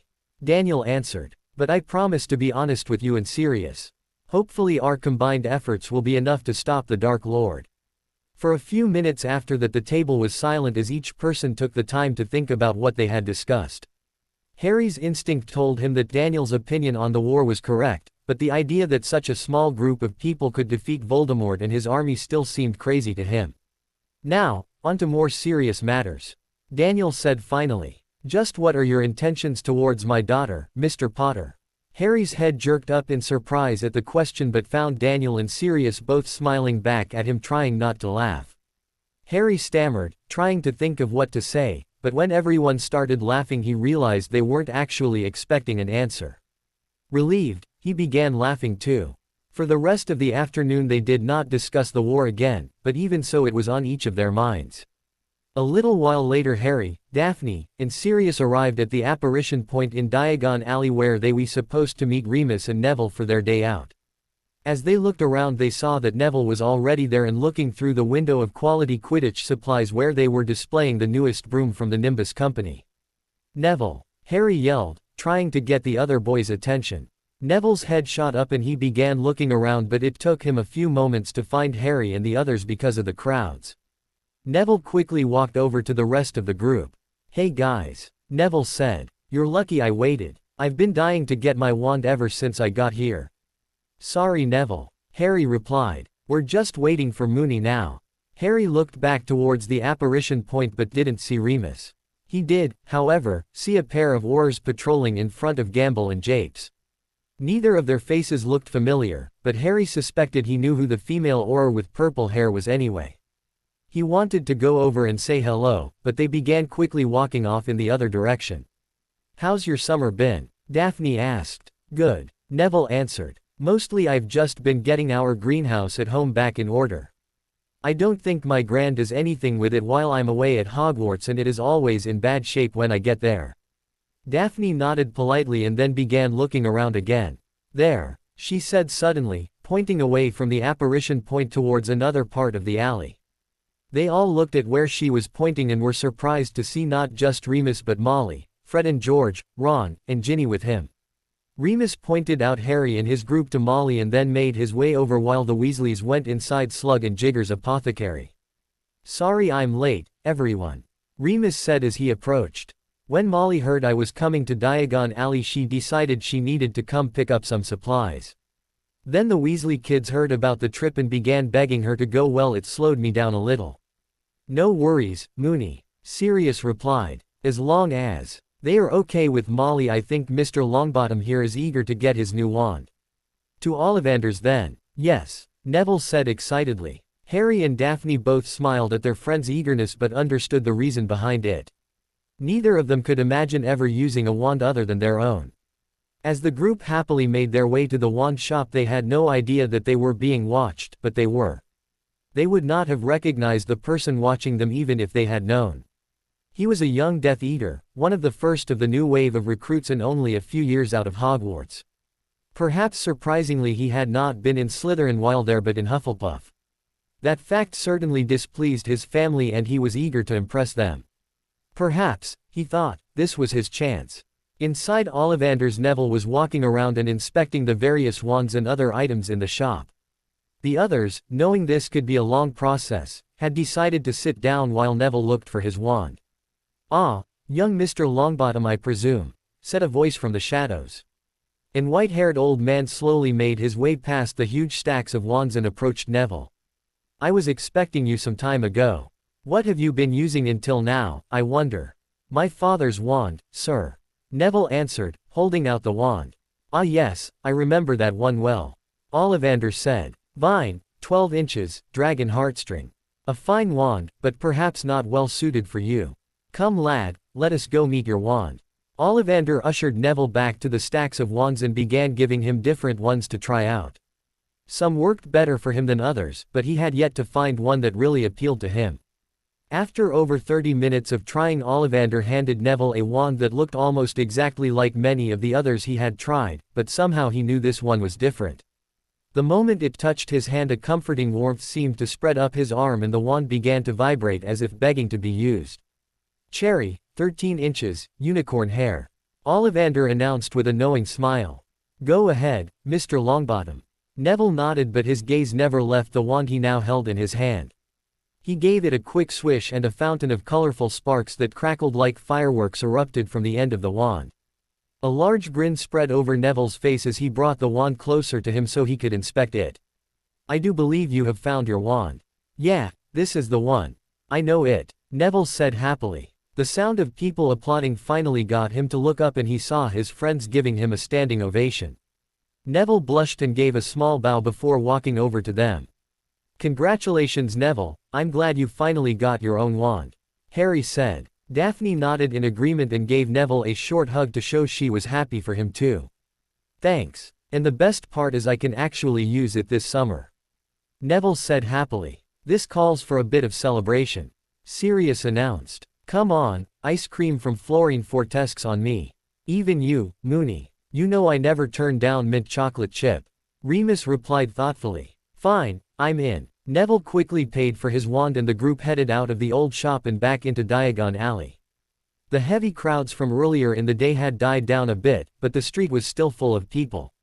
Harry had expected there to be fewer people or perhaps a less festive atmosphere because of the ongoing war, but everyone seemed to be doing their best to avoid thinking about that subject. After ordering their ice cream, the group went to sit on the patio in front of the shop to enjoy the warm day. Harry was enjoying the ability to walk around freely and be with friends after his confinement at the Dursleys. They had been eating and taking for a few minutes when Harry noticed the Weasleys walking towards them, evidently through with their shopping. That is when everything started to go wrong. The first clue that something was amiss was the rapidly dropping temperature. Most of the people in Diagon Alley stopped walking and began to look around, unsure of what was going on. Harry and his friends knew better and immediately reached for their wands. Only Neville wasn't sure what was happening. "What is it?" Neville asked as he too pulled out his wand. "Dementors," Sirius answered with a growl. "Lots of them. Wait until you see them to cast your Patronus charms." Everyone else nodded at his advice. "Keep your guard up," Remus said. "The Death Eaters use the Dementors as a distraction, and then attack behind them." The Weasleys came running up towards the other group with worry evident on their face. Of them, only Molly had her wand out and seemed to know what was happening. "Is this what I think it is?" Molly asked nervously. Sirius and Remus nodded in confirmation of her fears and a determined look came over her face. "Kids, I want you to keep your heads down. Turn over that table and get behind it. Keep your shield charms up as strong as you can.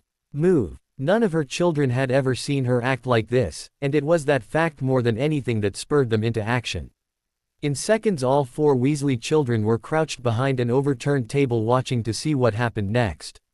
"There!" Daphne yelled, turning her wand to point towards the apparition point they had come through earlier in the day.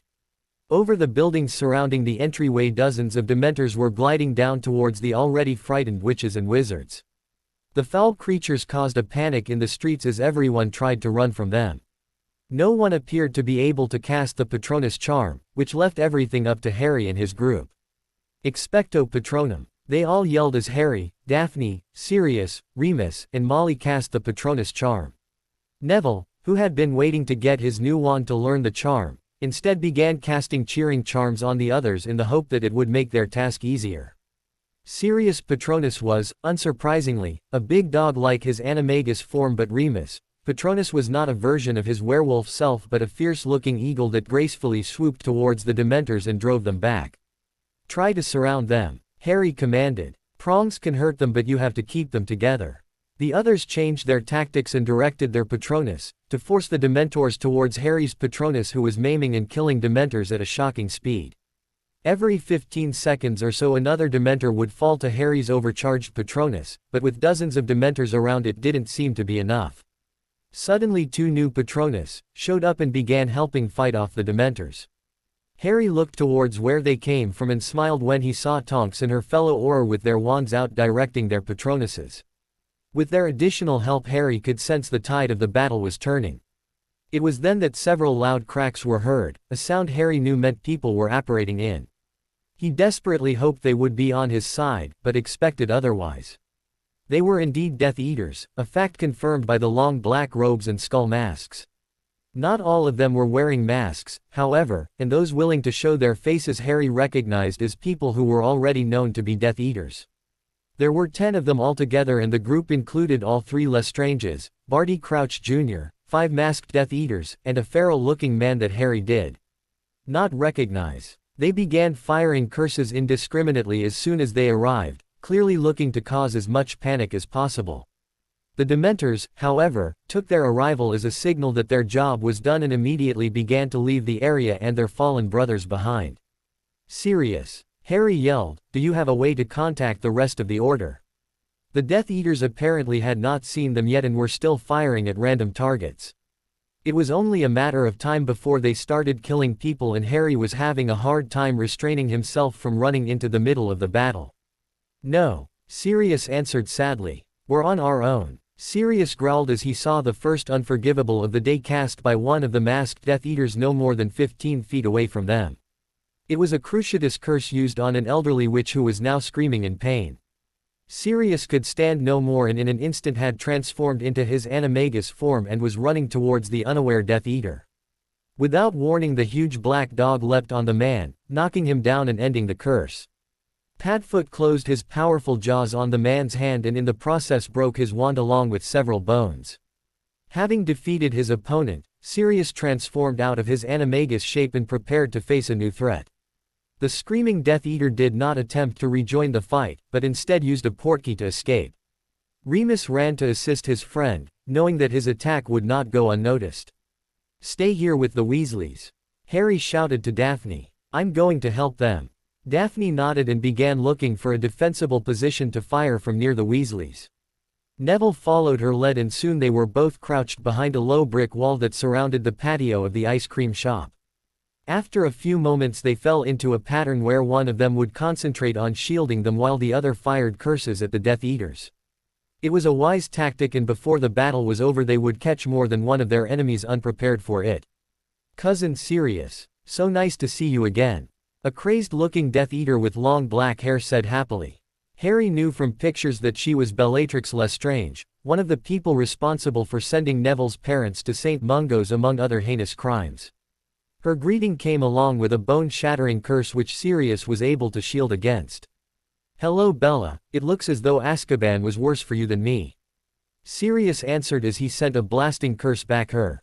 She gracefully danced out of its way and began laughing maniacally again before sending a huge ball of fire at Sirius, which luckily for him was stopped with a flame-freezing charm from Remus. Thanks Moony, I knew you'd have my back. As always, Padfoot. Remus answered with a grin. Harry was only seconds behind him and soon the three were standing back to back, making sure that all angles were covered. 6 of the remaining 9 Death Eaters had decided that they posed the greatest threat and were focusing on them, while the other 3 were battling Tonks and the other Auror. Being outnumbered 6-3 placed them heavily on the defensive, but they were still able to hold their ground. Harry had quickly come to the conclusion that the best use of his opportunities to strike back would be to transfigure and animate different objects and command them to attack the Death Eaters. This way they would be able to fight and distract the Death Eaters while he still had his shield up. A bench that had been transfigured into a tiger was able to pounce on Rodolphus Lestrange before his brother Rabastan was able to use a severing charm to slice of its head. In doing so, however, Rabastan lowered his guard and was hit in the leg with a powerful curse from Daphne which snapped his femur in 2. He howled in pain but was not willing to let that take him out of the battle. Gotcha! Remus yelled as one of his Reducto curses blasted a masked Death Eater into a brick wall. The man moaned in pain as his body hit the hard surface and evidently decided he had had enough of the battle because he too used a portkey to escape. Good one, Moony. Sirius commented between curses. Just like old days, isn't it? Confringo. Remus said. Almost Padfoot, but Harry isn't prawns. Of course not, Expulso. Sirius replied. But remember Hogsmeade, March 1980. Ha. Reducto. I remember, the 3 of us huddled up just like we are now. We were lucky to survive that one. Not lucky, just good. Sirius laughed. Harry had to shake his head in amazement. In the middle of the battle they were still able to stay calm enough to joke with each other. Levicorpus. Sirius' spell hit Bellatrix and she was lifted off the ground and suspended in the air upside down. Sirius sent another curse at her but she was able to dispel the effects and as she painfully crashed to the ground Sirius' follow-up spell flew harmlessly over her head. Help! A familiar voice called from the other side of the street. Harry glanced over and saw that Tonks' partner had been knocked out of the fight and she was now facing 3 Death Eaters by herself. A stunning spell from Neville in Daphne's direction hit a masked Death Eater in the back and knocked him to the ground, unconscious. Greyback. Remus growled as he looked towards the Death Eaters attacking Tonks. Harry remembered the story Sirius had told him of how Remus was turned into a werewolf and guessed that the feral-looking Death Eater was in fact Fenrir Greyback. Remus sent one last spell towards Rodolphus Lestrange and then ran to help Tonks. Before he could get there, Greyback had disarmed her and was rushing towards her with his mouth wide open as if he were going to try and bite her. He and Remus collided just before Greyback reached Tonks and the two werewolves crashed down to the ground, but they were throwing punches and kicks before they even came to a stop. Harry and Sirius now had to contend with all three Lestranges, but the other two masked Death Eaters had abandoned that fight and were concentrating on Daphne, Neville, and the Weasleys, who until then had been able to attack from their covered position without being challenged. They were good enough to keep Neville and Daphne from firing at their fellow Death Eaters, but were also outnumbered as Molly and the twins began to fire spells back at them as well. Ron and Ginny had so far not taken any action except to hide behind the table, but after seeing the others fight, Ron was beginning to feel useless and crawled over to where Neville and Daphne were. Neither of them paid Ron much attention and continued to fight against the masked Death Eaters, who were slowly becoming more desperate in their attacks. Suddenly Ron jumped up from behind the wall and shouted, "Stupefy!" His poorly aimed stunner missed his target, but his action had left him exposed and one of the Death Eaters pointed his wand towards him and yelled, "Avada Kedavra!" The ugly green light of the killing curse sped through the air as Molly screamed in horror. Ron was frozen in shock and fear from the bright light that represented his impending doom. "Accio chair," Daphne called, summoning a piece of furniture towards her and into the path of the killing curse. When the spell hit the chair, it exploded into a shower of splinters, otherwise ending harmlessly. Ron fell to the ground immediately, shaking with the awareness that he had almost died. He stayed that way while the others continued the fight. Meanwhile, Barty Crouch Jr. had enervated the stunned Death Eater, which once again put Remus and Tonks at a numerical disadvantage. Remus and Greyback had ended their physical fight at a draw and had transitioned into a magical duel. Here Remus had the advantage, but he also had to contend with an extra Death Eater. Tonks had managed to get back to her wand and had her hands full with Crouch and the random spells fired by the masked Death Eater. Remus knew if they didn't do something to change the odds soon they would be in trouble. "Yes!" Harry yelled in triumph as his piercing curse made its way past Rabaston Lestrange's defenses and struck him in the stomach. The man, who already had a broken leg, grunted apologetically to his brother Rodolphus before port-keying away from the battle. Sirius and Harry were now free to challenge their attackers one-on-one, Harry versus Rodolphus and Sirius versus Bellatrix. The husband and wife pair were two of Voldemort's most skilled duelers, a fact that had become clear to Harry as the battle progressed. Rodolphus was much better than Crouch, and Harry was having a difficult time landing a decent blow against him. Sirius was not faring much better against Bellatrix, who he had been dueling almost without interruption since the battle began. Her frequent use of the Cruciatus curse had forced him to produce numerous physical barriers to stop it from hitting him or those standing beside him, but it had also made the fight much more difficult. A loud scream was heard as Tonks was hit with a spell that sent her spinning to the ground with a broken arm. Unfortunately, the injured arm had also been the one she held her wand in. She began using her other arm to cast, but it was not nearly as effective. The others, sensing Tonks' weakness, simultaneously sent curses towards her, hoping to put her out of the fight for good.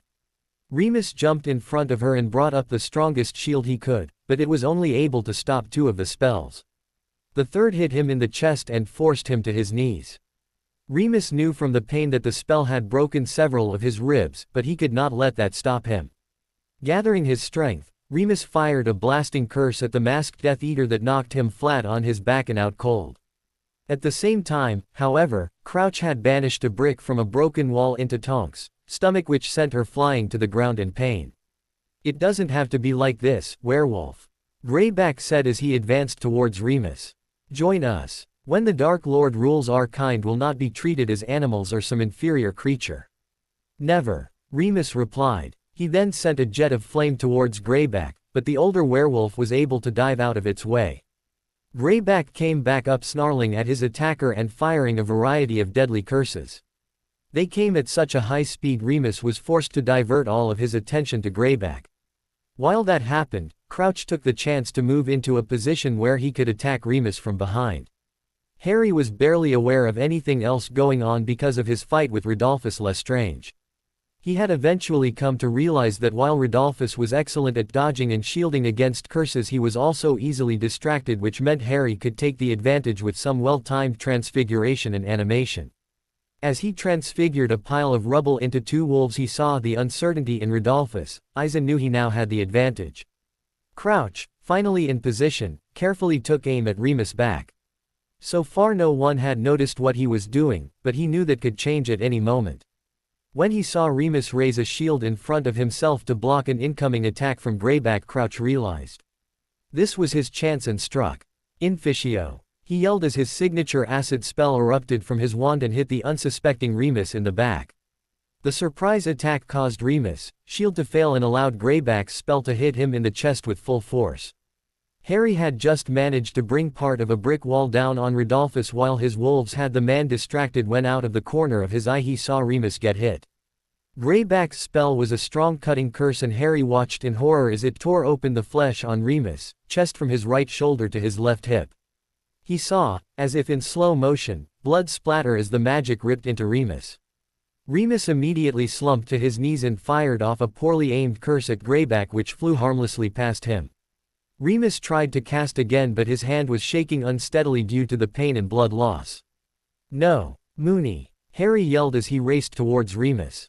As he approached, Remus fell on his side to the ground, still alive but in very bad shape.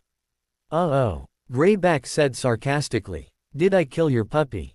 Harry did say anything in response, but inside him a rage like he had never felt before was taking hold of him. His only coherent thought was to make Greyback pay for what he had done.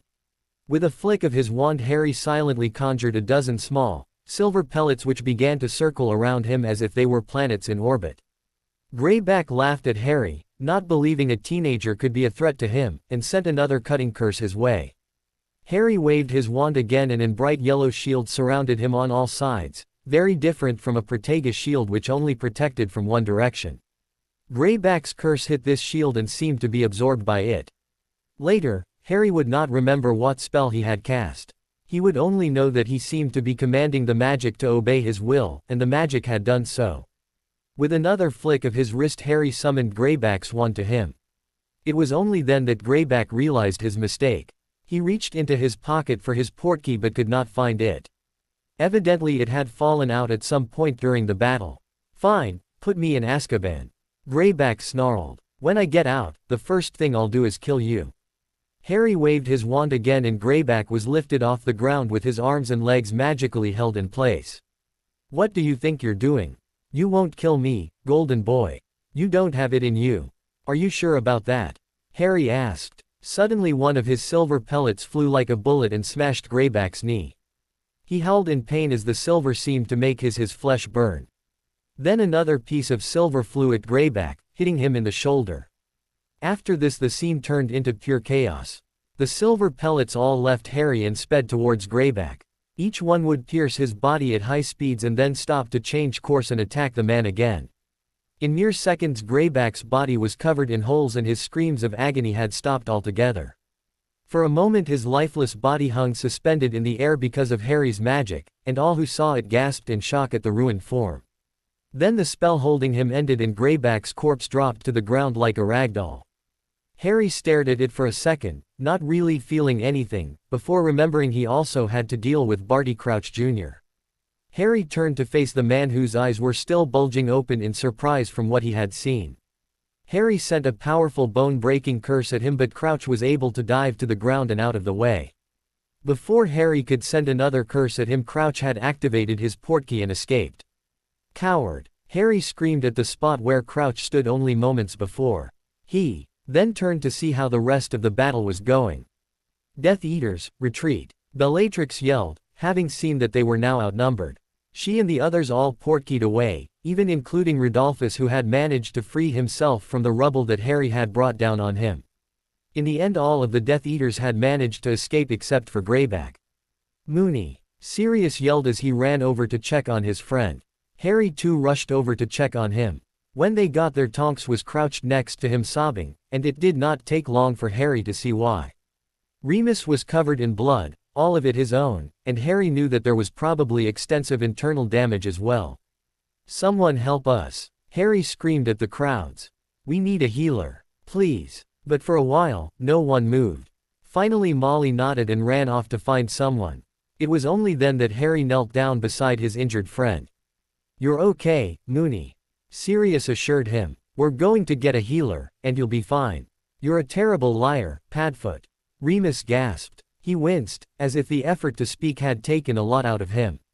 "I'm sorry, Moony," Harry said as tears began to fall from his eyes. "I should have gotten there faster."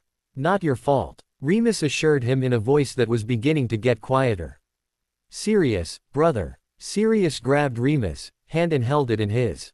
"Brother." Sirius replied in agreement. "Take care of each other," Remus said. "And if anyone asks, tell them my last words were, mischief managed."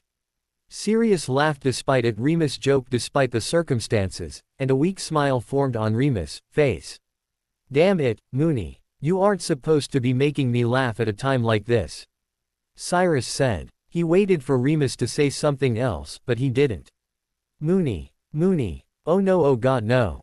In the end there was no last gasp of breath or a sudden lurch. Remus had simply smiled and closed his eyes as the life left his body. As Harry and Sirius cried over their fallen friend Neville, Daphne, and the Weasleys came and formed a circle around them to keep others from seeing their private moment. They too wept at the sight of their former professor. "It's my fault, Sirius," Tonks said. "He was your friend, and he died saving me." "No," Sirius yelled. "Moony would never forgive me if I let you think that. It's the Death Eater's fault, no one else's." Tonks nodded at his words, but Harry wasn't sure she believed them. In the background Harry heard yelling and orders being given as the main force of Aurors finally arrived, but it was quickly apparent to them that they were too late. They would be there another hour giving statements and making sure that Remus' body was treated with respect, but all of them wanted nothing more than to leave this place of pain and death. The Order of the Phoenix had suffered its first loss of the new war, but it would not be the last. For now they mourned, but each of them eagerly awaited the day when they avenge Remus Lupin. The next morning Harry awoke in a cold sweat. He had been having a nightmare, but not one of the kind which caused his scar to hurt. He had stopped having those when the Horcrux inside his head was destroyed. This was a normal nightmare, but that fact did not make it any more pleasant. In his mind he had replayed the events of the previous day 100 times, and each time he came to the sad realization that there was very little he could have done to save Moony. Perhaps if he had been better with his healing charms, but no, not even Hermione, who was the best of his group, could have done anything to heal Moony. He didn't blame Tonks either, and hoped she would not blame herself. She had been caught in a 3-against-1 fight against a team of Death Eaters. It would be foolish to expect almost anybody to come out on top in a fight like that. As Harry pulled himself out of bed, a sudden thought struck him. He had killed a man the day before. And unlike the incident with Professor Quirrell, Greyback's death couldn't be blamed on Voldemort. Harry did it on his by himself of his own free will. Harry paused to consider this new development. He didn't feel bad about what he had done, nor did he feel any regret, and it was that feeling that disturbed him more than anything else. He had been told to expect subtle changes in his personality. Was this evidence of that? Reluctantly he decided it probably was. His opinions on killing in battle had changed in the past few weeks.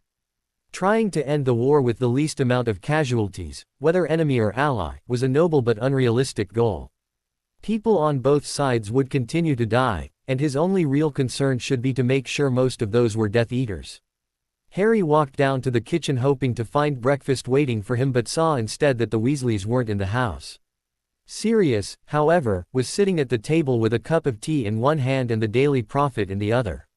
From the expression on his face Harry knew he didn't like what he saw there.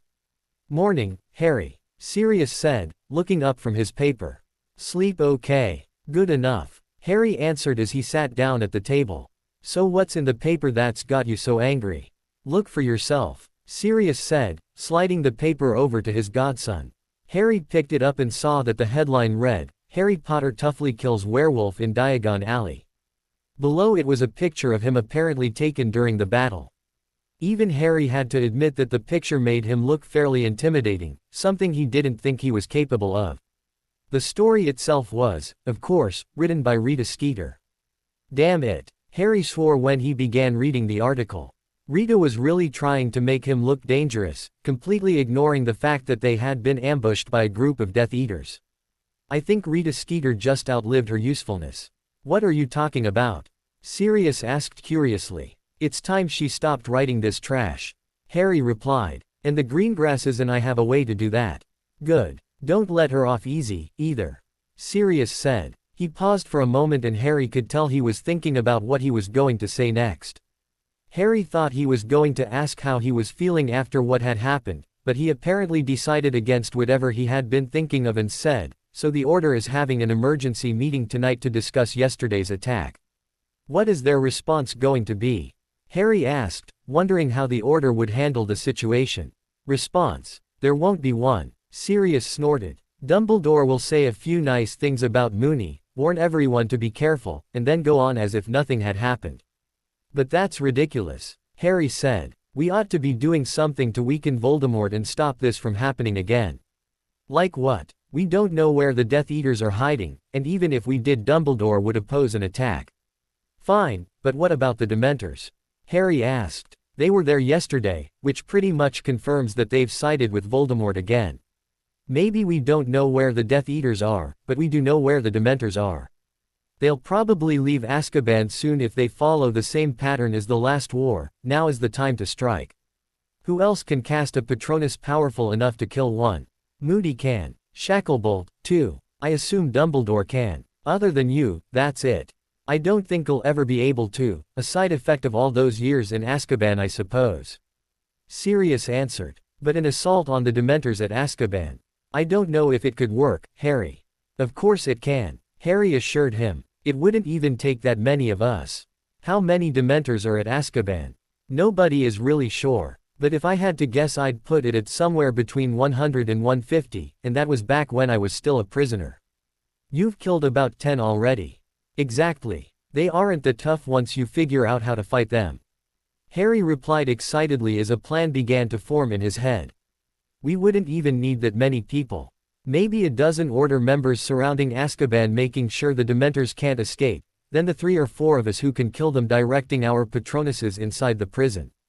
It could work, Sirius, and if it does it would take a powerful ally away from Voldemort.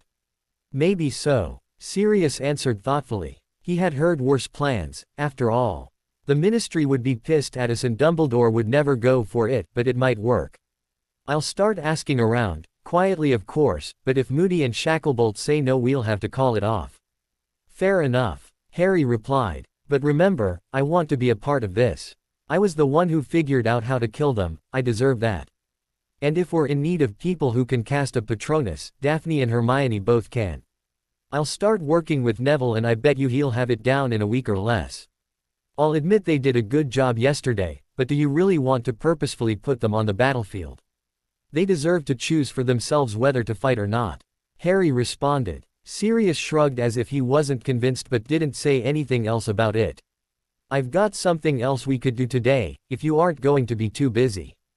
I'm sure I could find a few free hours. What did you have in mind? Let's go destroy another Horcrux. Harry answered. Voldemort hid a ring in the house his family used to live in. The protections around it won't be too bad since I can speak Parseltongue, but there's a pretty nasty curse on the ring itself. We should be fine as long as we don't touch it. Sounds like a good way to spend the morning. Sirius agreed. That will leave 3 Horcruxes and Voldemort himself. Perhaps the end of this war is finally in sight. Sirius, the war just started.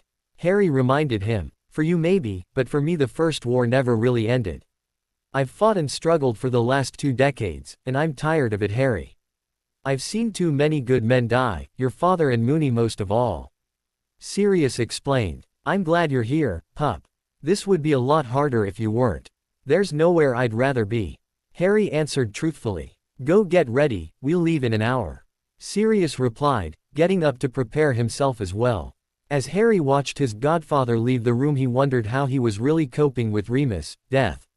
They had been friends since they were first years at Hogwarts and Harry could only guess at how he would react if a friend like Hermione had died. Sirius didn't strike him as the type of person who would want to talk about his feelings either, but Harry knew he would need to be there for his godfather if he did. An hour later Sirius made his way downstairs, finally ready to leave. Not knowing how dangerous their mission would be, Sirius decided to assume the worst and was fully prepared for a fight. His normal clothes had been replaced with horror-issue battle gear, which included a heavy cloak with numerous charms on it which was supposed to be able to stop or weaken some spells. In truth, it wasn't quite as effective as advertised, but it was better than nothing. The cloak appeared heavy and cumbersome, but was actually quite light and easy to move in. "You should know, you look ridiculous in that," Harry commented as he tried not to laugh. "Laugh it up, kiddo. I'm having one of these made for you, too. I'd give you mine if it could fit, but I think you're still a year or two away from being my size." Sirius replied with a smile. "I've got to make sure you're staying safe. We really shouldn't face any trouble. I know what is protecting the ring and how to get past it," Harry said. "It's better to be safe. We have the advantage of Voldemort not knowing what we're doing, but there is no telling how long that will last.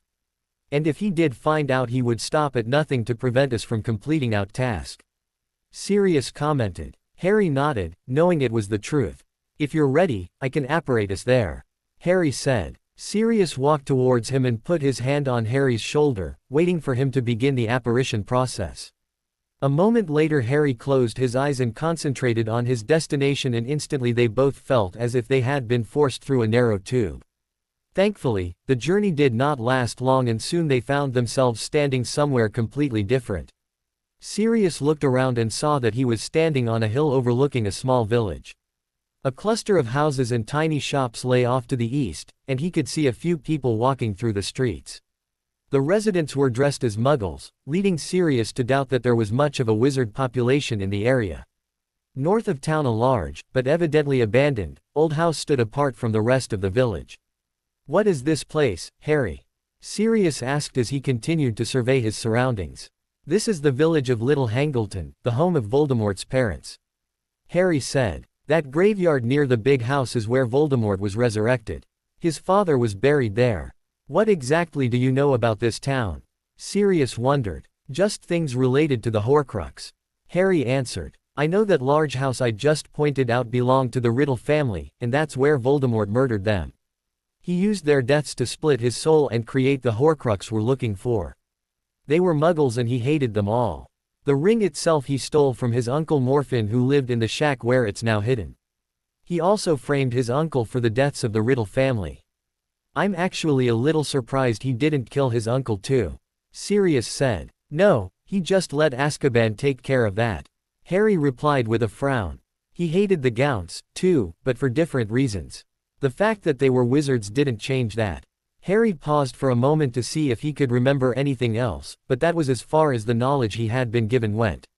"Come on, the house is about a mile west of here." Sirius nodded and they began walking to the west. Sirius didn't see a house at first, but Harry seemed to know where he was going, so he just followed his lead. The village was surrounded by farm and ranch land and looked quite peaceful from the path they were walking on. It seemed strange to him that the worst Dark Lord in a millennium had his origins here, or that one of the most vile pieces of dark magic imaginable was hidden there. Eventually he saw a small house set at the edge of a dense forest. There did not appear to be anything noteworthy about it, but he knew looks could be deceiving. "Stop," Harry commanded as they approached it. He took out his wand and bubblehead charms on both himself and Sirius. "The air inside the house is tainted with one piece of a complex poison," Harry explained. "By itself it does nothing, but when combined with the other part that looks like a layer of dust it can be deadly." "Do you have to breathe in the dust?" "No, if you touch it. The powder can go straight through your skin and into your bloodstream," Harry said. "We'll get rid of it once we're inside, I just wanted to be careful." Harry walked towards the door to the house but did not attempt to open it. He instead tapped his wand against the door and waited. For a moment nothing happened, but then a large snake head seemed to emerge from the door itself and began to hiss angrily at him. "I am the rightful heir of Salazar Slytherin," Harry said in Parseltongue. "I demand you grant me entrance to recover that which I have hidden." The magical snake looked at him carefully for a moment, but then nodded and became part of the door again. A loud click was heard and the door slowly swung open on its own. "We're in. Well done," Sirius commented. "What would have happened if you tried to open the door without talking to the snake first?" "Electrocution, to start with," Harry said. Then, if you were still alive, your body would be covered by flames which are nearly impossible to put out. What a nice place, Sirius said. Shall we go in? Sure, Harry answered, turning back to the house. He walked in and immediately began casting Tergeo, which allowed him to quickly remove all of the poisonous powder from the room. After a few minutes of cleaning, Harry stopped and looked around to make sure he had gotten everything. Confident he had, he cancelled the bubblehead charm and waved Sirius inside. Come on, it's safe. Sirius cancelled his charm and walked inside. The room he entered in was a wreck, with furniture in pieces and scattered everywhere. Broken dishes littered the floor as well. While he was looking around, Harry had taken a small box out of his pocket and set it on the floor. He opened it, revealing the basilisk fang he had taken from the Chamber of Secrets, but did not yet remove it. Instead, he began pulling on a wooden plank on the floor that reluctantly gave way and showed a small space that had been concealed under it. A small, golden box was laying in the hole, and Harry lifted it up and placed it next to the other box. What do you have to do to open the box? Something crazy, I'd imagine. Sirius asked. Just open it. Harry laughed. The real danger is inside. Harry opened the box, revealing a golden ring with a large stone set in the face. The stone had an odd symbol on the front but was otherwise fairly plain. Give me the ring, Harry. Sirius said with a slightly dazed look on his face. I need to put it on. No. Harry yelled at him. There's a compulsion charm on the ring, Sirius. That's what is making you feel that way. I should have warned you before I opened the box, I'm sorry. No need to apologize, Sirius replied, his reason finally having returned. I really should have known better. It's okay, Harry said. He then turned his attention back towards the ring, which still had given no indication it was cursed in any way. Harry knew that was part of the trap though and did not drop his guard at all. He picked up the basilisk fang and used it to lift the ring out of the box and place it on the floor. Already the spots where the poison had made contact with the ring were sizzling as if they had been exposed to a very hot flame. Here goes nothing, Harry said as he lifted the fang into the air above the ring and then brought it down with all his strength. The force of the blow, combined with the power of the basilisk venom, was enough to break the ring into two pieces and knock the stone free.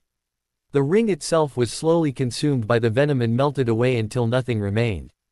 The stone, however, appeared to be untouched. Is that it, or do you have to destroy the stone too?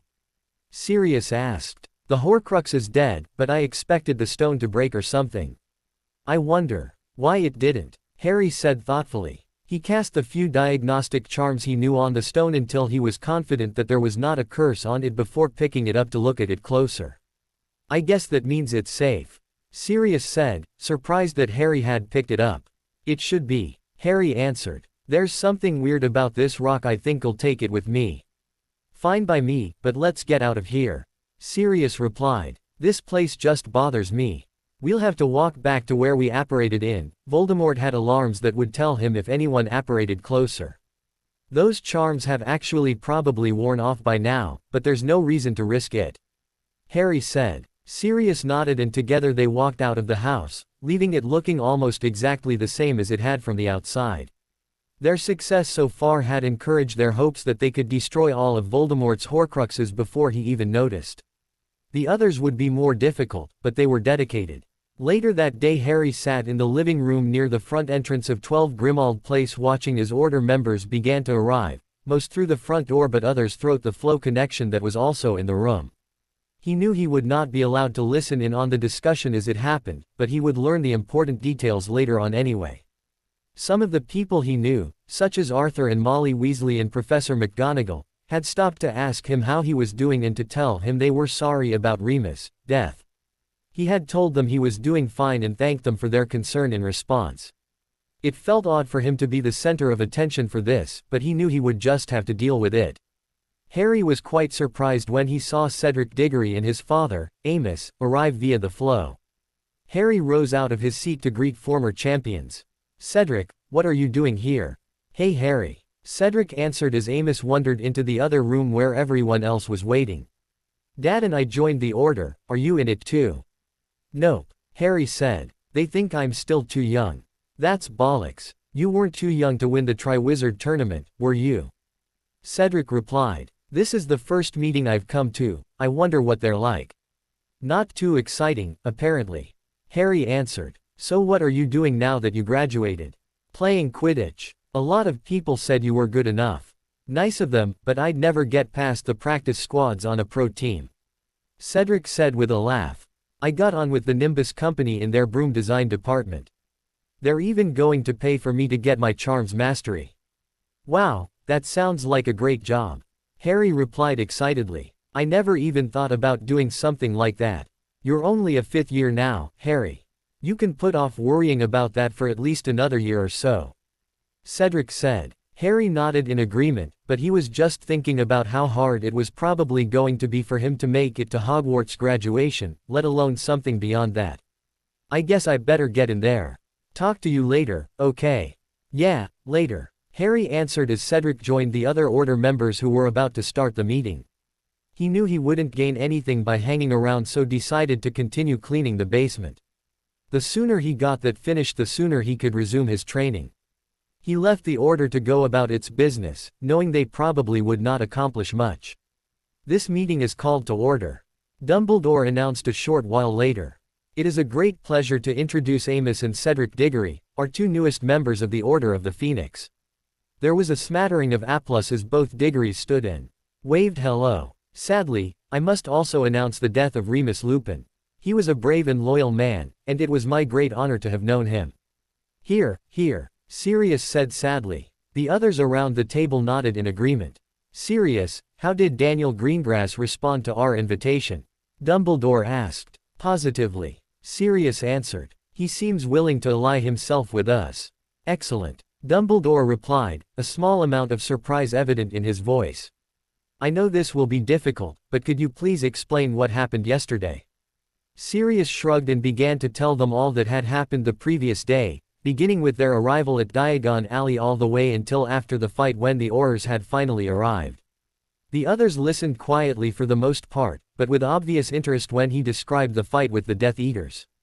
Nymphadora, I assume your account matches his? Dumbledore asked. It's Tonks. And yeah, he got it all right. Tonks answered, a bit sadly. What'll this mean for the werewolves? Alpheus Doge asked. Several discussions on the topic started up all at once, but were silenced with a wave from Dumbledore. It is likely that without Greyback the werewolves will fight amongst themselves in an effort to determine a new leader of the pack. Dumbledore explained. However, there was no clear second in command, so this process could be long and bloody. It is unlikely they will be of much use for Voldemort for some time. We should have killed Greyback a long time ago. Moody said gruffly. Dumbledore looked at his old friend as if he was disappointed in what he had said, but otherwise did nothing. I must confess I am concerned about Harry's state of mind. Dumbledore said, looking at Sirius. No matter what the circumstances, he has just taken a life. 2 lives, actually. Snape said, interrupting him. Dumbledore looked at him with a confused look on his face and then motioned for his spy to continue. Rabaston Lestrange has died from injuries suffered during the battle. But he was alive when they left. Sirius replied. Surely he could have been healed. Bones broken, blood lost, organs damaged, all these things can be repaired if properly attended to. Snape explained. Rabaston, however, was a fool. He mended his own bones and refused to allow a healer to inspect him. When Bellatrix awoke this morning, she found him dead as a result of injuries he had failed to heal. Good riddance, Moody proclaimed. Guess I won't have to throw him back into Azkaban after all. Bellatrix was enraged. Snape said, continuing. She swore vengeance on both Potter and you, Black. Why? She hated Rabaston. Sirius said with a laugh. Perhaps. Bella is responding like a child who has had a toy taken from her. That she did not like the toy is of no consequence. Snape replied. Bellatrix Lestrange is a dangerous enemy to have, Sirius. Dumbledore reminded him. I would hope you and Harry take this threat seriously. Of course. Sirius answered. Emotionally, how is Harry?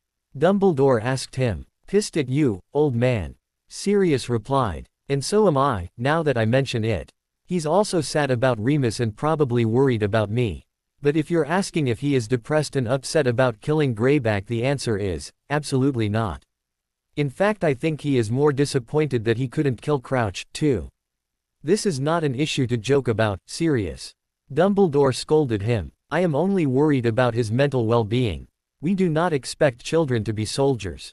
Excuse me, Cedric interrupted, clearly nervous about speaking up. But I don't think you guys should be treating Harry like a little kid. He's a good wizard and much more mature than most of the guys that were in my year. He won the tournament this year on his own merits. I appreciate your point of view, Mr. Diggory, but Harry still has a lot of growing to do. Dumbledore answered, giving it his best. Wise old man, look. Cedric shrugged and sat back quietly. Perhaps I could talk to him afterwards. No, Albus, I don't think that's a good idea. Sirius replied. I'm his godfather, and if he needs someone to talk to it will be me. Dumbledore, knowing Sirius would not budge on this issue, reluctantly let it go. I have another question, how are we going to respond to what happened? One of our best men, and one of my best friends, is dead. Yes, and two of their men are dead. Dumbledore pointed out. The question is how will they respond? We must be ready to deal with whatever it is. Severus, any insight you have would be greatly appreciated. I have not spoken with the Dark Lord since the attack. Snape replied. However, I cannot imagine he would be happy with the outcome.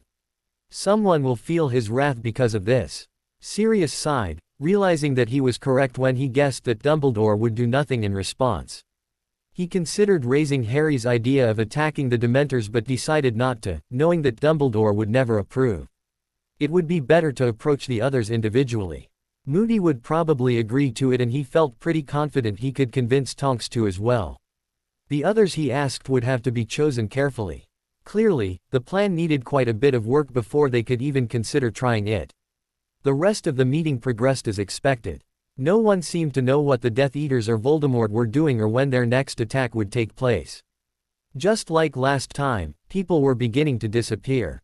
Some had probably gone into hiding, but how many others had been kidnapped and murdered by Voldemort? No one knew and it would be almost impossible to find out. Sirius yearned to do something to avenge his friend and the significant step they had taken by destroying one of Voldemort's Horcruxes earlier in the day did little to dampen that urge. He would just have to be content with the fact that they were doing something, with or without Dumbledore's approval. A few days later Harry and Sirius had finally managed to clear everything out of the basement so that it was usable as in practice space. For Harry the nearly 3 weeks spent without any substantial training had quickly gone from annoying to almost unbearable. His body had gotten so used to him depleting his magical reserves on a constant basis that he physically felt odd when he had not. Finally though Harry was free to return to his normal schedule, and he was loving it. The best part of the day, however, was that Daphne had been able to come over to 12 Grimmauld Place and join him. Do you really know what you're doing there, Harry? Sirius asked as he and Daphne watched Harry cast the protective spells around the room that would prevent anything from getting too damaged. I think so, Harry answered. But I've never tried these spells before so I guess we'll just have to see. Daphne laughed at the response and turned towards Sirius, letting Harry continue to work. Don't worry, he'll get it right, she assured Sirius. It's amazing how much he's improved in the past year, and knowing how much he's been looking forward to this I bet he's read how to do those spells 100 times already. From what I hear, you aren't far behind him. Sirius commented. I don't know about that. Daphne answered somewhat modestly. I may have improved in terms of skill, but not in power like Harry has. Of course he has a built-in advantage when it comes to that, so I guess I shouldn't be too upset. You did the right thing in Diagon Alley, Sirius said. I just thought you ought to know that. You kept your head down and helped out as much as you could without endangering yourself. You and Neville landed a few good hits, too. I wish I could have done more. Daphne replied. I'm sorry about your friend. Professor Lupin was one of the only good defense against the dark arts teachers we ever had. I appreciate it, Sirius said, but don't underestimate how valuable your help was. The Death Eaters never enter a battle in which they are at a disadvantage. They expected to face 2 adults and 3 children, and underestimating you 3 was their first mistake. That would have been a 10 versus 5 fight, but we got lucky. Tonks and the other Auror was there which evened things out a bit. The Weasleys, unfortunately, did little to help. Molly was too worried about protecting her kids, Ron and Ginny panicked, and the twins weren't able to do anything more than annoy the Death Eaters. You and Neville though stayed calm and became an asset, not a liability. I'm proud of you both for that. Thank you, Daphne said. She was grateful for the praise, but was still sad that one of their own had died despite their best efforts. She might not have been as close to Remus as Harry was, but the next time something like that happened it could easily be someone she was close to like her father or Harry. It could even be her, she knew. It's ready, Harry announced as he walked over to where Sirius and Daphne were standing. Who wants to test it? Why don't you, Harry? Sirius replied with a grin. It is, after all, your work. Harry looked towards Daphne to see if she wanted to try it, but she simply laughed at his eagerness. Go on, she told him. Harry smiled as he walked back towards the center of the large room. The spells he had cast had been powerful and quite draining, but if he had done it correctly he would not have to recast them for several weeks. Taking a deep breath and steadily raising his wand, Harry started trying to decide which spell to use. Anything with fire was out because the last thing he needed to do was start a house fire if the protective spells had been cast improperly. Finally deciding on one, Harry began the wand movement and concentrated on the incantation but did not say it aloud. The bright light of Harry's Defendo charm raced towards the wall Harry had been aiming at, but a split second before it would have hit the wall and ripped a gash into it, the spell seemed to hit a magical wall of orange light that rippled like water as it absorbed the impact of Harry's spell. The wall soon faded though, leaving everything looking exactly as it had before. Bravo! Sirius called as he began clapping. Daphne soon after joined him. Guess it works then, huh? Harry said in response. You don't have to clap, it wasn't that complex of a spell. Oh fine, spoil my fun. Sirius replied. Now, I've heard all about what you've been learning this last year. Why don't you show me? Harry smiled at the request and for the next hour he demonstrated the different spells he had learned. Daphne, bored of just watching, eventually joined in to show that she too could cast almost all of them, although perhaps not as powerfully as Harry. Sirius was amazed at how advanced Harry was, but in retrospect he decided that he should have expected it. His mother was an absolute genius when it came to charms and was quite skilled at potions as well. James, when he wasn't chasing Lily or playing Quidditch, was better at transfiguration than everyone else in their year. They both seemed to have passed on a little of their natural talents to their son. Eventually they decided that they were too hungry to continue and went back upstairs for a late lunch. The Weasleys had returned to continue helping out, which Harry did not expect. Sirius assumed Molly was probably feeling bad about what had happened to Remus and was doing housework for him as a way to make him feel better. When Harry and the others reached the kitchen, Molly was cleaning up the mess she had made making lunch and Ron was blissfully attacking a large bowl of soup. There's plenty here for everyone, Molly announced as they walked in. They all sat at the table with Ron, who had finally noticed them and waved hello before going back to his meal, to begin their lunch. They ate quietly for the most part, which made it even odder when Ron finally spoke up. Hey, Greengrass. Ron said uncertainly. Yes, Daphne answered curiously. Harry too looked at his old friend, wondering what he was doing. I just wanted to say thanks. For what you did in Diagon Alley. Ron continued. The whole time he talked he stared down at his empty bowl. That guy would have killed me if you hadn't been there, so thanks. Oh, Daphne answered, a little surprised by Ron's behavior.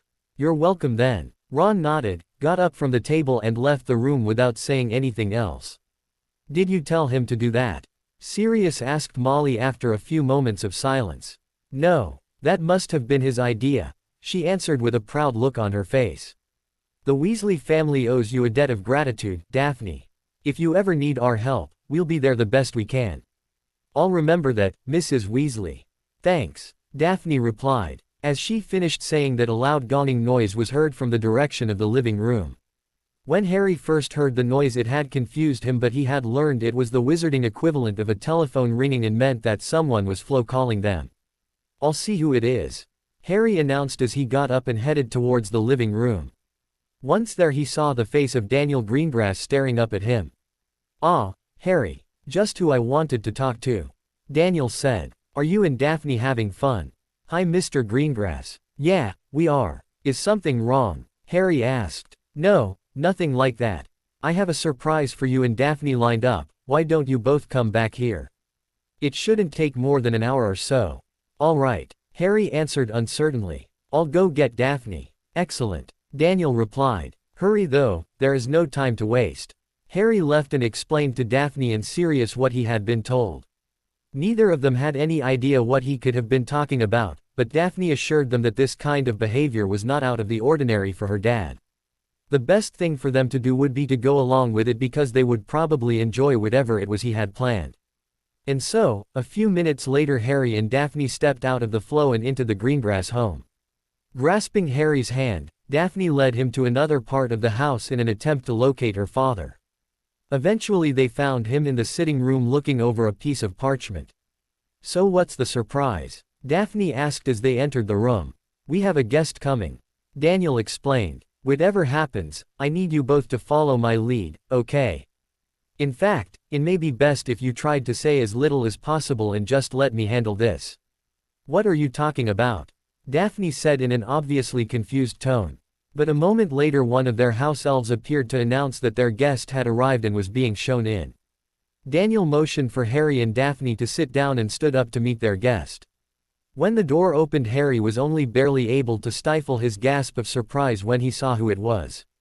"Ah, Ms. Skeeter. Please come in, sit down," Daniel said as he welcomed the annoying reporter in. Rita Skeeter's eyes lit up when she saw that Harry and Daphne were both in the room and she began to imagine how much attention a joint interview with them would bring her. "Thank you, Mr. Greengrass," she said as she sat down at a table that had been prepared for them. A tray of drinks was brought in for them to enjoy as they talked. "I am curious about why you called me here though." "Yes, I suppose you would be," Daniel replied as he took a sip of his drink. "You have done your best to drag my family's name through the mud during the past year, not to mention the abuse you have heaped onto Harry here." "Don't be so sensitive," Rita said dismissively. "It's just a story in the newspaper. What harm could it actually do? I thought you might see it that way," Daniel said with a shake of his head. "We're here because I want to offer you a deal, Ms. Skeeter. I offer you my assistance and protection, and in exchange you never write another word about my family or Harry Potter ever again." "You must be joking," Rita laughed. "I don't need your help or protection, and I will not be told what to write about." "Are you sure?" Daniel asked. "This is my last offer, turn me down now and you will never get it again." "No," Rita answered confidently. "Well then, I suppose I should explain why you might need my help and protection." Daniel answered with a smile. "I know everything, Ms. Skeeter. All of your secrets." "I highly doubt that," Rita snorted. "Let's start with the fact that you are an unlicensed animagus. A beetle to be precise." Daniel began. "You do know that is illegal, don't you?" Rita looked a bit unnerved by the revelation, but was able to keep a smile plastered on her face. "So you know about that, huh?" Rita said. "No matter, I will simply pay the fine and continue my work. That is not enough to keep me from writing about you or anyone I want." "Oh, but there's more. I've had an associate following you for the past few months," Daniel explained. "He, like you, is an unregistered animagus. His form is a common pigeon. Something you could see a dozen times a day and not be suspicious of. He has been watching and compiling a list of your various crimes. I have a copy here, if you'd like." He handed her the piece of parchment he had been looking at earlier and as soon as she began to read it the color drained out of her face. "Lies," Rita shrieked once she had finished reading. "All lies. Could you say that under Veritaserum?" "I highly doubt it," Daniel replied with a laugh. "An interesting read though, wasn't it? Stealing documents from the ministry is a serious offense, Rita. And using an illegal animagus form to do so only makes it worse. And isn't it odd that you, a reporter supposedly dedicated to exposing corruption, is an integral piece of the corrupt infrastructure that has overtaken our government? Fudge was bribing you to write nice things about him, although you clearly turned on him when the bribes stopped coming. And what will the Aurors do when they discover your interest in dark artifacts? Those are for research purposes. Nothing more," Rita insisted. "Of course they are. But will they believe that?" "I think not," Daniel said. "Oh, and did I forget to mention that this list was placed on Amelia Bones' desk an hour ago? How silly of me, it must have slipped my mind. How dare you?" Rita angrily yelled. "You've ruined my life. We aren't done here, not by a long shot." Daniel practically growled. "Bring in Ms. Skeeter's things." In a flash house elves began dropping suitcases and clothes on the floor. "You broke into my home and stole my clothes. Rita said with a look of confusion. Why? I'm sorry to say that my elves were a bit careless. Daniel said with a nod. Your apartment is quite a mess. Why, it looks like someone was trying to leave in a hurry for some reason. As if, maybe, they expected to be arrested if they stayed much longer. I won't run, Rita said. I'll explain everything, whatever punishment they give me won't be too bad. And then I will make you pay for this. Maybe so, but you're forgetting about the potion I slipped into your drink. Daniel commented, curious about what it does. You've poisoned me, Rita said in shock. No, certainly not. Daniel answered with a shake of his head. The potion merely traps you in your animagus form. Judging from how much you drank, I would guess you will remain a beetle for almost a year once the potion takes effect. That should be any moment now, by the way. It took me months to finally brew that potion correctly. I do hope you enjoy the fruit of my labors. You've made your point, Rita said finally, lowering her head in defeat. What do you want from me? Nothing. You turned down my offer, remember? Like I said, that was the last chance you had. Daniel replied. The last part of your punishment is this. Daniel reached down beside him and brought up a large glass jar. Are you going to imprison me in that? Rita asked, the fear beginning to show in her voice. No. Well, yes, but not for long. This is actually a portkey which will take you somewhere that you might feel a little more at home in your animagus form. There must be billions of insects in the Amazon rainforest, wouldn't you think? Although I must ask you to be careful, some of them probably eat beetles. You wouldn't, Rita yelled, although she clearly wasn't convinced of it. I would and I will. Daniel yelled back. Did you really think you could attack my family and get no response from me? If so, you are a fool. If you do live through this, I suggest you stay out of England and try to forget you ever heard of me or my family. Cross me again and my next response will not be so lenient. Rita tried to respond, but her words were cut off as she began to make a choking noise. Her hands flew to her throat as she gasped for air, but then she very slowly began to change into her beetle form. It was clear she was fighting to change, but she stood no chance against the powerful potion. Once she had become a beetle, she attempted to flee, but a simple Accio charm was enough to send her flying into the glass jar, which was then capped shut. Daniel set it on the table and looked towards Harry and Daphne, who had silently watched the scene in shock. Are you really going to do all that? Harry asked. Yes, Daniel answered. She deserves it. Sometimes it isn't enough simply to win, Harry. You must crush your enemies and see them driven before you. If that bothers you, then take comfort in knowing I am not doing this for you. I am doing it for myself and to protect my family. Harry nodded and then noticed the glass jar containing Rita Skeeter had begun to glow. A moment later it disappeared, apparently headed for a South American jungle full of creatures just waiting for a tasty beetle to eat for lunch. Do you think she'll live? Harry asked once it was gone. Maybe. Her chances will dramatically increase if she's able to make it back to civilization. Daniel commented. I guess we'll find out in a year. That may have been a little harsh, Dad. Daphne said. Even for a vile piece of trash like Skeeter. Her attacks on Harry and Dumbledore served no purpose but to help the Dark Lord and his Death Eaters. Daniel answered. She may not have officially been on their side, but she may as well have been. Make no mistake, this is a victory for the war effort. Harry could see the man's point and felt it would be silly to argue with him about it now. Daphne shrugged at the answer but did not say anything else about it. Come on, Harry, let's go outside and I'll introduce you to our hippogriff. Daphne finally said, to which Harry happily agreed. They spent the rest of the day together, and after a while Harry even stopped wondering if Rita Skeeter had been eaten by a frog or trapped in a spiderweb somewhere on the other side of the world. When Harry returned to 12 Grimmauld Place through the flow later on, he was in an excellent mood. That, however, quickly changed when he saw that Professor Dumbledore was sitting down waiting for him. Harry considered walking out the door, but his curiosity on what the old man wanted got the better of him. Hello, Professor, Harry said. It's good to see you again, Harry. Dumbledore replied. Why don't you have a seat for a while? I'd like to talk to you. Fine, Harry said as he sat down on the couch across from Dumbledore. Why don't we start with why you tried to keep me at the Dursleys? Dumbledore sighed as if he would rather not discuss it, but began to answer anyway. Voldemort has still not found a solution to his weakness due to the ritual to return him to his body being performed incorrectly. As of now, that is our greatest advantage over him, and we must do whatever necessary in order to maintain it. Dumbledore explained. When Severus explained to Voldemort that the only way he knew of to restore his strength was to perform the ritual again, Voldemort told the Death Eaters that their top priority was to capture you. He seems to believe that your blood is the key. Why? It was Wormtail's part of the ritual that was wrong. Not my blood, Harry pointed out. True, but Voldemort has apparently experimented extensively on Wormtail and decided his flesh does not hold the secret to correcting the ritual. Dumbledore answered. I believed then, as I do now, that we must prevent Voldemort from capturing you at all costs. I fear that if he does somehow get to you, he could kill you and increase his strength in one fell swoop.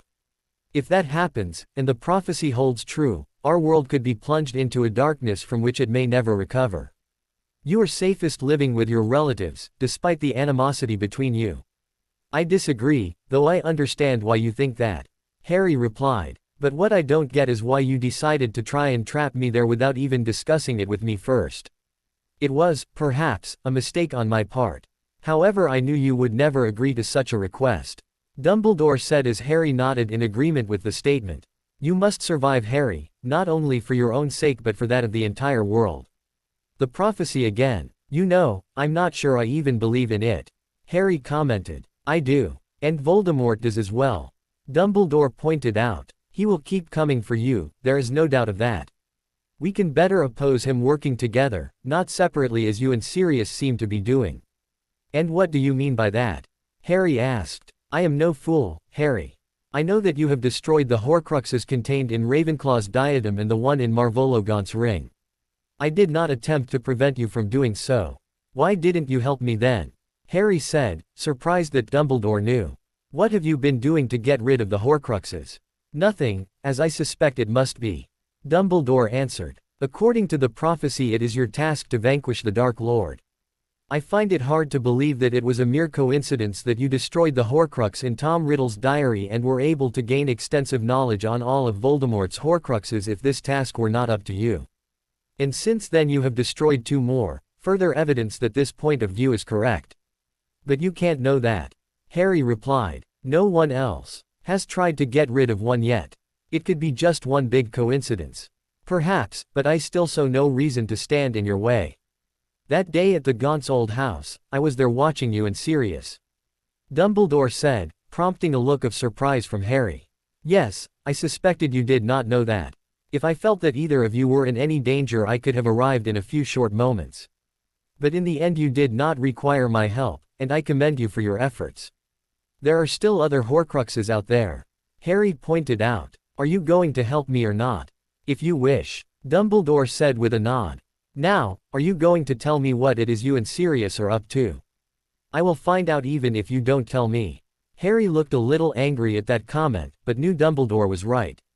We want to attack the Dementors while they're still at Azkaban.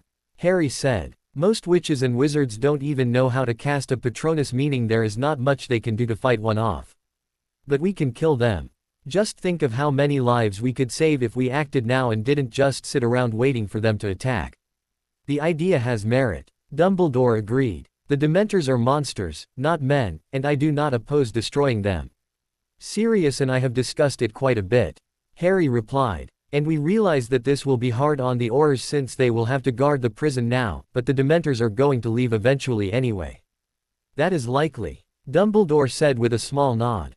We think that with a couple of people who can cast the Dementor-killing version of the Patronus and a dozen or so other who can cast a normal one, we can trap the Dementors inside Azkaban and destroy them one by one.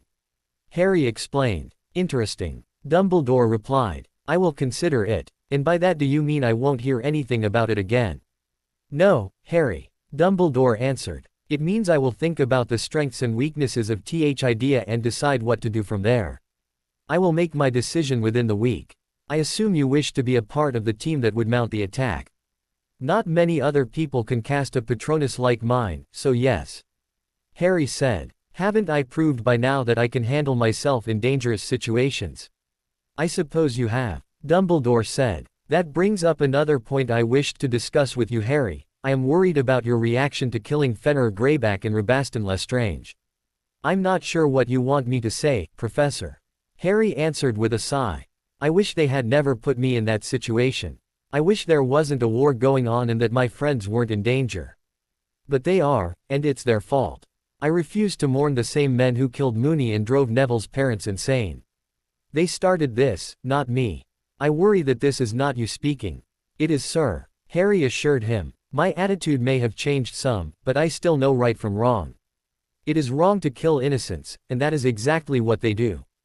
Very well, but I do hope you will consider that everyone should have the chance to redeem themselves. Dumbledore said. Sometimes your greatest ally can be someone who was once your greatest enemy.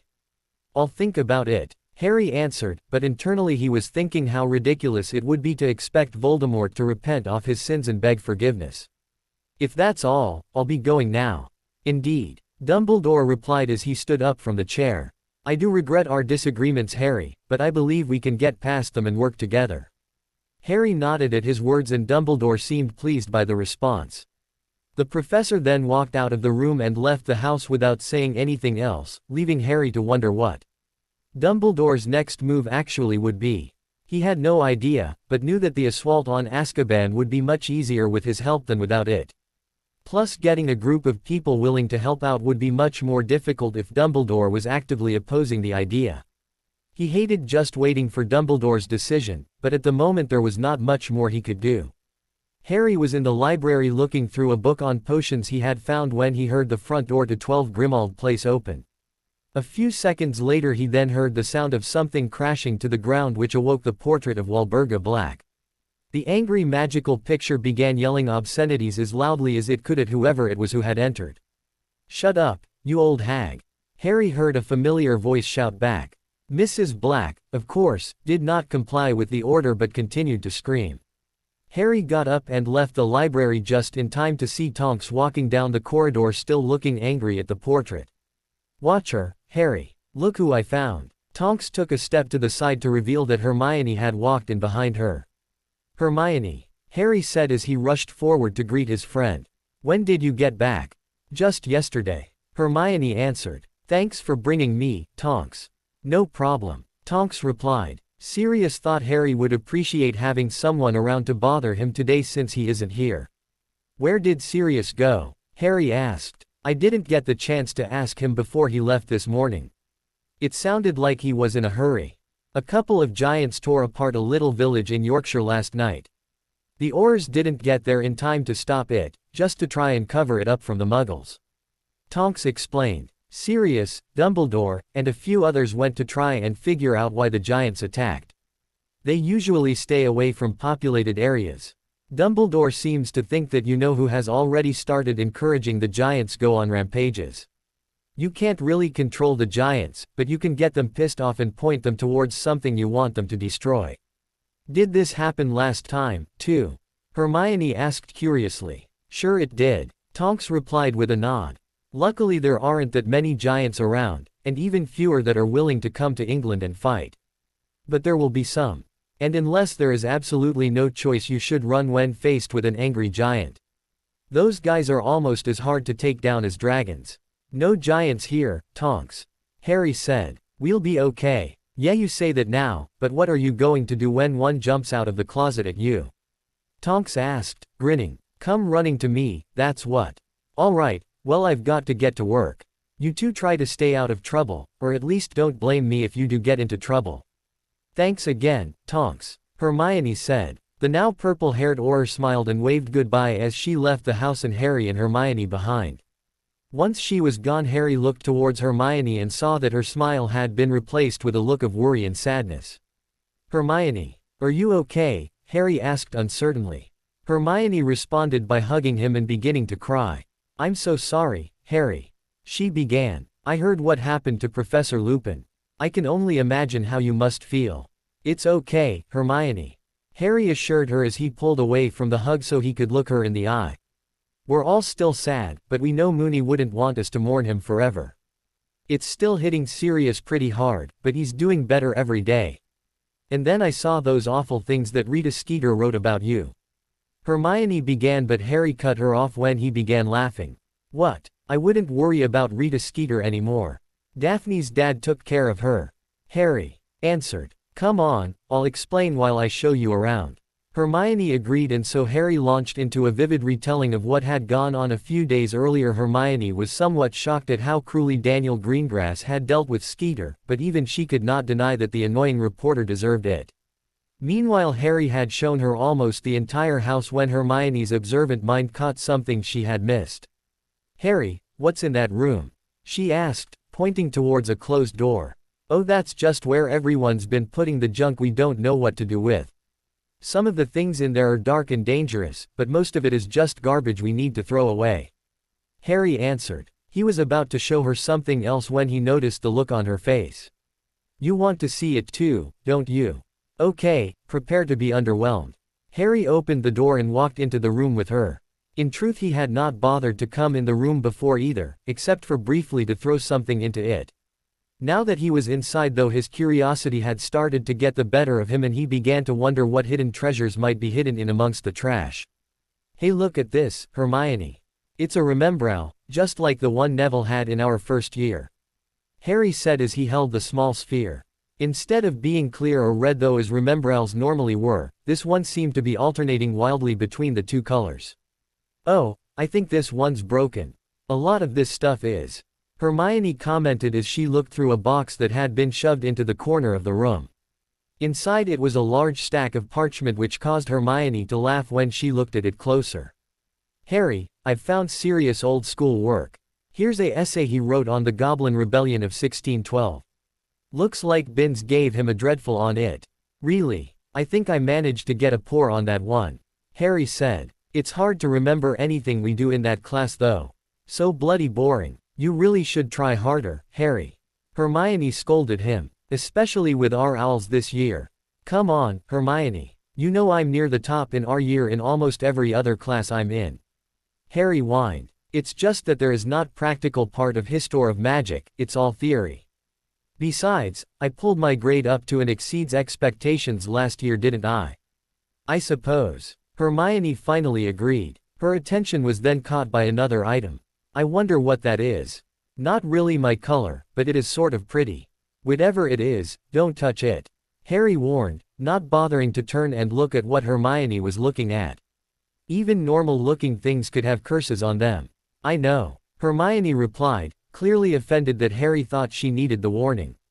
Besides, a necklace with a big snake on it is a little tacky for my tastes. What did you say? Harry said as he quickly turned his head around. He rushed towards where Hermione was standing and stared in disbelief at the item laying in front of him. It can't be. This isn't possible. Harry, what's wrong? Hermione asked worriedly. This shouldn't be here, Hermione. Harry answered. Don't you see? This is Slytherin's pendant, the same one that Voldemort stole and turned into a Horcrux. But this should be in cave guarded by Inferi, not sitting in a cabinet at the Order of the Phoenix headquarters. Is it safe to touch? Hermione asked. Sort of. Harry replied. If it were open it could possess a person like the diary tried to possess Ginny, but since it is closed it will mostly just put you in a bad mood. I have to destroy it. Harry reached into the cabinet and pulled the pendant out, but as soon as he did, serious insane house elf creature appeared before them. You must leave Master's necklace. The house elf yelled as it threw itself at Harry, attempting to rip the pendant from his hand. Creature had caught him off guard and knocked him on his back, but Harry maintained a tight grip on the Horcrux and the old elf was unable to take it from him. Incarcerus! Hermione yelled. Immediately ropes began shooting out of her wand and surrounded the house elf. By the time she finished, the spell creature was completely surrounded by ropes and unable to move anything except for his head. Thanks, Hermione. I owe you one, Harry said as he pulled himself up. Now creature, I order you to tell me everything you know about this necklace. Filthy little half-blood, not worthy to live in Master's house. Creature continued to shout. Now, creature, Harry commanded. The house elf looked at him angrily, but began to explain. Master Regulus told me that I must destroy it. Creature said. But I can't. I failed my master. Creature began to bang his head on the ground violently and Harry suspected he would be doing much worse if he could move his entire body. Stop it, creature. Harry ordered him. Creature stopped hitting his head but continued to whine as Harry began to think about what he knew of the locket. From Voldemort's memories he knew where it was hidden and what protected it in addition to how it was created. He wasn't, however, aware of the Horcrux ever being moved. Harry was about to give up when a new memory came to mind. Voldemort had used a house elf to test the protections around the Horcrux. Voldemort did not consider the identity of the house elf to be important and so Harry didn't have access to that information, but could it be possible that Voldemort had used Creature? Creature, I want to ask you something very important. You must tell me the truth. Did Voldemort ever make you drink poison so that he could see how well protected this necklace was? Yes, the crazy elf screamed. Bad man thought Creature was dead, but Master Regulus called me and I went. Master was very angry when he heard what Bad Man had done. I showed Master where Bad Man had taken me and then Master. Creature began to cry and attempt to hurt himself again. Harry was forced to reissue his command to stop before Creature would continue. Master Regulus took the locket and ordered me to destroy it. He ordered me to leave him there to die. I did not want to, but he forced me. It's okay, Creature. I think I understand, Harry assured him. Regulus turned on Voldemort at the end. I'd bet Sirius will be happy to hear that. Creature, we want to help you. I know how to destroy this, you just have to let me do it. Can you? Creature asked hopefully. Harry nodded his head and the elf began bouncing up and down despite the ropes that constrained him. This time, however, he seemed to be happy and not trying to hurt himself. Defindo, Harry said, cutting the ropes that held Creature. Now, bring me the wooden box that is hidden under my bed. Creature nodded and vanished. A moment later the elf had returned holding the box that Harry had spoken of which contained his basilisk fang. Harry smiled gratefully as he took the box and placed it on a table that had been left in the room. He set the locket down next to it and was preparing to open the locket so he could destroy it when an idea came to him. Hermione, why don't you do this? Harry said, holding the basilisk fang out to her. Me? But why? Hermione asked. Dumbledore thinks I'm the only one that can get rid of the Horcruxes, Harry explained. It would prove him wrong if you could do it. It'll be okay, Hermione, and I'll be right here to take over if anything goes wrong. Okay, Hermione replied uncertainly. What do I do? I'm going to open the locket and when I do I want you to stab it with the basilisk fang. Harry told her. The Horcrux will try and save itself by making you feel like your worst dreams have come true, but it isn't real. Just ignore whatever it is telling you and kill it. Do you think you can do that? Open it, Harry. Hermione answered with a nod as she held the fang up ready to strike.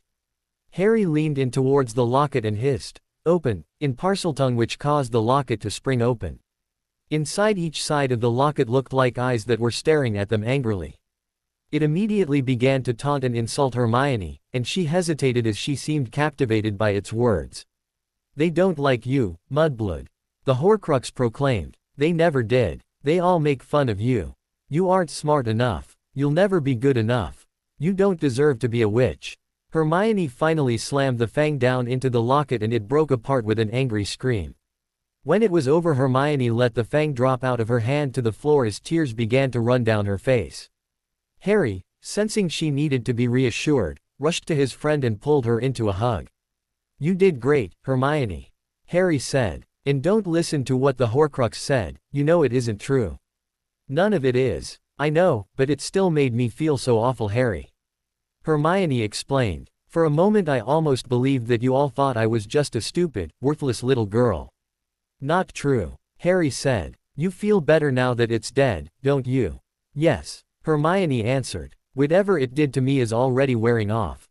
Creature will bring Master's Mudblood pepper-up potion. Creature announced before vanishing. Well, that was odd. Harry commented as he looked at where the elf had stood just moments before. I think you just found another elf hopelessly devoted to you. Hermione said with a laugh. I wonder what Dobby is going to think of that. Creature suddenly reappeared and offered Hermione a vial containing a potion which after closer inspection she confirmed to be pepper-up potion. Although she no longer felt like she needed it, Hermione drank the potion anyway in an effort to be nice to Creature. Can I do anything else for you, Ms. Mudblood? Creature asked hopefully. Just stop calling me that name, okay? Hermione answered. It's Hermione. Yes. Anything you wish, Creature said as he eagerly nodded his head. You were wrong, Hermione. Harry said with a laugh. It looks like it's you he is devoted to, not me. Creature did nothing to contradict this point of view, causing Harry to laugh even more and Hermione to feel a little uncomfortable. For the rest of the day Creature hardly left her alone, insisting that he be allowed to bring her anything she needed. Hermione tried to convince Creature that she appreciated his offer but did not require his help, but he was not convinced in the least. Her explanation of the Society for the Promotion of Elfish Welfare and its goals likewise fell on deaf ears. In the end she was forced to accept that there was nothing she could do to change Creature's attitude, even though that was difficult for her to do. Harry, although he was happy with the outcome of the day, was worried about the one of the other Horcruxes, Hufflepuff's cup. He knew Nagini could always be found near Voldemort, but the cup could easily have been moved. And if Voldemort ever figured out what was happening he would move it without delay. That reminded him that there was nothing at all more important than destroying the last two Horcruxes. A few hours later Harry and Hermione were sitting in the kitchen talking when they heard Sirius come in. Once he found them he took a seat next to them and it was clear to both Harry and Hermione that he had had a long and stressful day. Are you okay, Sirius? Harry asked. Fine, Harry. Sirius answered with a forced smile. Did Tonks fill you in on what I was doing? Giants. Harry replied. That's right, Sirius said. Dumbledore had hoped that he and Hagrid could convince them to stay out of the fight, but apparently Voldemort got to them first. There weren't any giants left in England after the First War with Voldemort, so the only explanation for what happened last night is that he has started bringing them over already. How many giants are there? Hermione asked. Around 80 in all, but that counts the females and children as well. Sirius said. It's impossible to say how many are here. Is the Ministry doing anything about it? Harry asked, although not really expecting the government to do much. Last time around they had squads of specially trained Aurors out hunting the giants. I expect they'll do the same now. Sirius explained. But there's more going on than that. Take a look at this. Sirius pulled a copy of the Daily Prophet out of his coat and placed it on the table. The headline read, Attack on the Ministry. And below it showed the picture of a man who had stripped of his clothes and nailed to the wall of the Ministry of Magic building. A group of Aurors were working to take the man down, and from the movement it was clear that the man was still alive but in horrible pain. Hanging above his head was a sign that looked like it had been written in blood that said, Mudblood. Who is this? Harry asked, knowing that Voldemort would not go to so much trouble for just anybody.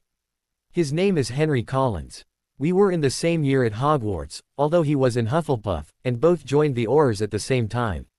Sirius said. He was also Minister Bones, Chief of Staff and the highest-ranking Muggleborn in the government.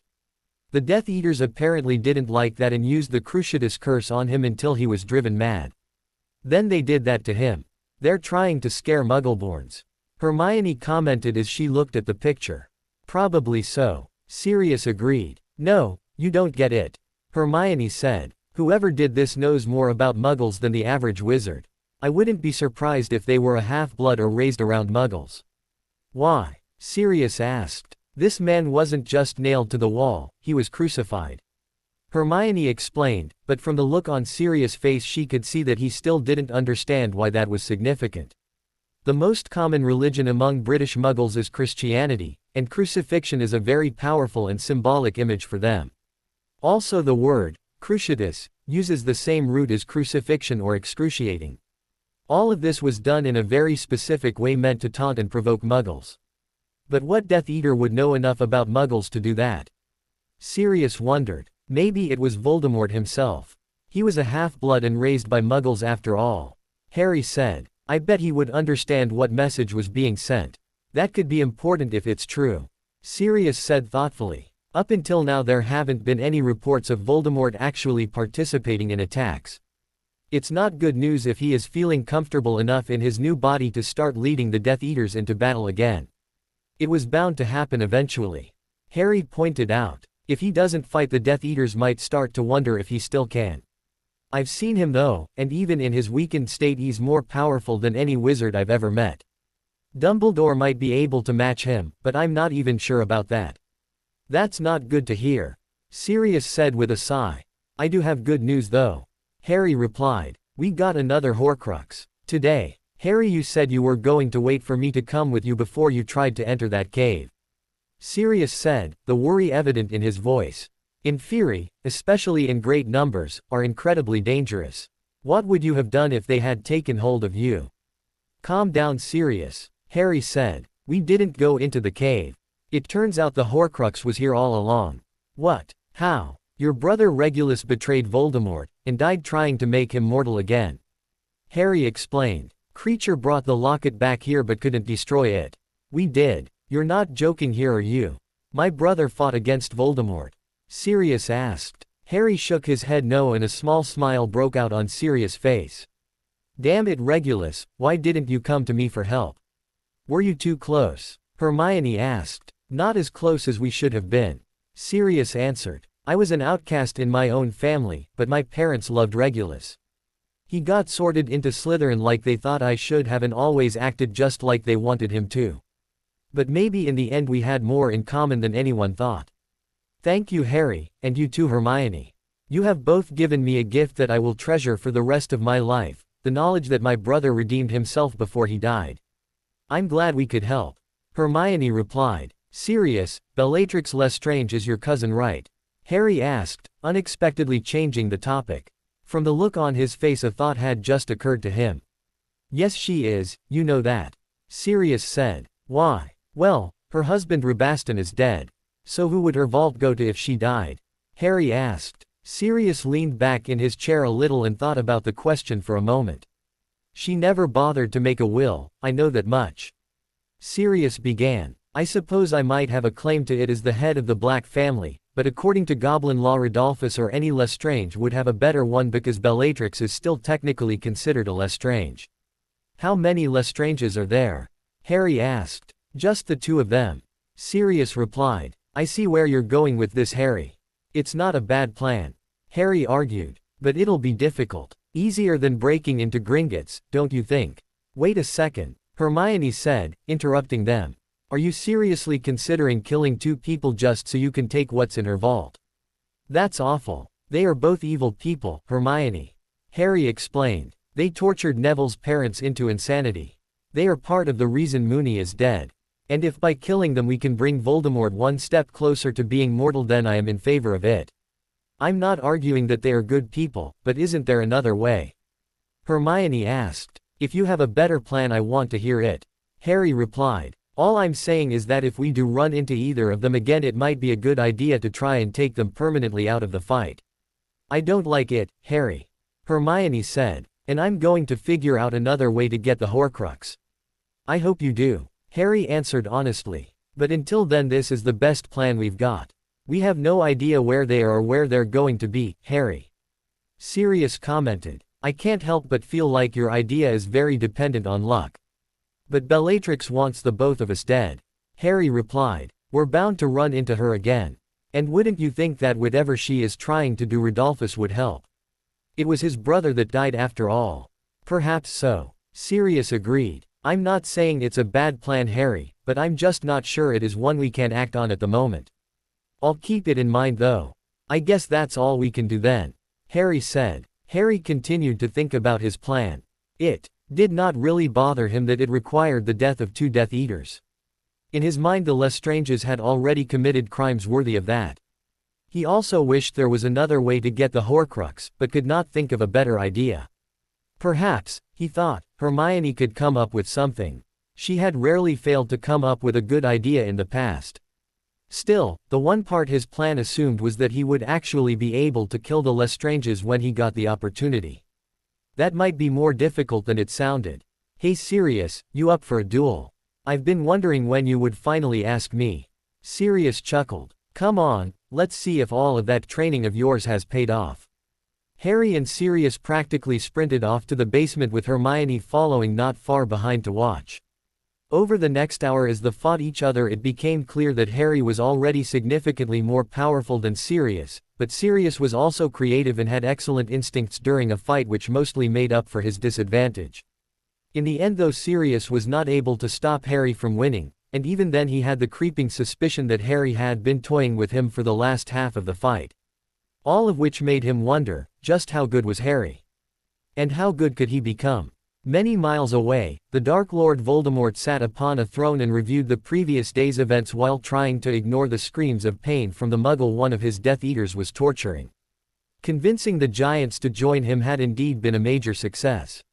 With the loss of the werewolves, it was more important than ever for him to solidify his control over the Giants. He of course promised them land and revenge against the wizards that had hunted them, and then laughed at the fact that they were stupid enough to believe him. He fully planned to eliminate the idiotic beasts once he was done using them, a fact neither the Giants nor the werewolves had grasped. The vampires, on the other hand, had always been leery of him and reluctant to offer any support. He did not like that fact, but it did raise his opinion of them slightly. As Harry had guessed, it had been Voldemort who had led the attack on Henry Collins. He had done so without the aid of the strengthening potions that Severus had been bringing him. Voldemort was no fool and understood the risks that taking such potions constantly could pose. It was of vital importance that he not take them unless absolutely necessary in order to avoid addiction and his body nullifying the effects. The attack itself had been a success, but still something bothered him. It had taken almost 2 minutes of the Cruciatus curse to destroy the man's mind, nearly double what he was normally capable of. His Death Eaters just assumed that he was drawing out the torture for his own pleasure, something he was indeed known to do occasionally, but not this time. "McNair!" Voldemort yelled, the noise finally annoying him. "Just kill the Muggle and be done with it. I'm tired of listening to it whine." "Yes, Master," McNair immediately replied. "Avada Kedavra." With a flash of green light, the screaming man he had been torturing was dead and the room was silent once again. Seeing that the Dark Lord wished to be alone, McNair dragged the dead body out of the room as he left. All things considered, Voldemort believed the war was going well for him. The Order of the Phoenix was as useless as ever, and the Ministry, even under new management, had more problems to deal with than it could handle. Progress may have been a little slower than he wished, but why should an immortal being like himself worry about time anyway? Had he not just shown that death had no power over him? Yes, no matter what happened he would remain, and soon his power would be undeniable. The wizarding world would have no choice but to admit that. As Harry lay in his bed, blissfully unaware of anything going on in the world, he smiled slightly in his sleep at the strange yet happy dream he was experiencing. He was high in the air on his firebolt, desperately looking for the snitch as the crowd cheered. The Gryffindor house team had somehow made it to the finals of the Quidditch World Cup and were playing Bulgaria and, of course, Viktor Krum. The game seemed to be going well, Harry imagined, and while he had not spotted the snitch, he had managed to avoid several bludgers that had grown mouths and snarled at him as they passed by his head. Below him he heard a whistle, and when he looked, saw Daphne wearing a referee's uniform and calling a penalty on the Bulgarian team. As he watched his girlfriend yell at a Bulgarian, a speck of gold suddenly caught his attention. The snitch. Harry dove forward on his broom and gave chase, but the little golden ball was doing its best to avoid him. Krum must have seen Harry flying after the snitch because he was soon on its trail as well. Eventually the two seekers were side by side battling for position. Krum, the larger of the two, should have been strong enough to bash Harry out of his way, but in his dream Harry bravely held his position and with a powerful shove sent Krum tumbling to the ground. Now nothing separated him from the snitch. He could see it more clearly than ever now, and as he began to close the distance the crowd began to chant his name. "Harry! Harry! Harry! Harry! Wake up!" Harry's dream world came to an abrupt end and he found himself back in his bed in his still dark room. His hand shot out to the table next to him as he clumsily tried to put his glasses on. When he did, he saw that his godfather was standing next to him. "Huh, Sirius," Harry said, still not fully awake. "What time is it?" "About 3 in the morning," Sirius answered. "Get your clothes on, we don't have much time to waste." Harry nodded and began to change into his normal clothes. As he did, Sirius paced around the room impatiently but did not explain what was going on. By the time Harry was tying his shoelaces, he had finally woken up enough to demand an explanation. "Sirius, what is going on?" Harry asked. "Dumbledore's finally agreed, we're attacking the Dementors tonight," Sirius said. "We leave in less than a half hour. And he didn't have a problem with me participating?" Harry asked, the shock evident in his tone. "He's going to try and talk you out of it before we leave," Sirius warned him. "But Kingsley and Moody are both on your side.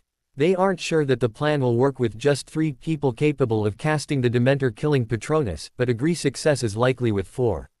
Why now though? I didn't think he would ever agree. That's the other part of this.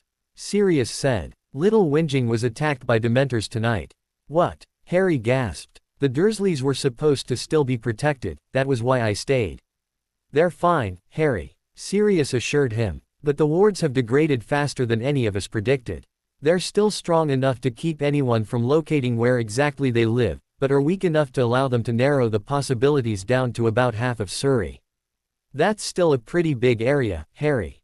I know, Harry answered. Was anyone hurt? Quite a few in the surrounding towns, but as far as I know only one person actually in Little Whinging got killed. Sirius said. A Muggle boy, named Piers something or other. Piers Pulkey. Sounds right, Sirius answered with a nod. Did you know him? He was a part of Dudley's little gang. Harry replied. He was a jerk, and a bully, but he didn't deserve that. I don't see why this makes a bit of difference to Dumbledore though. I don't live there anymore, I'm not in danger. That's true, Sirius agreed, but I think Dumbledore is still holding on to the hope that you will go back there next summer. Don't underestimate how persistent he can be. If they're smart the Dursleys will be gone by then. Harry said. I sent Petunia away to contact me if they were ever in danger, but she hasn't done it yet. They probably don't even know anything strange has happened. Let's get downstairs, Sirius said as he walked towards the door. Harry, who was now ready to leave, nodded followed him. The others are meeting here first, then we will all head to Azkaban together. The decision to go tonight was only made a few hours ago, so we should have the element of surprise on our side at the very least.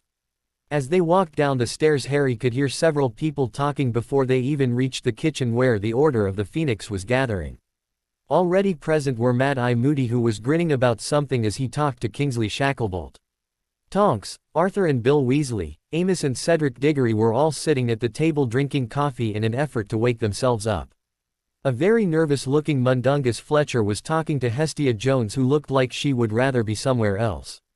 Severus Snape stood in the corner looking on indifferently at the assembled group. A moment later the front door opened and Emmeline Vance walked in followed by Minerva McGonagall. Harry, meanwhile, sat back and watched in interest as the Order of the Phoenix prepared for its mission. For some of them it was the first time they had ever done anything like this, while for others it had been many years since the last time. A few seemed calm or even, as in the case of Mad-Eye Moody, excited about what was to come. Others, particularly Mundungus Fletcher, appeared as if they were terrified by the idea of assaulting Azkaban. I didn't realize it was, bring a child to work, day, Black. Snape sneered as Harry and Sirius walked towards the part of the room he was standing in. Shut up, Snivellus, Sirius replied. I'd rather have him watching my back than you. Are you sure you'll even be able to produce a Patronus? Snape asked. I've heard that long-time prisoners of Azkaban often find it impossible to do. He can, I've seen it. Harry said. I'm surprised someone like you can do it at all. What memory do you use then, yelling at your potions class? My Patronus. Snape laughed. If you only knew, Potter, then you would be most surprised. But I'm not about to tell a brat like you. Snape turned and walked out of the room, but from the look on his face it seemed as if he had found something about the conversation very amusing. Harry shrugged, not understanding what Snape thought was so funny, and let the man go. Sirius seemed to have relaxed a little after the verbal confrontation with Snape, as if the familiar event had put him at ease. The sound of the flow activating caught Harry's attention and when he turned to see who it was he was surprised to see Daniel Greengrass walking in with Daphne right behind him. Harry went to meet them but as soon as Daphne saw him she ran to her boyfriend and pulled him into a worried hug. Daniel, meanwhile, went to join the ongoing conversation between Moody and Shacklebolt. I'm glad you're here, Harry said quietly as he held her. Are you going, too? No, Dad doesn't want me to. Daphne replied. He wants me to stay behind and get things ready for if any injured people get brought back here.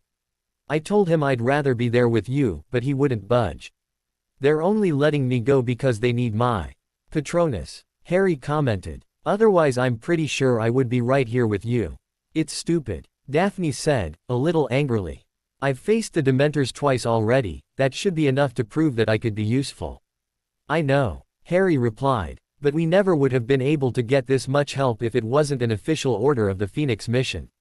I think everyone is still a little bit shocked that this is actually going to happen.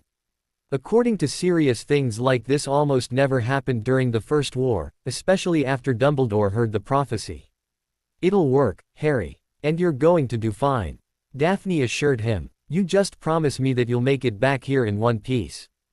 I'll try my best, Harry said. Daphne sighed, knowing that she could not reasonably expect anything more than that. Harry sensed her uneasiness and leaned in to place a comforting key on her lips. When it ended, Harry saw that Daphne was smiling, hopefully a sign that his idea had worked. Their moment was interrupted, however, when Harry heard someone loudly clearing their throat behind him. When he turned, he saw that it was Professor Dumbledore, who was eager to talk to him. "Good morning, Harry. And to you, Miss Greengrass," Dumbledore said quite cheerfully, considering the time and what they were about to do. "I was wondering if I might be able to speak to you." "Certainly, Professor," Harry answered. "I'm sure you won't mind if Daphne stays, will you?" Dumbledore frowned a bit at this, but did not fight it. "Of course," Dumbledore replied. "I would like you to reconsider participating in the morning's activities. The Dementors are dangerous at normal times. I am unsure how they will react when their very existence is being threatened." "You need me, Professor," Harry responded. "Even Moody and Shacklebolt know that. I can help make the world a safer place, and that is something I would gladly do even if there is danger involved. You are a brave young man, Harry, with a noble and mature personality," Dumbledore said with a smile. "I only wish you would give greater concern to your own safety and to the lengths that others would go to ensure it. Protecting you is perhaps the most important role the Order of the Phoenix has. If we fail in that, then we have perhaps failed in everything else as well." "I don't believe that," Harry replied. "I've thought about the prophecy a lot since I heard it, and I don't think that it means I am the only one capable of beating him." "Perhaps not," Dumbledore allowed, "but that does not change the fact that your safety is paramount. I will not stop you from coming because, as you have pointed out, your participation will make our efforts much more likely to succeed. I only ask that you not take any unnecessary risks." "I'll try," Harry promised. "Good," Dumbledore said with a nod. "Now, I believe Professor Moody is going to give a briefing before we leave. You should not miss it." With that, Dumbledore walked to the kitchen where everyone was gathered. Harry grasped Daphne's hand and together they followed him in. At one end of the kitchen, Mad-Eye Moody was attempting to get everyone to quiet down so he could speak. Eventually they did, and Moody began his speech. "All right, now that we're all here, let's get down to business," the old Auror began. "Our target tonight is Azkaban, but more specifically the Dementors that live there. As you all may know, there are anti-Portkey and anti-apparition wards that extend for more than a mile in all directions around the island. We will be apparating to a point outside the wards and traveling by broom to the island itself. For those of you who don't have a broom of your own, we have spares. Once we reach the island, we will break off into 4 teams, each consisting of 1 wizard able to cast a Patronus powerful enough to kill a Dementor and a couple of others to back them up and try to keep the Dementors on the island. The defenses of Azkaban are powerful, but they were designed to keep prisoners in and any who would wish to free them out. Neither of those apply to us, and so you will find that the Dementors will be quite open to attack. Any questions so far?" "Who are the 4? Amos Diggory asked from the back of the room. "Me, Kingsley, Albus, and Potter," Moody answered. The last name caused some brief surprise amongst many members of the Order. "My group will come in from the north, Kingsley's to the east, Albus's from the south, and Potter's from the west. You're free to join whatever group you want, as long as they end up being equal in size. We will need the rest of you to use your Patronuses to contain the Dementors while we attempt to kill them." "What about the guards stationed at Azkaban?" Tonks asked. "I know some of them, they're not bad blokes. They shouldn't be harmed by the Patronuses. You are all to remember not to engage the guards in battle unless they attack first, which I don't think they'll do. With luck, we should be out of Azkaban 20 minutes after we get there," Moody explained. He then reached into his coat and pulled out a bag which he threw onto the table.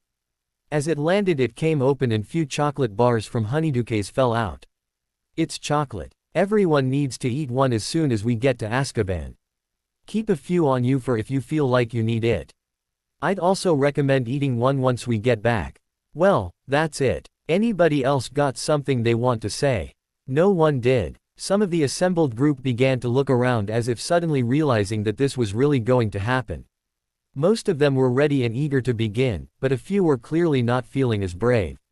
"We leave in 5 minutes. Be ready," Moody said gruffly as he finished the meeting.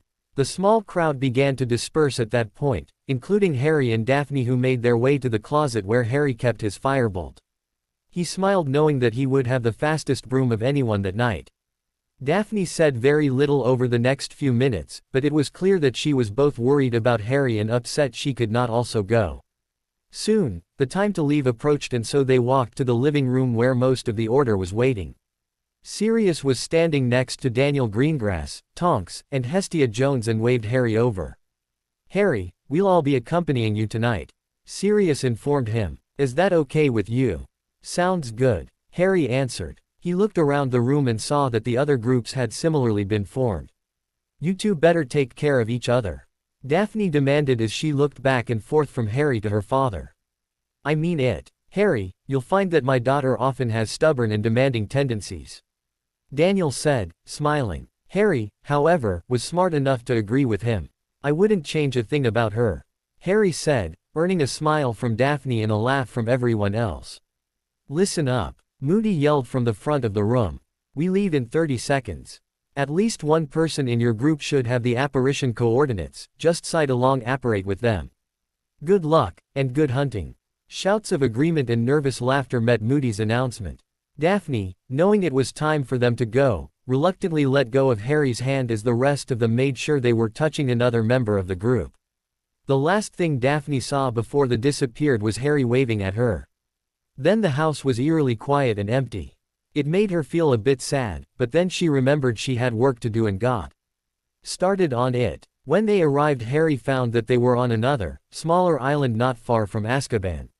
The impressive prison fortress was easily visible in the moonlight, and Harry was briefly glad that their objective was not to invade Azkaban. "Stay together until we reach the island," Moody shouted as he mounted his broom and took off with a grace that Harry did not expect. Despite the man's difficulty walking, he could still move like a bird in the air. Harry obediently lifted off the ground on his firebolt with the rest of his group near him. Once in the air, they flew at a steady pace through the clear and cool night air, making sure that all those with slower brooms would have no trouble keeping up.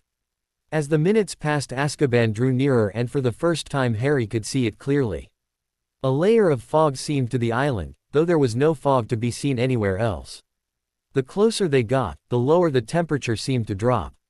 The warm July night had quickly turned into one that felt like it belonged in late fall. Looking to his left, Harry could see that Sirius was very unhappy about returning to the prison where he had been wrongly kept for all those years. He did not look scared, however, just angry. Soon the groups were close enough to the island to begin splitting up to head for their assigned sides. Harry's group approached the west side of the island and landed quietly. All four of them began to look around for any sign of trouble, but it was clear that they had not been spotted yet. "Chocolate everyone," Daniel Greengrass commented as he pulled out a bar from his pocket. The others soon followed suit, and though Harry had not thought that the Dementors were having an effect on him already, he immediately felt a little better. The sheer number of Dementors present on the island meant that their impact could be felt from much further distances. "We wait for Moody to send up a flare, that is our signal to begin," Hestia Jones said as she held her wand out ready to cast. Harry did not know the woman very well, but she seemed to be confident in her abilities. Realizing that the time to act was drawing near, Harry began to concentrate in preparation of casting his Patronus. This mission was important, and he was eager to prove that he deserved a place on the battlefield next to anyone in the Order of the Phoenix. A bright red jet of light streaked into the air from the north, and a moment later the night sky was suddenly illuminated from the glow of over a dozen Patronuses. Harry's stag raced towards the prison as if it already knew what role it was supposed to play. It passed through the walls as if they were not even there, and Harry was forced to adjust to not being able to see his Patronus. Through the magic he could still feel the link between them and instinctually knew when he needed to supply more power and when he needed to focus more. Moments later he felt a small drain in power from the magical creature and knew it had just killed its first Dementor of the night. Suddenly shouts could be heard from inside the prison as its guards realized something out of the ordinary was going on. Lights turned on all over the island and several guards ran outside to see what was happening. Thankfully they realized they were outnumbered and made no move to stop the Order of the Phoenix. The Dementors meanwhile had continued to fall at a steady pace, but with only 4 Patronuses capable of destroying them and over 100 Dementors, it was clear the process was going to take some time. After only a few minutes the Dementors seemed to all realize at once that the battle was lost and attempted to escape the island. The evil creatures poured out of every exit in the castle until the night sky was darkened. By their presence, knowing that their part of the fight had arrived, the rest of the Order began attempting to contain the escaping Dementors. They were soon trapped between the out-ring of Patronuses and the 4 more powerful Patronuses behind them. In the initial moments a few Dementors were able to successfully flee the island, but as their numbers continued to drop it became easier for the Order to prevent them from escaping. Sweat poured off of Harry's head as he continued to pump as much of his strength into his Patronus as he could. As he watched Prongs tear into another Dementor he smiled in pride at how well the ambush had gone so far. 10 minutes after the battle began there were fewer than 50 Dementors left on the island, and their numbers were dropping constantly. Harry guessed that it would take less than 5 minutes to destroy the rest. Incoming! Harry heard a voice shout, but he did not dare turn away from his task to look at what was approaching them. The others though turned and saw a group of wizards in dark robes flying on brooms towards them, although they were still far away. They were coming in from the south, which meant that they would run into the group led by Professor Dumbledore first. "Damn, Death Eaters!" Sirius yelled. "Probably still 3 or 4 minutes away. Do you think we'll be done by then?" "It'll be close," Daniel replied. "A guard must have contacted them somehow." "How many?" Hestia wondered aloud. "I can't tell. Maybe a dozen," Sirius answered. "But I have the feeling Voldemort will be with them. At least we've got Dumbledore here." Hestia replied nervously. "Harry, can you cast and fly at the same time?" Daniel asked as he glanced back and forth between the dying Dementors and the approaching Death Eaters. "I can try," Harry answered uncertainly. "We should regroup around Dumbledore, we don't want to let them isolate us and that's where the others will be headed." Daniel explained. "You just focus on casting, we'll ride right beside you and help guide your broom." Harry nodded and hopped back on his firebolt as the others mounted their brooms as well. With Sirius on one side and Daniel on the other, Harry was able to fly towards Dumbledore's group and continue the assault on the few remaining Dementors without a problem. By the time he arrived there were fewer than 10 Dementors left. As the last ones fell, Harry finally ended his spell and attempted to rest for a moment before the next fight began. "What do you want to do, Albus? We might be able to make it out of here before they reach us," Moody said as he landed next to Dumbledore. He took the time to look around at their group, which was unharmed from the attack on the Dementors, but most were a little tired. Snape had fled, apparently in accordance with Dumbledore's instructions, when the Death Eaters were first spotted. That still left them with a group capable of repelling most attacks though. "No, old friend, that is not an option," Dumbledore answered sadly. "They all appear to have the fastest brooms available and could pick those of us on slower brooms off one by one. We must drive them off before we can make our escape." "Fine by me," Moody replied with a grin on his face. The others heard the conversation and understood what it meant for them. Mundungus Fletcher, one of the less reliable members of the Order, decided that he had had enough of the fight and hopped onto his broom and flew off in the opposite direction of the Death Eaters, leaving the rest behind. Since he was alone, the Death Eaters probably would not even attempt to chase him down, but it left the Order with one less wand to use. Moments later the group of Death Eaters, led by Lord Voldemort, landed on the island about 100 feet from the Order of the Phoenix. As they followed their master as he walked towards their sworn enemies, they made no attempt to attack them. Soon the distance between them had been halved and both groups could see who they were facing. Voldemort had brought with him Bellatrix and Rodolphus Lestrange, Lucius Malfoy, Crabbe, Goyle, Barty Crouch Jr., Alecto and Amicus Carrow, and Gabriel Greengrass. "You're outnumbered, Tom," Dumbledore said calmly. "It would be foolish to attack us now. And you're outclassed, Dumbledore," Voldemort replied. "Tonight you and your pathetic Order will pay a heavy price for the minor victory you achieved before we arrived. As for being outnumbered, perhaps you should think again. I've always known that I would eventually have to overtake Azkaban. Do you really think I did not plan ahead for that day? You have fallen into a trap nearly 30 years in the making." Tell me, Dumbledore, do you know what Azkaban does with their dead? I do. Before anyone could respond, Voldemort cast a spell aimed at the water around the lake. For a moment nothing happened, but then the first corpse pulled itself up onto dry land. Soon Inferi were climbing out of the water all around them. Every dead body that had been thrown into the sea for the last 30 years had been caught in a spell that Voldemort had cast, which turned them into his mindless avs, and now he was calling on them. In all there were about 75 of them, and although they could not do magic, it did tip the scales in Voldemort's favor. Flame spells, Moody yelled, instructing the others on what to do. A moment later the calm that had existed shattered and the battle began in earnest. As the rest of the Order began casting spells which hurled fire at the Inferi, Dumbledore concentrated on shielding them from the attacks of the Death Eaters. For a moment the plan was successful, mostly because Voldemort had not yet entered the battle but instead stood by laughing at the spectacle before him. But as his Inferi started being pushed back into the sea, he realized it was time for him to make his presence felt. The Dark Lord began with something simple to get Dumbledore's attention, an Avada Kedavra aimed at his head.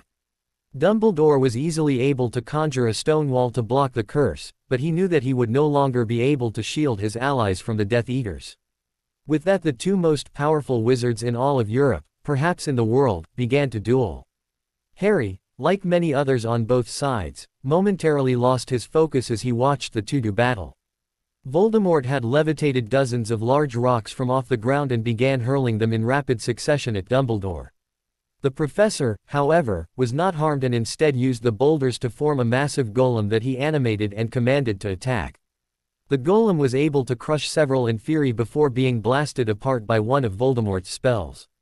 A blast of energy from Dumbledore sent Voldemort flying backwards, but the Dark Lord was much too powerful to be defeated by a move like that and was able to stop his brief flight and hover in midair. As the battle raged on between them, neither man appeared to be gaining a clear advantage over the other. The rest of the combatants, not wanting to get caught in the crossfire, slowly moved away from Dumbledore and Voldemort as they continued their fights. The Inferi were rapidly falling to the combined efforts of Mad-Eye Moody and Kingsley Shacklebolt. Moody was using all of his power to create a whirlwind that he sent spinning through the ranks of the Inferi. As he did this, Kingsley poured his efforts into sending flames at the tornado. Normally the flames would have been blown out by the wind, but the experienced Aurors were able to combine their spells and create a whirlwind of fire that beat the Inferi towards it and then spit them out in a ball of fire. Together they managed to destroy more than half of the Inferi before they were interrupted by attacks from the Carrows. Harry, meanwhile, was being shielded from the Death Eaters by Daniel and Sirius so that he could focus on attacking the Inferi. Luckily for him, the Inferi were not fast or able to defend themselves from his well-aimed incendios. The Inferi were simply a distraction, something they all realized, but they could not be ignored. Finally all of the Inferi around them had been burnt or driven back into the sea, and Harry was able to rejoin the battle against the Death Eaters. He happily took over the task of dueling Barty Crouch Jr. from Daniel, leaving him to focus on his brother Gabriel alone while Sirius yet again battled Bellatrix. "You're a fool, Daniel," Gabriel Greengrass yelled between spells. He looked much like his older brother, but the time in Azkaban had left him thin and with long graying hair. "What would father think? Don't you dare mention him," Daniel roared as he cast what would be considered by most to be a dark spell which conjured a magical band of energy around his brother's neck that began to constrict, cutting off his flow of air. Gabriel would have died if it were not for Bellatrix noticing the curse and casting the counter to it on her fellow Death Eater. "I know it was you, Gabriel. I know what you did to earn that dark mark.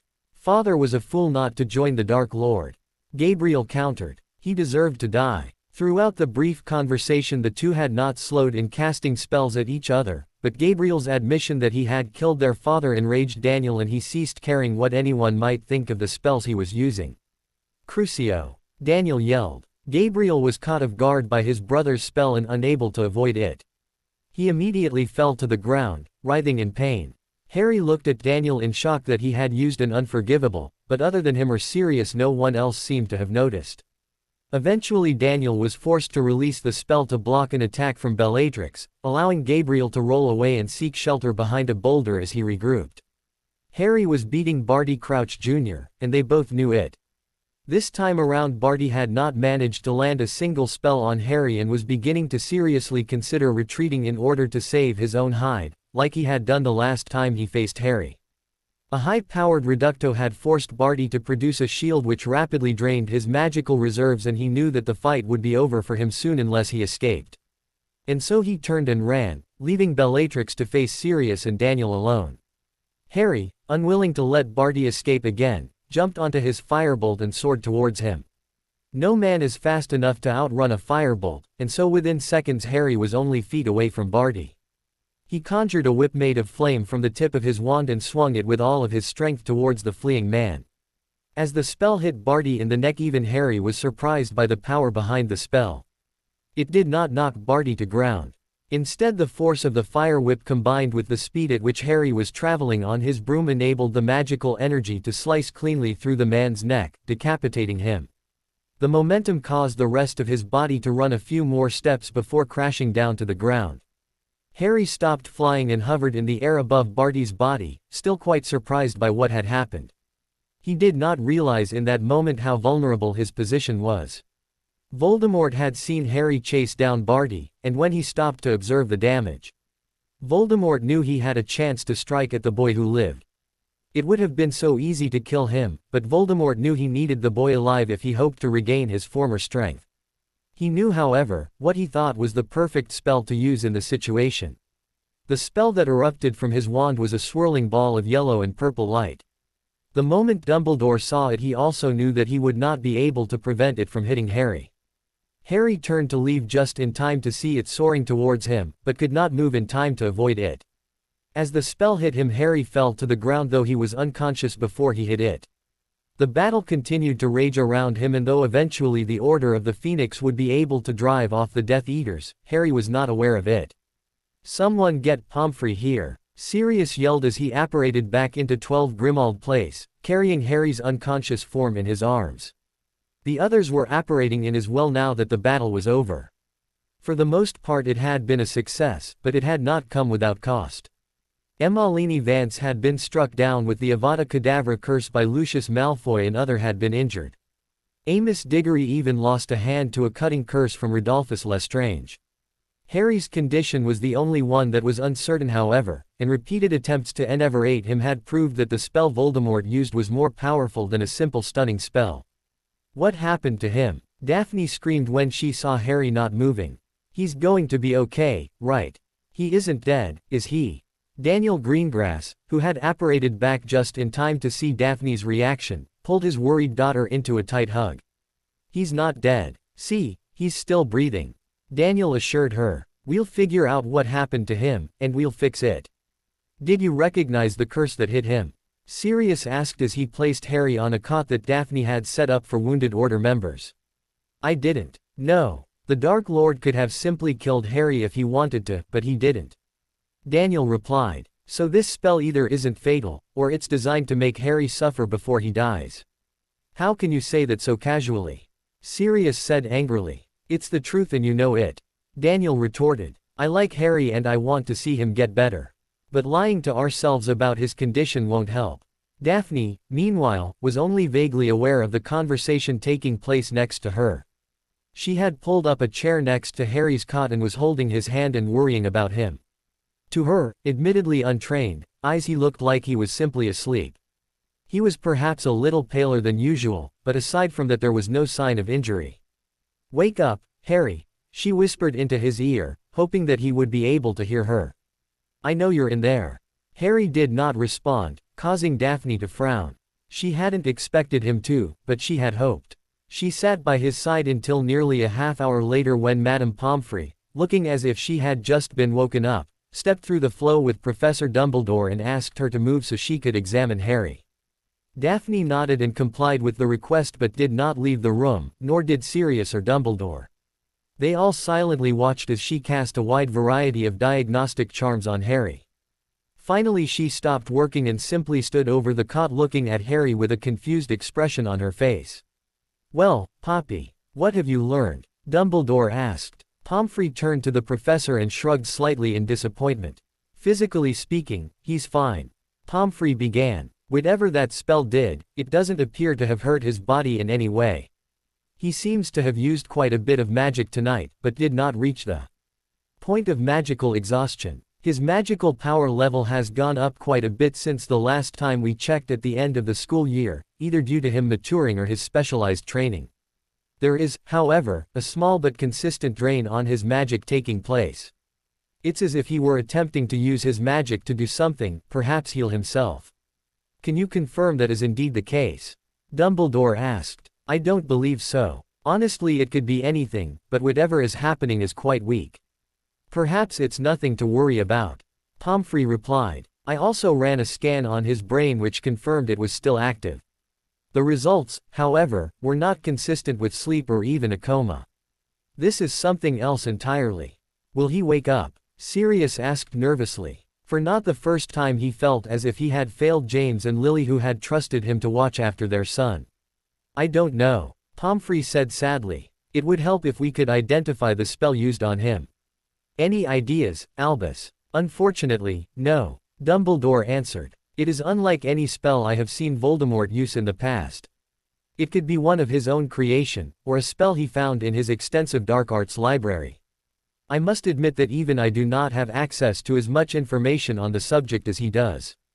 The Blacks have books Hogwarts doesn't, Sirius pointed out. We could start looking there. The Greengrasses do as well, Daniel said. Hopefully between the two of us we can identify what happened. And I will talk to Severus, perhaps he has learned something.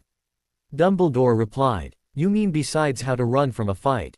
Sirius scowled. Sirius, he did so on my instructions. Dumbledore responded. He is far more important to the Order as a spy than as a soldier. Forcing him to openly fight the Death Eaters would only put him in a more precarious position, which would not help us or Harry. I will return when I know more. Dumbledore, we should consider moving Harry to St. Mungo's. Pomfrey suggested. I can't be here to watch him constantly like they could, and there is always the chance they know something I don't. Doubtful. Dumbledore answered with a small smile. No, that is out of the question. Harry must stay here. Why? Sirius asked. I want him here as much as anyone, but if they can help Harry he needs to be there. Harry is a symbol to the wizarding world and for the opposition to Voldemort. Dumbledore explained. If they see that he is injured it would be a serious blow to morale, which is quite unneeded at the moment. Besides, there is no healer in all of England more skilled than Poppy. And we have access to all of the resources St. Mungo's does. If there is a cure for what has happened to Harry we will find it. Fine. Sirius said. Can I move him to his room now? Yes, that will be fine. Pomfrey answered. Please call me if he wakes up. If not I will be along later today to check on him. Madame Pomfrey gave Harry one last look over before heading back through the flow. Dumbledore followed her a short time later, explaining that he was going to research the spell Voldemort had used. Daniel and Daphne accompanied Sirius when he carried Harry back to his room and carefully placed him back in bed. It was hard to believe that only a few short hours ago he was waking Harry up to go on the mission. Perhaps, Sirius thought, he had been wrong to do so. But Harry would never just sit back and do nothing if given the chance. It's not your fault, Daniel said, understanding what Sirius was thinking. You don't know what it's like. I failed him, Sirius answered sadly. I do know what it's like, believe me. Daniel replied. Years ago I had a son. There was an accident and he died. Do you really think I didn't blame myself for not being there? For not being able to do something to prevent it? Well, I did. In the end though you are going to have to accept that this was what he wanted. His choice. You did your best to protect him, I know that because I was there. But best of all, Harry isn't dead. You can still help him. Sirius nodded as he thought about what the other man had said. He was right to point out that he could still help Harry. Perhaps he wouldn't disappoint James and Lily after all. Can I stay? Daphne asked quietly. You've been up all night. You need rest, Daniel answered. If it's okay with Sirius, you can come back in a few hours. I'll take care of him, Daphne, don't worry. Sirius assured her. Daphne nodded and placed one last key on Harry's forehead before she and her father made their way out of the house. Sirius didn't bother seeing them out but instead sat down in a chair in Harry's room so he could be there if anything changed. After a few minutes of watching, his godson Sirius began to feel the effects of not having slept the night before and drifted off to sleep where he sat. 2 days later, Harry's condition had not changed. Madame Pomfrey had stopped by each day to ensure that Harry was not getting any worse. Despite her best efforts, she had not found anything to help him. Neither had anyone been able to determine what spell Voldemort had used, even after days of research on the parts of Dumbledore, Sirius, and Daniel. Cures for various sleeping spells had been attempted, but none had been successful. As a result, they knew as little 2 days later as they did when they first got Harry back to headquarters. Research continued, but their hopes were beginning to decline. Daphne, meanwhile, had been come back to sit with Harry as she had asked. That lasted several hours before she realized that her time would be better spent helping the others look for a cure than simply sitting at his side. The Black Library was huge, even larger than that of her own family, and Sirius was in obvious need of help going through it looking for clues. By the end of her first day in the library, Daphne knew she was going to need additional help and called in Hermione and Neville, who eagerly agreed to do anything they could. The Longbottoms also had an extensive library, but it did not contain nearly as much information on dark curses as the others. What if it isn't here? Neville sighed as he set down yet another useless book. Maybe you know who made the spell up himself. It shouldn't matter. Hermione answered, we know the effects of the curse, so if we can find something similar we can use the counters for that as a starting point. It might take some variation, but we should still be able to find the answer. But that's the problem, Daphne said, we don't really know what the curse is doing. Sure, we know it's put Harry into some kind of magical sleep, but Madame Pomfrey said something else is also going on and she doesn't know what it is. I have an idea, Hermione said thoughtfully. I know a healer that could help us. I've heard that there's no one better than her at repairing physical damage. Why do I get the feeling this isn't someone from St. Mungo's? Daphne said. She not from our world, is she?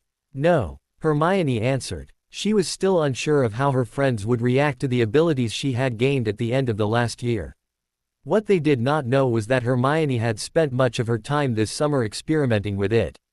She still felt ashamed of how she had gone about everything though, and for that reason had not wanted to remind the others of it.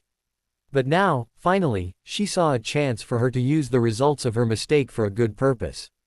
Pomfrey should be leaving soon, Daphne said, looking towards the part of the house where she knew Harry's room was. You could try it then. Do you want to tell Sirius what's going on? I'd rather not, Hermione answered nervously. I asked Harry to keep this ability a secret and I don't think he's told Sirius yet. Fine, we'll have to distract him somehow, Daphne said. Do you really think it will help? It can't hurt, Hermione replied. Daphne nodded in agreement and went back to looking at the book she had in front of her. After long hours of searching, frustration was beginning to set in and Daphne was beginning to feel that she and others were getting desperate. Nothing they did seemed to have any effect on Harry's condition. She slammed her book closed and pushed it away from her. The others looked up at her briefly, understanding how she felt, but soon went back to what they were doing. After a few minutes' rest, she pulled the book back towards her and tried to find the place where she had left off. A half-hour later, Madame Pomfrey finally left after sadly telling Harry's friends that there had been no change in his condition. They knew Sirius would be sitting in Harry's room watching him, as he had been for most of the morning. Dumbledore was supposed to stop by later, so they knew this was their chance to get to Harry alone. The three of them walked down the hallway to Harry's room, and when they looked inside they found Sirius, as they expected him to be, sitting down staring at his godson. Dark circles were under his eyes, evidence that he had barely slept since the night of the attack on Azkaban. Hermione thought that he was beginning to look more and more like the man she had met at the end of her 3rd year, before his life became more comfortable and he was able to truly begin recovering. Sirius, you need to rest. And get something to eat, Daphne said. You look awful. I know, Sirius answered. I'll just stay a little while longer, though. No, Sirius, Hermione replied. Harry is going to be mad at us when he wakes up and sees we let his godfather worry himself to death. I can't be that bad, Sirius said proudly. But then his stomach rumbled, reminding him that he had not actually eaten anything that day. Fine, perhaps a snack. And a little nap. We'll stay with him, Daphne assured him. Promise. Come find me if anything changes, Sirius said as he stood and approached the door. All three of them nodded in agreement and Sirius walked out the door with one last look back at his godson. When he was gone, Neville closed the door and looked back at the two witches in front of him. "So how do you do this?" Neville asked. "Do you need help?" "No, but a little space would be nice," Hermione said. "It's not difficult to do, but it does take my full concentration." Daphne and Neville backed up so that they could watch. Neither of them had seen this before and they were both very curious about it. Hermione closed her eyes and stood completely still for a moment before beginning to wave her arms in an intricate manner and chanting something so softly that neither Daphne nor Neville could make it out. Daphne did notice the thin silver bracelets that had been placed on Hermione's wrists at the end of the ritual were still there, and had begun to glow. About 5 seconds after she started the summoning spell, a small ball of energy began to form in front of her. 10 seconds in, it began to grow, and by the time Hermione stopped chanting and waving her arms a few seconds later, it was a large glowing disc. Neville gasped when he saw the figure who exited the portal. Although her body was shaped much like a human's, her skin was a dark purple and her eyes were at least twice that of a human's. She stepped out and looked around as if ready for a fight, though she relaxed slightly when she saw that none was coming. "You called, gatekeeper?" the woman asked Hermione. "Yes," Hermione answered confidently. Daphne was surprised by her tone, which did not show any evidence of doubt or weakness. "My friend was hit by an unknown spell. Can you heal him?" The woman looked at Harry, walked towards him. She held her hand a few inches over his body and began waving her hands all over him. "Interesting," she said quietly. A ball of light formed on the palm of her hand and she gently placed it on Harry's head where it seemed to be absorbed by him. "Very curious, indeed. Answer me then," Hermione demanded. "Can you help him?" "No, child, I cannot," she answered with a look of disappointment. "His wounds are not truly physical, but mental. The magic is turning his mind against itself, making him in essence a prisoner of his own mind. Unless the process reverses, his mind will destroy itself, leaving him merely a shell of a person. It is possible that, in time, he will overcome it by himself, but there is nothing I can do. I am sorry, gatekeeper. I release you," Hermione said, the disappointment evident in her voice. The woman nodded, stepped back through the portal which closed behind her and then vanished completely. Hermione sat down on a chair to think about what had happened while the others were more focused on what they had seen. "It was a waste of time, I think. I've heard Pomfrey talking to Sirius and Dumbledore," she reached basically the same assumption. "This just confirms it. But he's still in there, right?" Neville asked uncertainly. "Can we just, pull him out somehow? You'd need a Master Legilimens to even have a chance at doing that." Daphne answered, but from the looks she received it was clear neither Hermione nor Neville understood what she meant. Legilimency. It's the ability to read thoughts from a person's mind, although it can be used for other purposes as well. "Of course," Hermione said. "I've heard of occlumency, that must be the defense against legilimency." "Exactly," Daphne confirmed. "But I don't know anyone trained in legilimency. Maybe Dumbledore is. Reading someone's thoughts without permission seems like a rather dark art," Hermione said. "Would Dumbledore really do that?" "Officially it isn't considered a dark art," Daphne explained. "But it is almost impossible to find anyone willing to teach you how to do it." "What about your dad?" Neville asked. "He's an occlumens, but not a legilimens," Daphne replied. "Doesn't help us much." "So what now?" Neville wondered. "Back to the library, I guess," Hermione answered with shrug. None of them really wanted to do that, but it did seem to be their best option. And so they returned to their research, though they would not find anything useful that day. "Do you really think this could help him?"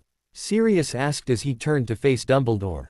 They, along with Professor Snape, were standing in Harry's room discussing how to help him. While Sirius and Dumbledore talked, Snape stood near the door looking bored and uninterested. "Severus has not been able to learn the true nature of the spell used, and neither have we," Dumbledore explained. "Poppy has confirmed that his mind is still active, so there is hope that I can begin to repair the damage that has been caused. Or, at the very least, confirm that Harry's consciousness is still there." "Is it safe?" Sirius asked worriedly. "Safer than doing nothing, I would think," Dumbledore replied. "Try not to worry, Sirius. This could be a long process, and I do not expect any significant changes tonight." "Fine," Sirius said. "But why is he here?" Sirius motioned towards Snape, who shook his head in annoyance at the question. "I may need his help," Dumbledore explained. "I know you two are not the best of friends, but Severus is one of the few people in the world capable of assisting me in this if necessary." "Shall I begin?" Sirius let out a frustrated sigh before nodding for Dumbledore to start. Dumbledore smiled at his former student before turning back to Harry. Placing his wand on Harry's forehead, the old wizard whispered, "Legilimens," and began searching through Harry's mind. A strange mix of memories began to appear in no clear order. Harry studying in the library at Hogwarts, a younger Harry running from his cousin Dudley, Harry riding the cart in Gringotts, Ron and Hermione arguing about something during first year, Uncle Vernon throwing Harry into the cupboard under the stairs when he was 5 or 6, Professor Lockhart vanishing the bones in his arm during second year, Harry and Daphne talking about the mirror of Arised in first year, and so on. The images kept coming and coming without any sign of slowing down. Underneath the memories, Dumbledore could feel a sense of panic and confusion coming from Harry. The boy had apparently been trapped in this state for days and it was taking its toll on him. Dumbledore thought about the situation for a moment before deciding that there was something he could do to help Harry. He would try to suppress the memories and bring Harry's consciousness to the forefront. A difficult task, to be sure, but still possible. He started by willing Harry's mind to slow down and quiet the constant barrage of memories he was facing. Somewhere in there Harry was also trying to do this so it did not present a major challenge for him. Soon Harry's mind was a more still and peaceful place. His next step was to encourage Harry to take back control of his mind, but that is where he faced problems. Something was holding Harry back, and although they both fought this force it seemed nothing they did could stop it. Dumbledore was reluctant to give up and so kept trying for more than an hour, far longer than most Legilimens could maintain a connection, but in the end was forced to withdraw and concede defeat. When Dumbledore's eyes opened again he was back in Harry's room.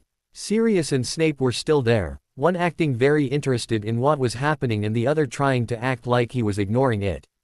He looked back at Harry whose appearance had not changed at all. Dumbledore sighed and vowed to try again once he had rested some. Then perhaps he could find out how to help Harry. Suddenly, Harry's eyes shot open.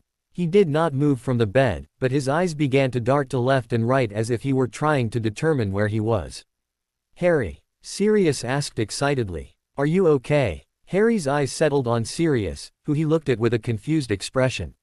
For a moment they stared at each other, unmoving. But then Harry began to scream.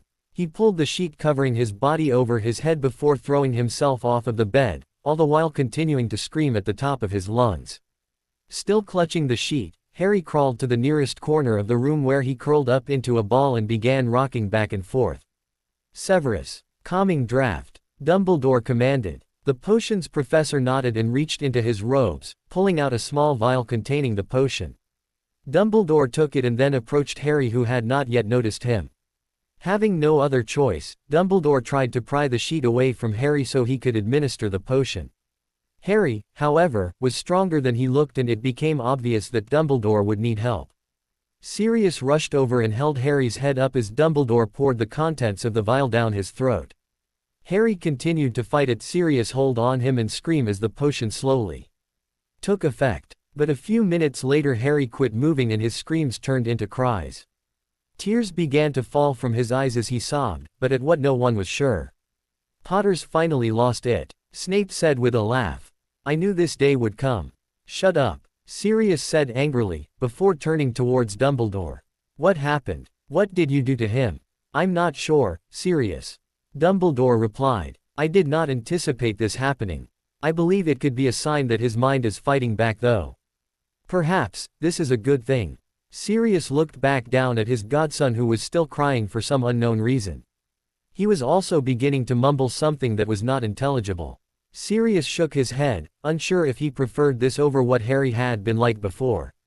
"What do we do when the calming draft wears off?" Sirius asked. "Hopefully he will have regained his bearings somewhat by then," Dumbledore said. "If not we will continue to help him the best we can. For now, perhaps it would be best if we give him a sleeping draft." "Severus." Snape nodded and handed him the vial. Sirius looked at it uncertainly for a moment, unsure if that was what Harry really needed. "You two can go. I'll give it to him in a few minutes," Sirius finally said. "If you're certain," Dumbledore said. I am. Sirius answered firmly. You should go. Dumbledore reluctantly left the room, motioning for Snape follow. When they were gone, Sirius carefully picked up his godson and placed him back on the bed.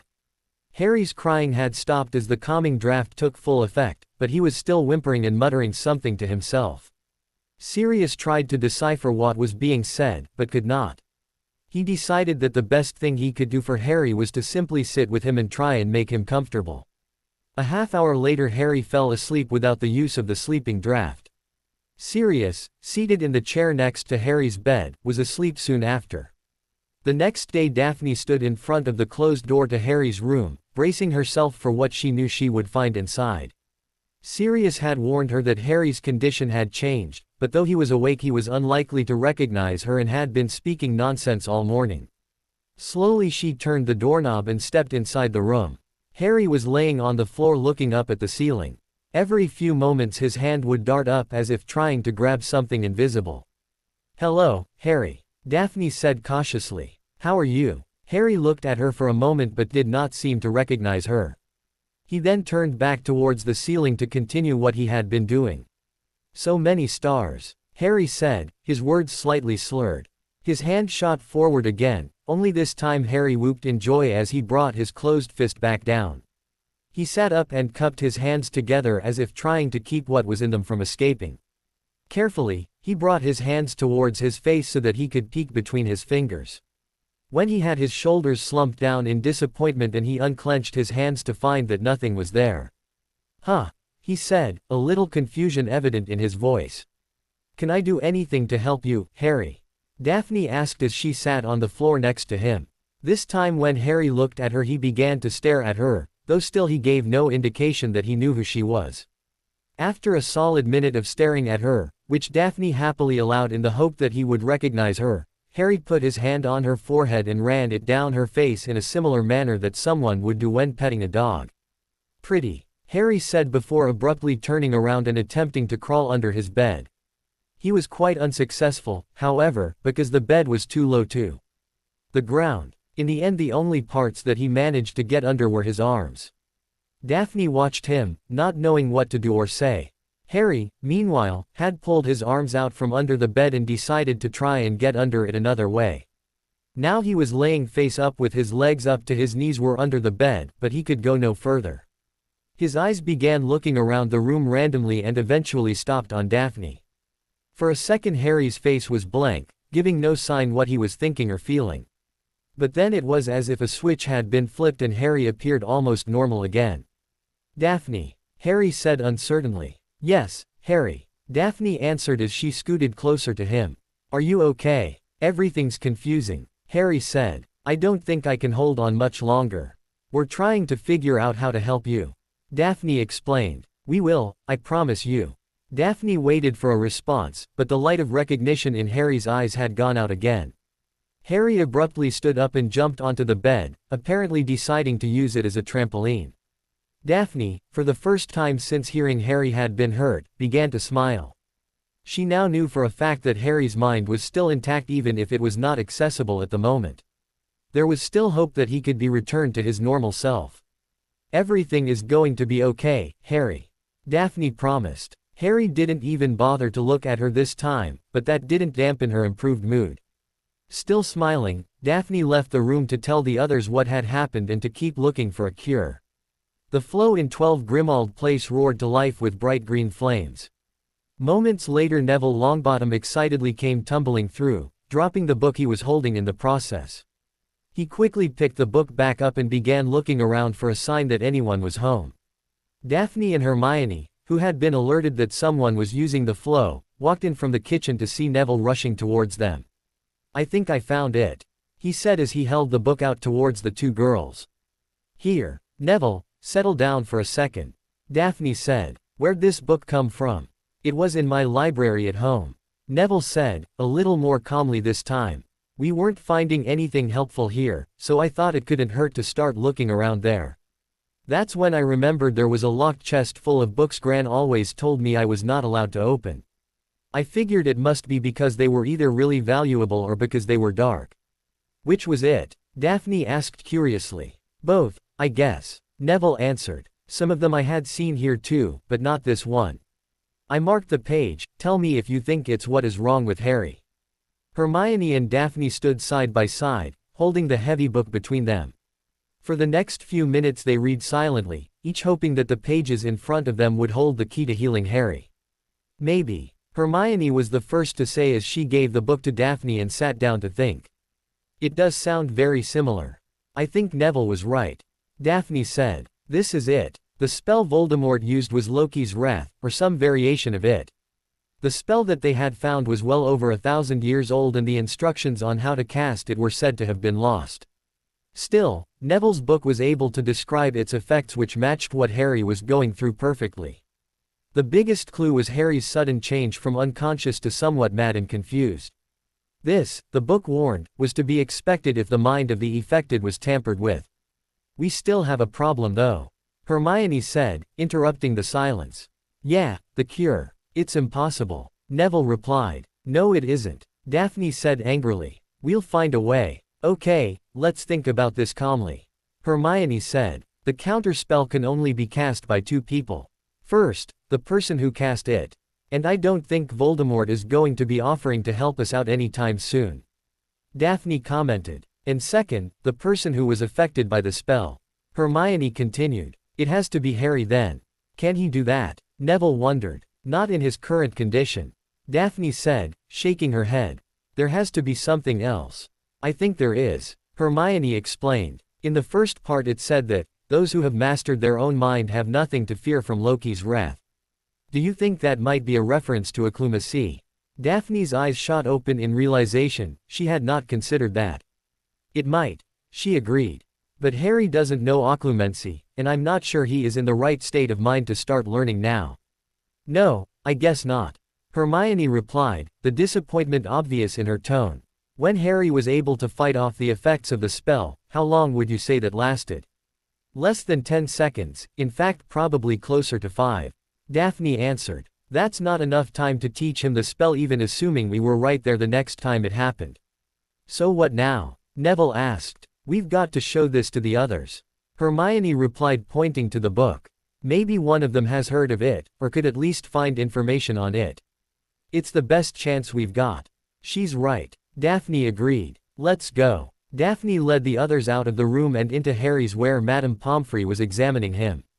Thankfully, Harry was asleep and not rambling incoherently as he now did when awake. Pomfrey motioned for the three teenagers to be quiet as they walked in, which they all obediently did. When the nurse was done with her exam she turned to the others who she knew were eagerly awaiting news. I've given him something to help him sleep. Pomfrey explained, but otherwise nothing has changed today. I wish I could do more. Neville found something. Daphne said. We think it's the spell Voldemort used. Madame Pomfrey looked shocked but still took the book that was being offered to her and began to read. She could not deny that the description she found there was nearly identical to what Harry was experiencing. Oh my, Pomfrey said as she finished the relevant section. I must tell Professor Dumbledore at once. Stay here with him, won't you? Of course, Hermione said as the now frantic nurse rushed out of the room to contact Dumbledore. Once she was gone the room was again silent except for the sounds of Harry sleeping. Daphne sat down next to him and the other followed her lead and waited for the nurse to come back. Where's Sirius? Hermione asked, curious as to why he wasn't the first one they told. Out on order business of some kind. Daphne said. I only know that because my father went with him.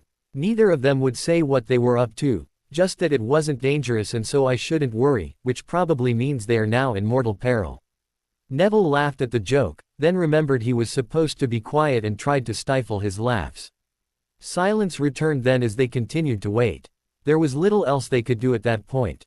It was almost 20 minutes later when Dumbledore finally walked into the room with Madame Pomfrey trailing close behind him.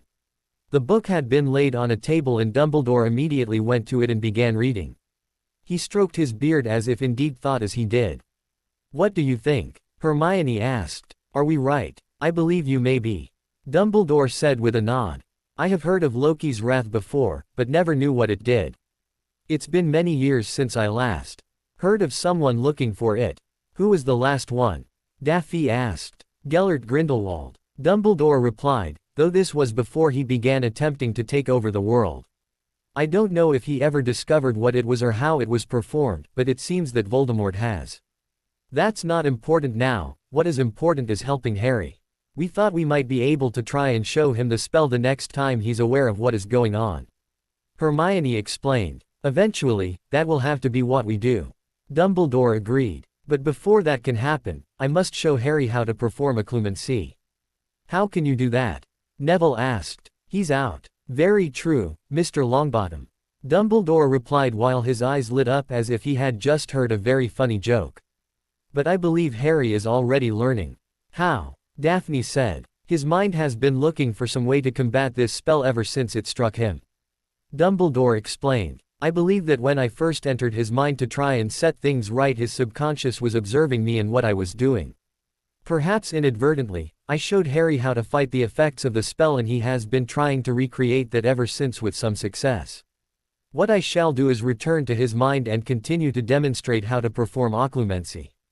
It is a most unusual way to learn the art, but if we are successful, Harry should be most skilled in it by the time we are through. So you are a Legilimens. Daphne smirked. I've always suspected you were. Very intuitive of you, Ms. Greengrass. Dumbledore said as he smiled back. Now, I believe I shall begin at once. I must warn you, however, this process could take several days. Do not expect to have the old Harry back immediately. The three teens all nodded a bit sadly but did not say anything in response. Dumbledore turned back to Harry and placed his hand lightly on the boy's forehead. He then whispered, Legilimens, and began the process of bringing Harry out of his own mind. The next day Dumbledore returned and continued trying to help Harry. The first session had produced a noticeable change in him. Harry no longer spoke of strange, nonsensical things. In fact, he did not speak at all. He simply wandered around his room inspecting things as if he were very curious about what they were. Dumbledore seemed to believe this was a good sign, though Madame Pomfrey was not sure what to make of it. Sirius had quickly become frustrated with merely watching Dumbledore stare at Harry as if in a trance and had left the room. Although he was reluctant to admit it to himself, most of his anger came from that fact that it was Dumbledore helping Harry and not him. But unfortunately Sirius was not a Legilimens and therefore there was nothing he could do. And so he sat in the living room drinking a glass of fire whiskey and waiting for his godson to get better. Got another glass of that? Daniel Greengrass asked as he walked in the room. Sirius pointed over to the table where the open bottle was sitting and Daniel poured himself a glass before sitting down near Sirius. Give it a few more days and you'll have Harry back as good as new. I know, Sirius replied with a smile. As soon as he's better and I've finished telling him how glad I am he's okay, I am going to have to yell at him for no watching his back and putting us through this. Terribly rude of him. Go easy on him. Daniel laughed. He is still untrained, though his potential is undeniable. Don't leave his education up to Dumbledore though, there are things about magic that he will never teach. Like the Cruciatus I saw you use on your brother. That, I admit, was an error. Daniel agreed. I should have just Avada Kedavra'd him and been done with it. It doesn't bother you? Sirius asked. Using the unforgivables. No, it doesn't. Daniel answered bluntly. They are tools, nothing more. Whether or not they are evil depends on how they are used. You don't use them, do you? I made a promise to myself to be different than the rest of my family. Sirius explained. Part of that has been not using the unforgivables. Maybe, as you say, it isn't a bad thing to use them at all. But I never will. Besides, if I need to finish a duel there are other ways to do that than the killing curse. True, but they're probably more painful. Daniel replied. In a way, the killing curse is quite merciful. It produces instant death. There's no pain, suffering, or false hope that its victim might live. That's a unique way of looking at it. Sirius said with a small grin. I see your point, but I don't think I'll be thanking the Death Eaters for their kindness anytime soon. No, I suppose not. Daniel said. He was about to say something else when they both heard Daphne's voice shouting for Sirius to come into Harry's room. She had been sitting and watching Dumbledore during the past hour or so, eager as anyone else was to see Harry's condition improve. Sirius and Daniel jumped out of their seats and rushed to the other side of the house where Harry's room was. When they walked in, the first thing they saw was Harry, sitting up in bed looking alert and aware of his surroundings. Sirius, Harry said happily. Sirius immediately ran to Harry's side and gave him a hug. Are you better now? Have you cast the counter curse? Sirius asked hopefully. Not exactly. Dumbledore answered from the other side of the bed. He is becoming more adept at overcoming the turmoil in his mind. What counter curse? Harry asked, unsure of what was happening due to the fact he had just regained the use of his mind. We identified the curse Voldemort used on you. Daphne explained. It's called Loki's Wrath, and the counter to it can only be cast by you or Voldemort. How do I do it? Harry asked eagerly. Actually, Harry, I was hoping you would wait to cast the spell. At least for a few days. Dumbledore said to the shock of all those in the room. Everyone immediately began demanding to know why he would ask such a thing. Harry, by fighting this spell your mind seems to be teaching itself occlumency, which is the art organizing your thoughts in a way that prevents them from being manipulated by legilimens. I have never seen anyone make as much progress in the art as quickly as you have in the past few days, and I believe that in a few more you will have mastered it on your own. This would be a valuable skill. Sirius, what should I do? Harry asked uncertainly. It's up to you, kid. Sirius said. I won't lie to you, occlumency is an important thing to learn, especially if there is anything in that head of yours you want to protect. But I don't know that I like this method of you learning it. I can think clearer now. Harry said. It's not as confusing as it was before, but even now I am struggling to keep myself going. I can't keep this up forever. But you're learning too, Dumbledore commented. And that is what is important. I think you should do it, Harry. Daphne said. I hate seeing you like this, but you're getting so much better on your own. I just don't want Voldemort to ever be able to do this to you again. She's correct, Dumbledore said. Once you master occlumency you will be immune from the effects of the spell. I leave the choice up to you. Harry looked around at the group which had assembled in his room as he tried to decide what to do. The last week had been very difficult for him, but had improved by leaps and bounds in the previous days and would only get better. He could handle the challenge if he decided to face it, and in the end it was that knowledge which helped him make the decision. Fine, I'll do it, Harry said finally. This should only be for another few days, right? Then I can cast the counter spell and be done with it completely. Precisely. Dumbledore agreed. You're doing a fine job as it is, just continue doing what you are doing. I'm sure your friends will be happy to sit with you and keep you company as you resist the effects of the spell. I do not believe you need my help anymore, though either myself or Professor Snape may come around to check on your occlumency progress. Snape stays out of this house except for order meetings. Sirius demanded. That is not negotiable. If I see him in here you will have to find another spy, understand?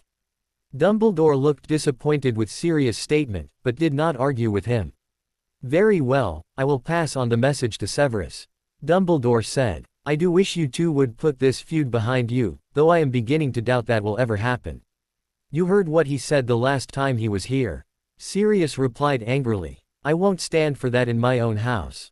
Dumbledore shrugged and said nothing more on the subject. I hate to interrupt, but I think I'm about to lose control again. Harry said. It feels so strange, like when Harry's eyes appeared to glaze over and he slumped back in the bed. He slowly looked from person to person, but it was clear that Harry wasn't aware of what was happening anymore. Daphne moved to sit on the bed with him, though Harry continued to ignore her. You guys can go if you want. Daphne said. I'll stay with him. No one was in the mood to argue with her and they began to leave. Finally only Harry, Daphne, and Daniel Greengrass were left in the room. You've become a very loyal young woman, and I'm proud of you. Daniel said quietly. Are you sure the Sorting Hat didn't mean to put you in Hufflepuff? Quiet, Daphne said in a fake angry voice. You would do the same thing if Mom was in his place. You know me too well. Daniel agreed. Try and make it home for dinner, okay? Sure, Daphne said. Daniel looked at the young couple one last time before turning and leaving the room. Daphne continued to wait, hoping that Harry would awaken once again and give them the chance to talk like they had before he had been hit with the curse. As the next few days passed, Harry's periods of awareness increased in both frequency and length. By the third day he was absolutely normal for the majority of the time he was awake. Once he had passed that halfway mark, the improvement seemed to accelerate. In just a week after Neville had found the key to repairing the damage done by Voldemort's spell, Harry was able to spend the entire day talking with friends and even reading the next year's textbooks without any real problems. Slowly he began to get back into the routine he had established before the battle at Azkaban. After hours of pestering, Harry was finally able to convince Sirius to duel him as a test of his recovery. The two of them made their way to the cleared-out basement, although Sirius was trying to talk Harry out of it the entire way. "I just don't think this is a good idea," Sirius said. "You haven't even cast the counterspell yet, you're still carrying the curse with you." "Yes, but I can fight it now," Harry assured him. "I haven't really had the chance to use magic for over a week and it's driving me insane." "Does that make sense?" "I think I understand a little about insanity, Harry," Sirius replied, smiling. "And you certainly are showing all of the early signs, sad to say. You remind me a bit of myself at your age, to be honest." "I'm going to hex that smirk off your face, Padfoot," Harry said. "Assuming you aren't going to chicken out." "No, I suppose not," Sirius answered. "You're sure about this?" "For the dozenth time, yes, I am sure," Harry said. The two had reached the basement and were now facing each other with about 15 feet separating them. Harry had his wand out, pointed at Sirius, who was holding his wand down at his side. Harry could already tell that his godfather was not going to put any effort into the duel due to his worry for him, a problem Harry would just have to correct. "Ready." Sirius nodded and raised his wand. Harry decided to wait for him to cast the first spell so as to better judge his frame of mind. Sirius hesitated for a moment as if he were also waiting for Harry to cast first, but eventually he sighed and cast a spell. "Stupefy," Sirius practically shouted. The spell came out weak and Harry did not even have to move in order to avoid it. His suspicions were confirmed, Sirius was trying to go easy on him. Harry grinned and shook his head. Sirius was going to pay for not taking him seriously. A silent Levicorpus caught Sirius off guard and hoisted him into the air where he hung upside down.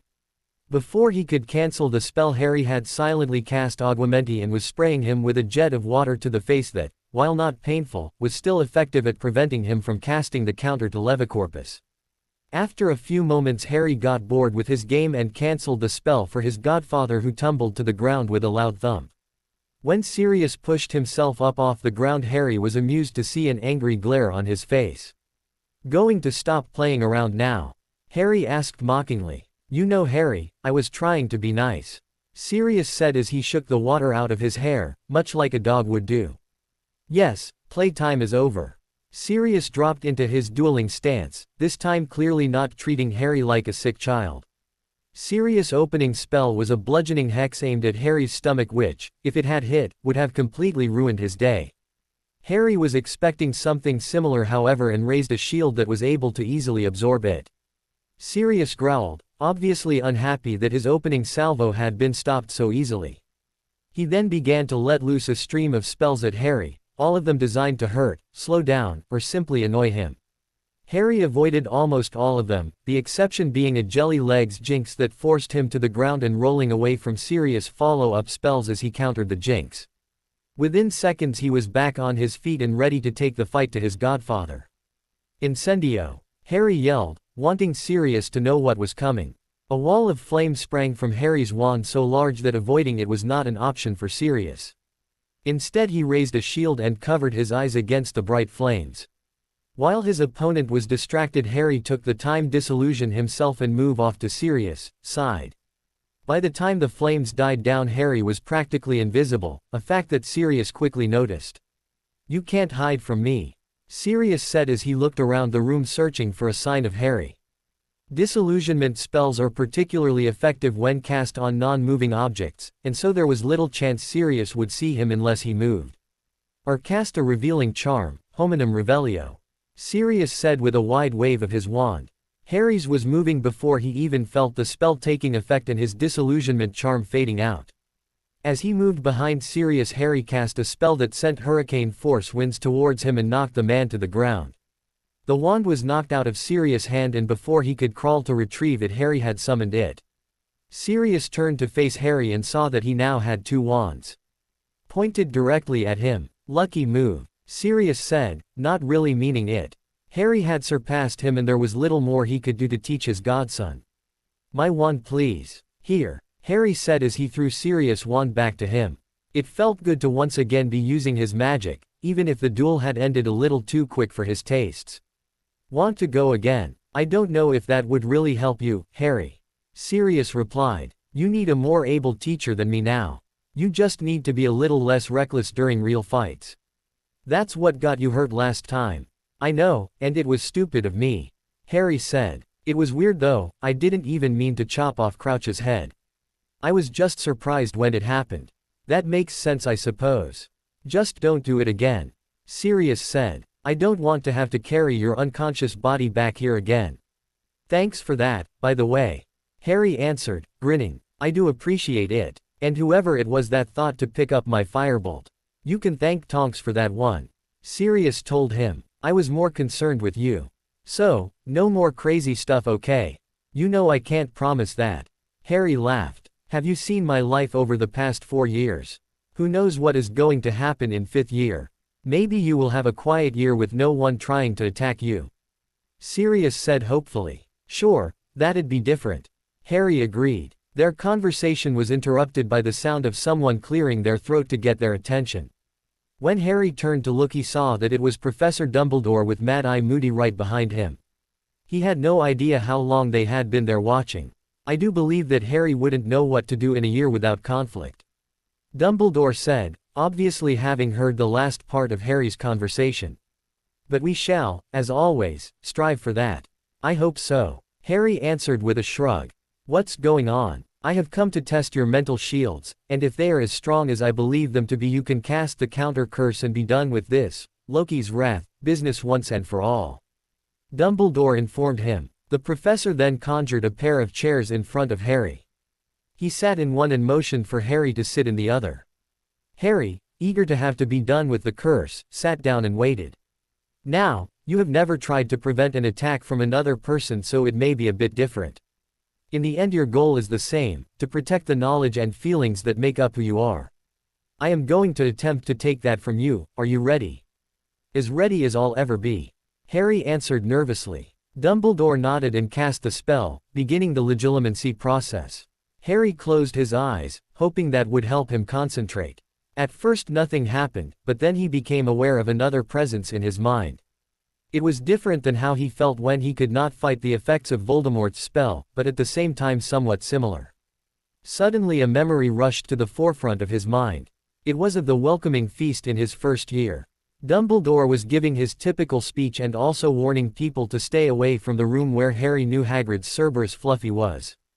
It took Harry a moment to realize that he was seeing this memory because Dumbledore had caused him to, and if Dumbledore could call up this memory so easily he could retrieve any other as well. Harry focused on the feeling that he associated with fighting Loki's wrath and tried to hide the memory from Dumbledore. Slowly things went black and silent as the memory faded from view, but as it did a fresh assault began as Dumbledore attempted to view another memory. Harry could not tell what he was after but knew he could not stop to find out. Again he fought back against the mental intrusion, but this time it was a little easier because he realized what he needed to do. Harry thought he had won the contest when Dumbledore renewed his attack, this time more powerful than ever. Harry's defenses buckled under the pressure of Dumbledore's mental assault but amazingly held, though for how long they would remain Harry could not say. Suddenly the pressure was gone, as was Dumbledore's presence in his mind. Harry opened his eyes to see Dumbledore and the others smiling back at him. "How'd I do?" Harry asked. "Marvelously," Dumbledore answered happily. "Very impressive work, Harry. You should be proud of yourself." "Oh, well then thanks," Harry replied. "So can I get rid of the spell now?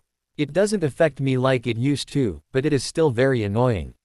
"Certainly." Dumbledore smiled. "I trust you know the wand movements and incantations." Harry nodded, he had spent long hours committing every detail to memory. "Then proceed." Harry gripped his wand and stood up from the chair, careful to give himself enough room.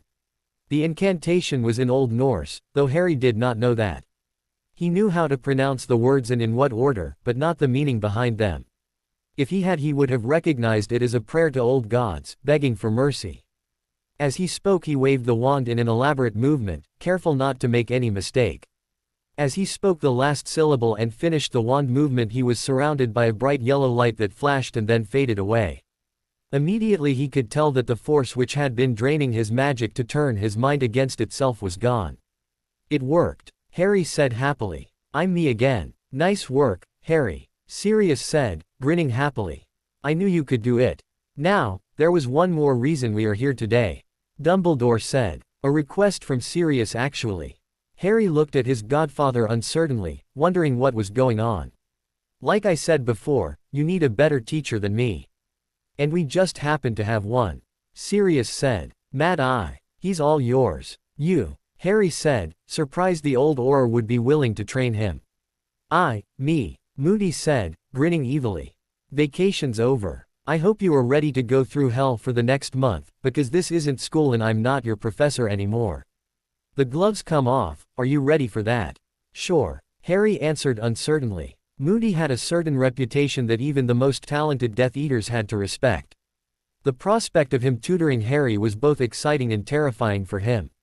But there were few better teachers in the world. When do we start? Right now, Mad Eye answered, whipping out his wand and beginning to attack Harry, who was caught completely off guard.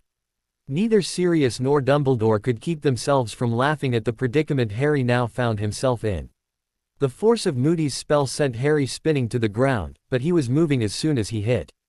Over the past 3 weeks he had learned to never stop moving when facing the old Auror. It was the only way to have any chance of beating him. Harry winced as he sidestepped another spell from Moody before shooting a reducto back at him. Harry's left arm hung limp and useless at his side and he was fairly certain that it was broken. Additionally, his right leg was bleeding from a long gash just above his knee and the skin on his right shoulder had been burned off, which made it quite painful to move his arm while casting. His only comfort was that Moody wasn't looking much better than he was. Harry was fairly certain he had broken Moody's ankle on the one good leg he had left early in the fight, and though it had slowed the older man down some, he had refused to give any sign that he was in pain. Perhaps he had cast a numbing charm on it while Harry wasn't looking. That was possible, but it also increased the amount of damage done to the ankle. The skin on Moody's left arm had also been ripped open by a wolf that Harry had transfigured from a marble he had hidden in his pocket. Moody had quickly caught on to his habit of transfiguring random items into wild beasts to do his bidding and had removed everything from the basement that could be easily transfigured. Harry had responded by bringing his own materials with him. In the beginning, Moody had the advantage in both pure magical power and experience. As a result, Harry ended most days a bloodied and beaten wreck with Moody's laughs and words of advice ringing in his ears.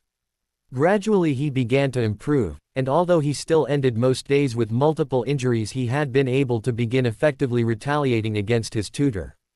Moody insisted that the day wasn't over until one of them was not able to continue. Unfortunately for Harry, every day so far had ended because he could go no further. Today, however, was looking promising for him. A jet of blue light erupted from Moody's wand headed for Harry's feet. Harry turned to avoid it, realizing only as the spell hit the ground that Moody had never intended for it to hit him. The floor underneath his feet became soft like a thick mud and Harry began to sink into it. With great difficulty Harry was able to pull himself out of the hole, but it had slowed him down enough that he could not avoid Moody's next spell. It was, unsurprisingly, the Cruciatus Curse. At first Harry thought it was odd the old Auror would ever use the spell, but Moody had explained that this training was meant to prepare him to fight Death Eaters, and the average Death Eater only really uses a few spells. The Reducto Curse was one of their favorites and in the right hands could be deadly. But the two spells used more than that were the Cruciatus and the Avada Kedavra. The pain from the curse was tough and Harry knew his teacher wouldn't hold back. His only options were to give up or fight through the pain. Harry chose to fight. It took all of his willpower to focus through the pain, but Harry managed to conjure a brick wall between himself and Moody. The Cruciatus was strong enough to break through the wall, but in the moment that took, Harry was on the move again. The spell he used to counterattack was quite different from normal spells. Instead of a ball of light flying towards its victim, this one produces bolts of electricity that shot from the tip of his wand and struck his victim. Moody had used it on him during their first week of training and he knew from experience that it was almost as painful as the Cruciatus. A flare of blue light signaled that Moody had been able to raise a Protega shield, which Harry knew was capable of stopping the lightning spell. Harry cancelled the spell and immediately launched a powerful piercing curse at Moody in the hopes it would break through his shield. He saw Moody's protega evaporate as his curse flew past it, but Moody was not caught off guard like Harry had hoped he would be and had avoided the spell. As Harry prepared his next move, he couldn't help but notice that Moody is smiling at him, and that is never a good sign. With his wand pointed at his teacher, Harry cast a slicing charm that spread like a wave from his wand at about chest level. It wasn't powerful enough to kill, but he knew it would end the fight if it hit.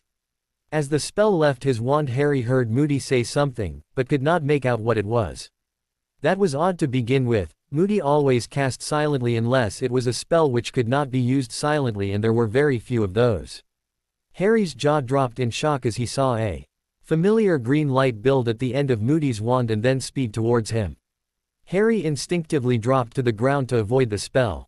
Harry was overcome by anger at Moody's carelessness, and as he pushed himself to the ground, Harry felt the rage in him building. He attempted to cast a stupefy in hopes of ending the duel and finding out just what Moody thought he was doing, but what came out of his wand was like no stunning spell he had ever seen before. Instead of a small sphere of light, an entire wall of red magic erupted from his wand and raced towards Moody. Harry saw his shocked expression and futile attempt to raise a shield before the spell hit him and dropped him to the ground. Harry walked over to his stunned tutor and removed the wand from his hand. With his wand he cast Incarcerus, causing ropes to wrap tightly around Moody. Only then did he enervate the man. Moody's eyes shot open and he took a moment to consider his situation. Harry was glaring down angrily at him, but Moody's response was to begin laughing madly as if something were very funny. "What the hell do you think you're doing?" Harry demanded to know. "You could have killed me." "Calm down, Potter." Moody laughed. "It wasn't really the killing curse, just one that happens to look almost exactly the same. It's good for catching people off guard, just like I did you. And it just so happens that it got exactly the response I was looking for." "What do you mean?" Harry asked. "You're more powerful than you think, far more powerful than I am." Moody explained. "I've known it for a while now. The hard part has been drawing it out of you. Every so often I'll see a flash of something great in you, but then you go and hide it away again. That must end if you're ever going to survive." With a flick of his wrist, Harry vanished the ropes tying Mad Eye Moody down and helped the man up. Neither of them were in particularly good shape at the moment and were both in need of healing spells and potions. Harry sighed. As bad as he felt today, he knew he had been far worse before. That's when realization finally hit him. "Hey, I beat you," Harry said, smiling. "I finally did it. It's about time, too."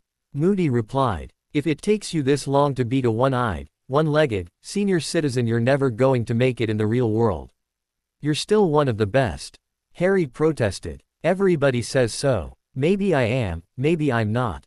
Doesn't change the fact that if you can't beat me, you certainly can't be Voldemort."